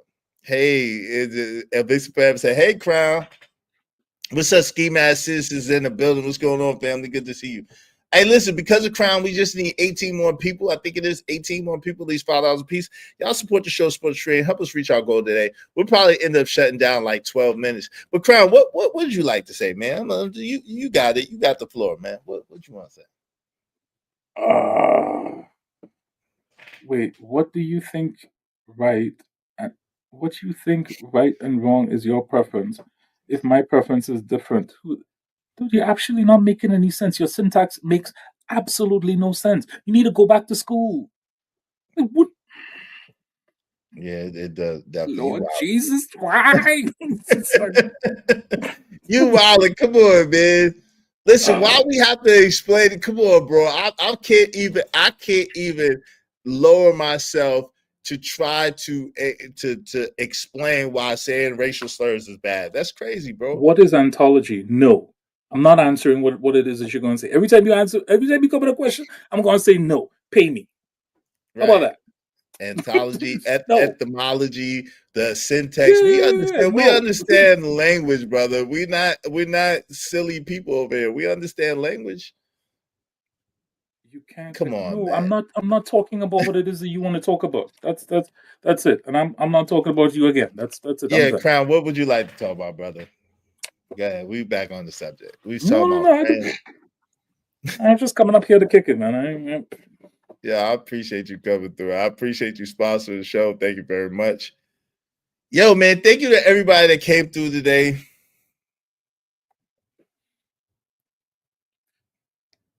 Y'all are wild. Yo, y'all are wild, man. He's a disruptor, man. He's just a disruptive force. Hilarious, yo. I'm not mad at him. Because it helped boost the morale of the show, help boost the profits of the show. So I'm not mad about that. I like that. Him and Cash Kid, I'm sure. Yes. Yeah, absolutely. But it's just like, come on, man. No, we're not mad at anybody. We're not mad at anybody. Our palm color brother, our palm color brother just he wanted to disrupt the show a little bit. It is what it is. If my palms look like his face, I have a problem. Yeah. I need some iron in my diet if that happens. Anyway. That's great. Yo, shout out to Bucket88. Shout out to KO Black. Shout out to Something to Think About with El Nick. Shout out to Lover Corey. Shout out to Lord Jefferson. Shout out to Bishop J. Jermaine. Appreciate you. Shout out to my man Crown Heights Brady that sponsors the show. Shout out to JD1975, to Cajun Darkfire. I think that's to Quantavious. I think that's my man Quantavious. Shout out to you, Q. Shout out to Terrell Wright. Thank you very much. Shout out to Mr. Stu 97. I appreciate everybody that supported the show, especially Crown Heights Brainiac, sponsor of the show. Yeah, I don't know where D-Rock is at. Shout out to my man Stanley D-Rock the Block. Make sure y'all check out JD1975, Cajun Darkfire, subscribe to the MNF the Truth, and my man Emperor Coach at 3 and 3 the Great. Make sure you subscribe. You ever gonna do a YouTube channel, Crown?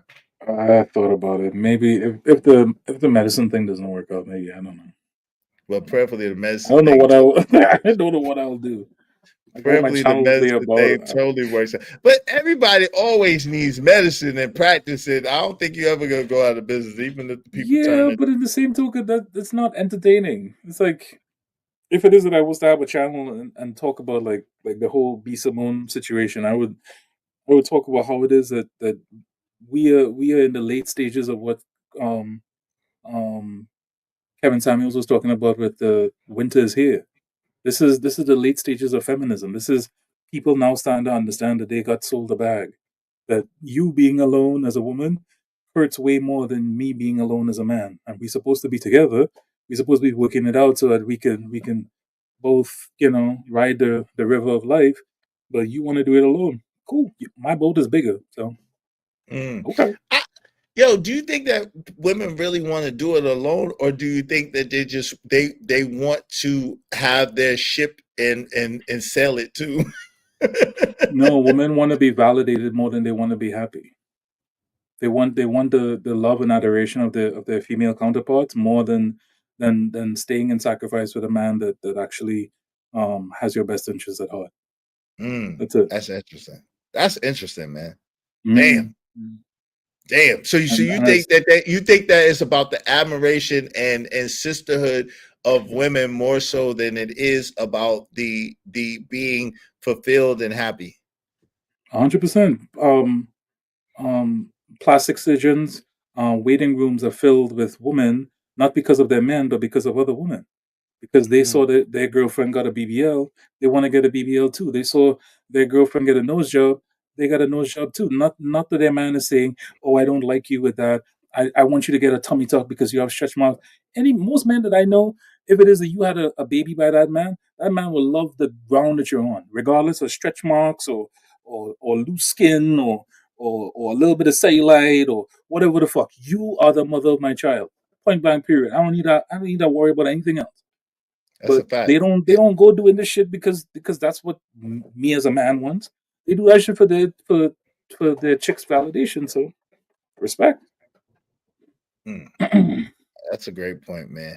What's your last words? I appreciate you coming through. I appreciate you sponsoring the show, man. Always good to see you. Yo, that's a fly shirt, by the way. I see you over there. Thank you, sir. That sloshing on, being fly as usual.